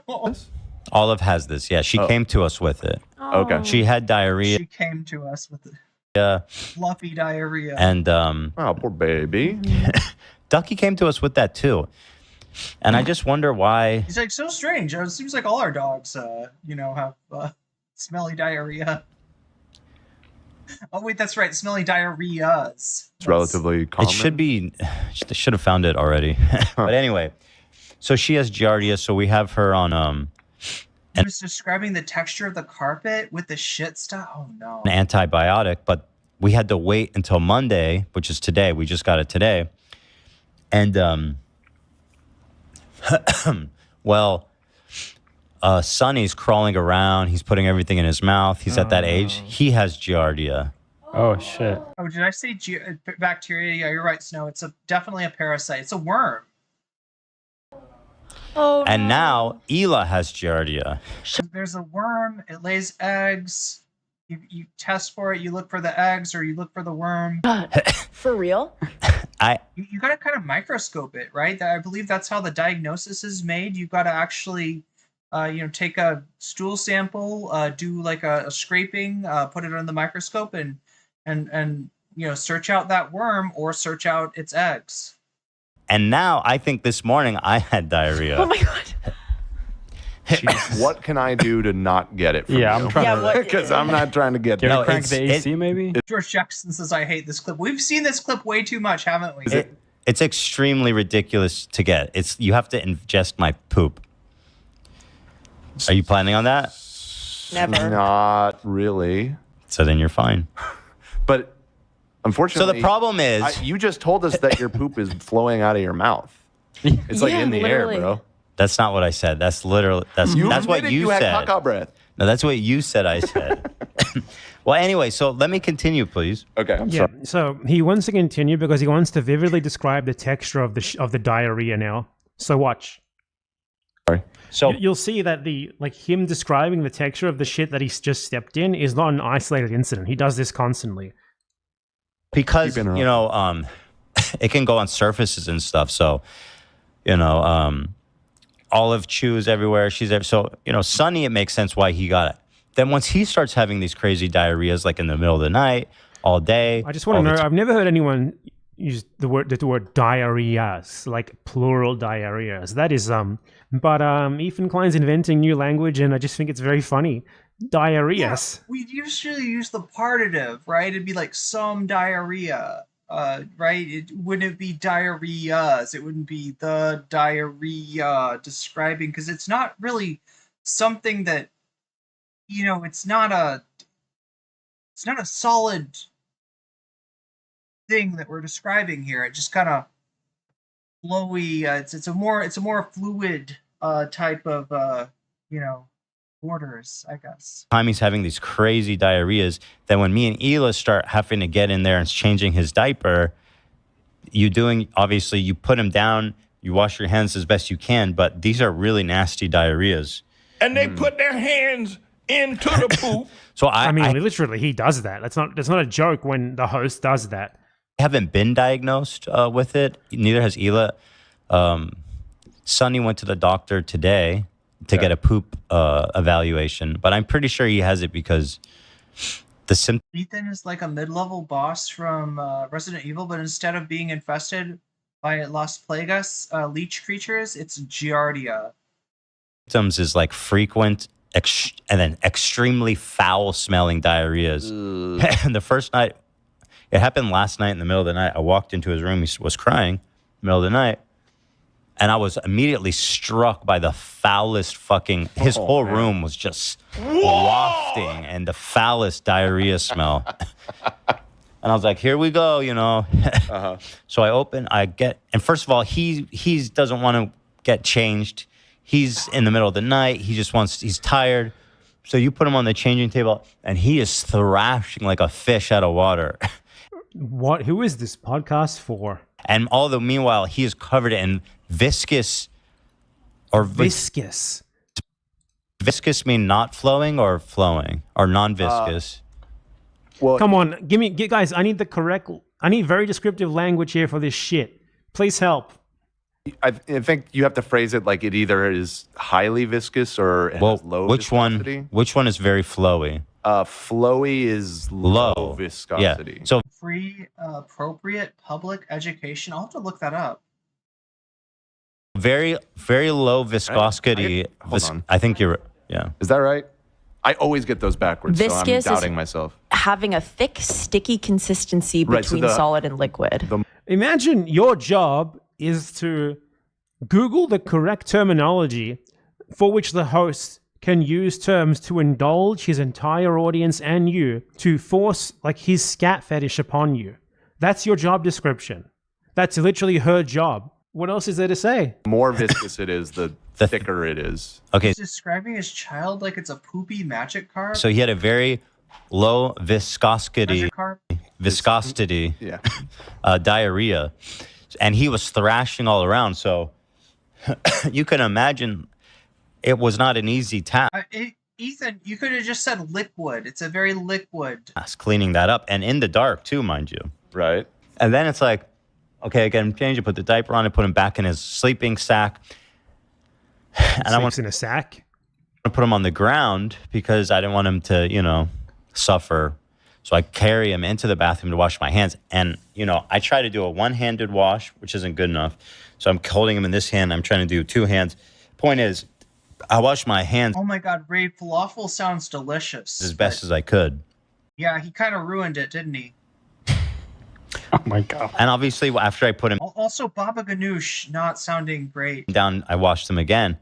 Hila, on the other hand, she started having, and I don't want to out her, but very foul-smelling diarrhea. Look at him smiling as he said that. He especially likes it when she has it. It's weird the way that he bullies his wife. It's kind of through public shaming. Like, it's kind of weird. This morning I had a diarrhea. No.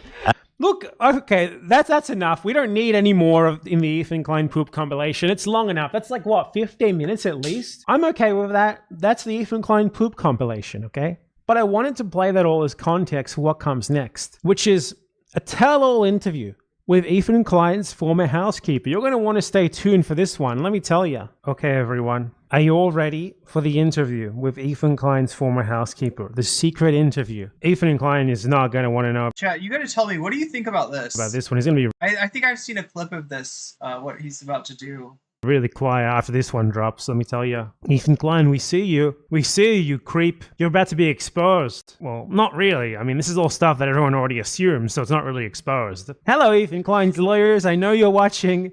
I just want to know, what's it like to get paid, like, by the hour to basically just do nothing? And like, you're basically doing elder abuse here. Like, this guy is the equivalent of an Alzheimer's patient, man. Come on, what you're doing is unethical. This guy should be in a fucking conservatorship. He shouldn't... His poop compilation is longer than his N-word compilation. He should not be in charge of his own financial decisions, man. I gotta fix my hair to hide my baldness better. Anyway, I'd like to welcome to the stream the guest of honor on today's stream, the former housekeeper of Ethan Klein. Here she is. Hello. I am here to speak of my traumatic experience working in the Ethan Klein household. It's okay. This is a safe place for you to air your trauma. You have... Yeah, poop compilation is longer than his Palestine support. Oh my god, that's an understatement. Safe environment here. There are endless poop clips. I love that BE is addressing the lawyer. Wait, the lawyer? Oh yeah, Ethan's lawyer. An opportunity to let... Is this separate from the Marble content? Yeah, I think so. Yeah, it's like a separate item. Put it all out. I can't we will all be nothing but supportive to you. For some reason, my YouTube, like the YouTube tab won't load. I think it's because I'm using two different browsers, which I've been told is not the most professional move. Come on, show me my... I can't even see the freaking... Oh. Here on the Be Free podcast, just say whatever you want. Let it all out. Though I will direct you in a certain way. Can you tell us about the poop stuff? Okay. So, in the Ethan Klein household, they specifically do not teach the dog how to poop. What? That's really weird. Why don't they do that? Why not? I cannot say. They do not tell me. But, very weirdly, they also tell me that I should not clean the poop. If I see the poop, they want me to leave it. Okay, that's really weird. That's crazy, actually. So, why? I mean, do you have any idea? No, I do not know. However, I come back, maybe 30 minutes later, there is no more poop. The poop is gone. I don't even know what to say to that. So, like, how many times a day would you say that the Klein household has a poop incident? At least 5. It all depends on the dogs, because sometimes they get a dog, and the dog died because... I'm sorry, Chad. Is this Seth MacFarlane channel or is this Bad Empanadas channel? I can't tell. Eats poop or cheese, and the number of dogs in the household at any one time can vary. Okay. Well, that's very, very interesting. Do you know if there's any sort of relation between the cheese and the poop? Why is Ethan's former housekeeper from Eastern Europe? Not that I know of, though it is possible that there is some sort of relation between the poop and the cheese. I do know that cheese happens to do certain things to poop. Where did you learn that from? Conversation with Ethan Klein. It's interesting. It's very interesting that Ethan Klein seems to talk so much about poop and be so concerned with the poop in his household and like to leave the poop everywhere. So I have a specific question for you. This is the one that's on everyone's mind. Have you ever witnessed anything possibly related to human consumption of feces in the Klein household? Actually, yes. And this was a very traumatic incident. It's actually mentioned in my lawsuit. Well, you can let it all out here. You know, take your time. Take your time. This is a safe space for you to say whatever it is that you want. Just let it all out. We're here for you. We truly are here for you. Well, okay. Well, wait, he's doing the accent that Ethan put on? Did Ethan do an accent? There is one member of the podcast crew who really liked to eat the poo-poo. Who could it be? Who could it be, crowd? Who really likes to eat the poo-poo? Is it Ethan? Well, you can let us know. I'll let you know, though. Everyone here is really interested in finding out who it is who eats the poo-poo. But ultimately, it's your decision. It's your decision. Well, this one guy, his name is Abdul. They put a leash on him, and he walks on all fours on the floor. And the craziest part about it is that they don't do this to him. He asks them to put the leash on him so he can walk on the floor like a dog. Wow. I'm speechless. And does he eat the poo-poo? He eats the poo-poo, yes. Why do you think he does that? I do not know. I do not know anything about these people, and I do not want to know anything more about these people. My experience working in that house made me want to die. Wait, Olivia decided to do a Trans Day of Visibility shout out in the last 3 minutes of the live stream today. Ethan predictably managed to fuck up the vibe by making a terrible Pride Minute joke. Oh yeah, their fucking Pride Minute. That was probably the first thing that set me off about like Ethan Klein. I remember like watching like an episode of H3 like after the Vosh thing, or maybe it was during the Vosh thing. You know, when they're going over the Vosh horse and short sack goblin thing. Does he eat the poo-poo? Yeah, like ice cream. I caught so many diseases. It was the most disgusting environment I have ever seen in my life. And let me tell you, I have seen some pretty bad things, some very shitty things. I worked in a sewerage system, and this was worse. Can you guys do you say respect eating the poo-poo? Believe this? I cannot believe it. Well, do you have anything else to say for us? Anything else that you can say to let us know about this, the ins and outs and the secrets of the Klein household and their poop obsession? Yes, there is one more thing. Worst empanada. They told me not to clean the bathroom. Ethan Klein, he has a thing for the poop residue in the toilet. If there was no blockages, I think he would leave it full. I pray that no one introduces him to the technology of the pre-industrial age toilet where the shit all stacked on top of each other, because he would use it as a bath. Well, he's going to watch this, and now he knows it. Chat, Scrooge McDuck. About it, so Scrooge McDuck. I'm genuinely afraid of what you have just unleashed upon the world and that bathroom. Well, I'm not even sure what to ask you at this point. You've told us everything that we need to know. I wish you really good luck with your lawsuit. Pride Minute was sort of questionable from the start, but it hasn't been funny for a long time. It's unfortunate that it's technically not illegal to eat shit, so he gets away with that, though it should be. I completely agree. And I just want to note that Ethan Klein, you need to stop eating the poo-poo. Please stop eating the poo-poo. Okay, so he's definitely doing the eat the poo-poo meme, right? Or is it to say? A truly traumatic story from Ethan Klein's former housekeeper. That one's going in the Ethan Klein poop compilation. Wait, she wants to come back. She's got more to say. She's got more? She's got more to say. Hold on. Dan also eats the poo-poo. He eats it very well, and he described very vividly the viscosity of the poo-poo. Okay, thank you. See you next time. There you have it, chat. That is the Bad Empanada Poo-Poo report. Oh my god. That was wild. Okay. So, I keep on ending the stream really early because I get super hungry or I need to go do something. I wanted to ask just really quickly, because I keep on getting questions about Thailand and stuff like that. Anybody have any questions of that, like of a personal nature? I'm inviting too much if I say questions of a personal nature, aren't I? I just mean like, are there any like questions related to personal news? Forgot that he glazed LolCow Live before the podcast. Yeah, well, he's going to be on LolCow Live, right? That's going to be how he ends his career, chat. Ethan Klein is going to end his career as a LolCow. He's going to be on there with Wings of Redemption and Dark Side Phil and whoever the hell else Keemstar is, Russell Boogie. What a shocking interview, I know, right? The Marbles is more unhinged than this by a long shot. Well, we'll see if we can unlock the Marbles tomorrow. All right, we unlocked the poo-poo today. We'll save the marbles potentially for later. Where's the weather like? It is hot, very hot. About 100 degrees is the high every day. It's actually the hot season. And there hasn't been a lot of rain, but it seems like when that does, okay, so mostly it's hot, but it's not a super humid heat.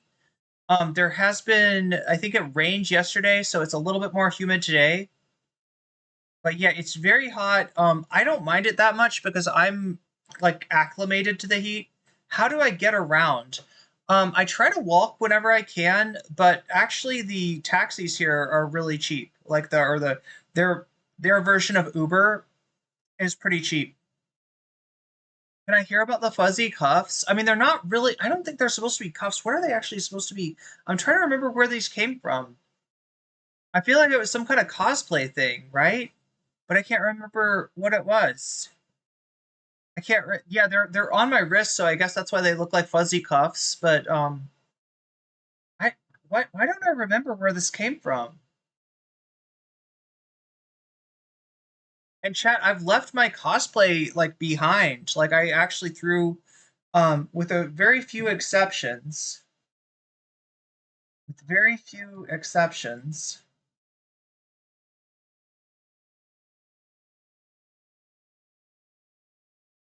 I left my cosplay behind. 100 degrees. Yeah, it's very hot right now. The other thing about the weather, I guess you'd call it weather, it's the burning season right now, right? So there's a burning season, which means it's when rice farmers, decide to burn their previous crops to make room for the new crop, right?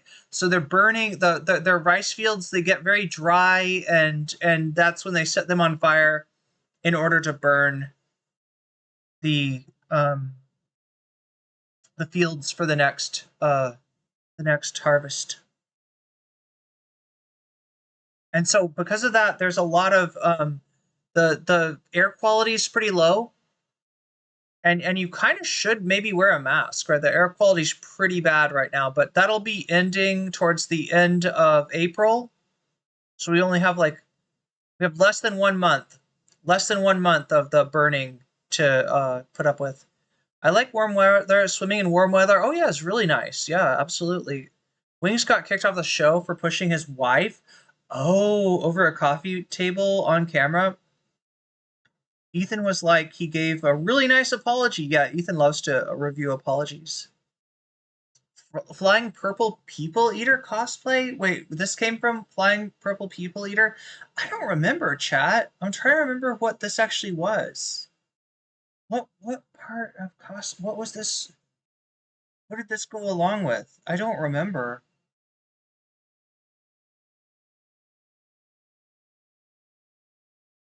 Have I met Eric Dubay? Eric Dubai lives in Thailand? I don't think so. We do that in the Midwest too. What, burn the fields?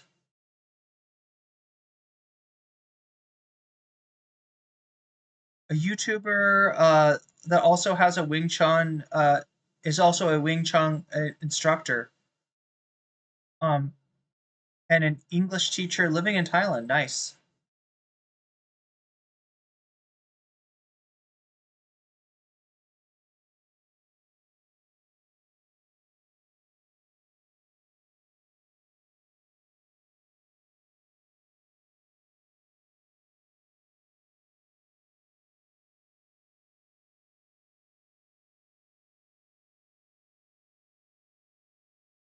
I don't think I could live there. Hate the heat.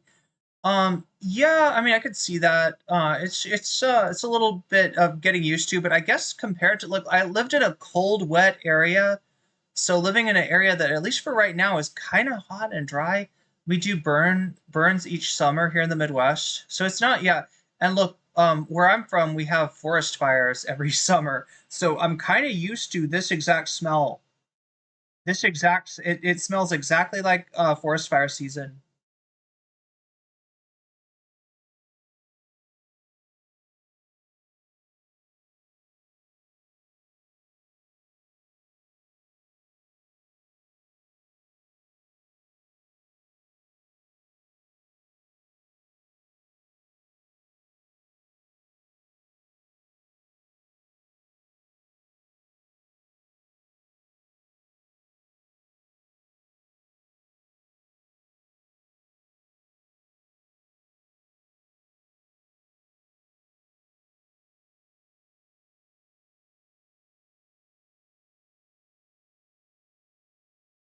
If the smoke gets bad, you can foam your windowsills to keep the smoke out, and use your air con to circulate air through open windows when the air is clear. Have you had any fruit from the street vendor? Only one. All right. I've walked by a few street vendors, but I was with my friend, and we were kind of like on a mission to go to one place or another. So I haven't gotten to like what I really want to do is get some cut mango, because mango is like off the scale here. I haven't tried the mango here yet, and I really need to. What I did try though, what I did get from a fruit vendor was jackfruit, like cut jackfruit, right? And that was really good. But I want to try some papaya, and I want to try some mango, right? Those are my two.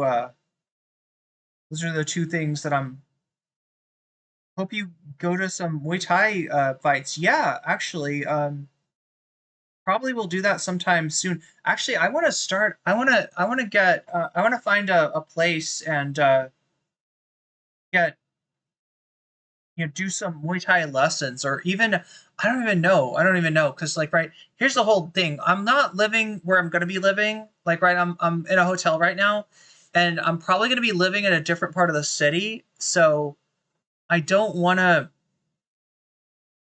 like sign up for like a Muay Thai place until durian tastes great, but the smell is something else. Yeah, a lot of people don't like the smell. I don't actually have much of a problem with it. I guess if you, I don't know. I'm imagining if I was at a durian festival where everybody threw their durian shells away, and like in my garbage cans, like, and it sat around in the heat for like days and days, maybe that would bother me, but I'm okay with the smell.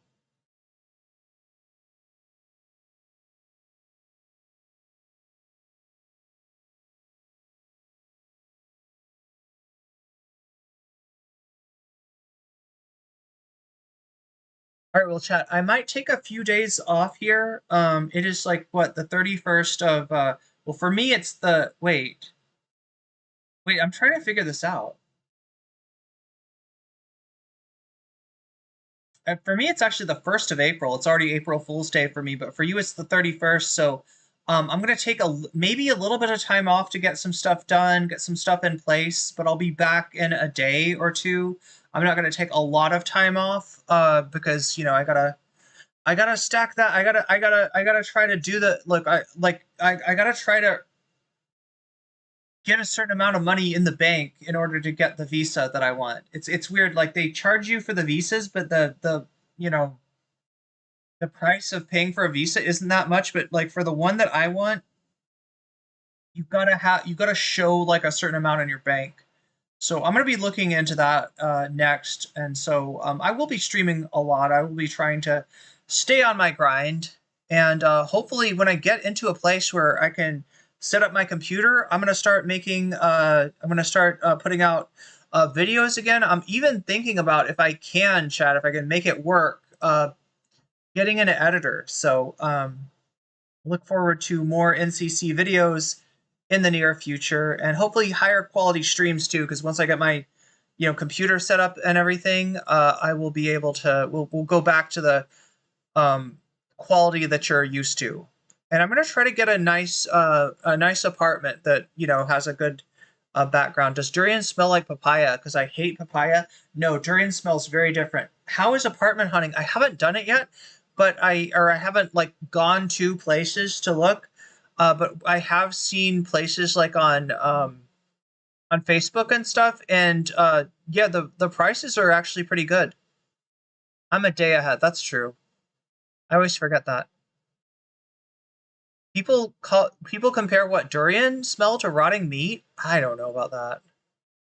I don't remember what rotting meat smells like, but it can't be like durian. Most Muay Thai gyms cater to foreigners. That's like how they make money. Yeah, that's the thing. That's the problem. Is that like the Muay Thai gyms that you're talking about, they tend to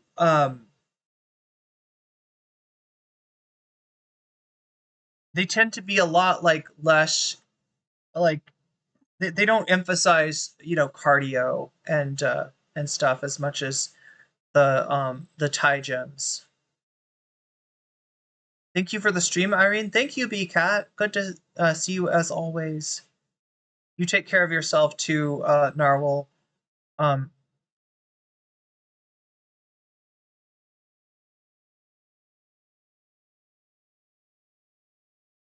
right, so I wanted to say thank you, mods. Thank you, Thumb Gang. Thank you for liking the stream. It helps me out a lot. It especially when for some reason I don't know YouTube's punishing me for streaming. I don't know. I don't know what's going on with the numbers have been a little off. Maybe it's just not streaming at my normal time. A few people have commented about that, but yeah, Thumb Gang, you really help me out by hitting that like button and by forcing YouTube to send the stream out to more people. Thank you, Patreons. You know who you are. I'll be thanking you by name as soon as I get my my desktop plugged back in and I can see your beautiful names. And much love to everyone. Take care of yourself and each other. And I will talk to you again on, it's Monday right now for you. Probably Wednesday. Probably Wednesday I'll be back. So until then. Oh, wait. I got to do it like, wait, let me see if I can do this. How does this work again? Is it like Vape Nash? Is that it, chat? Is it like that? Vape Nash? I can't tell.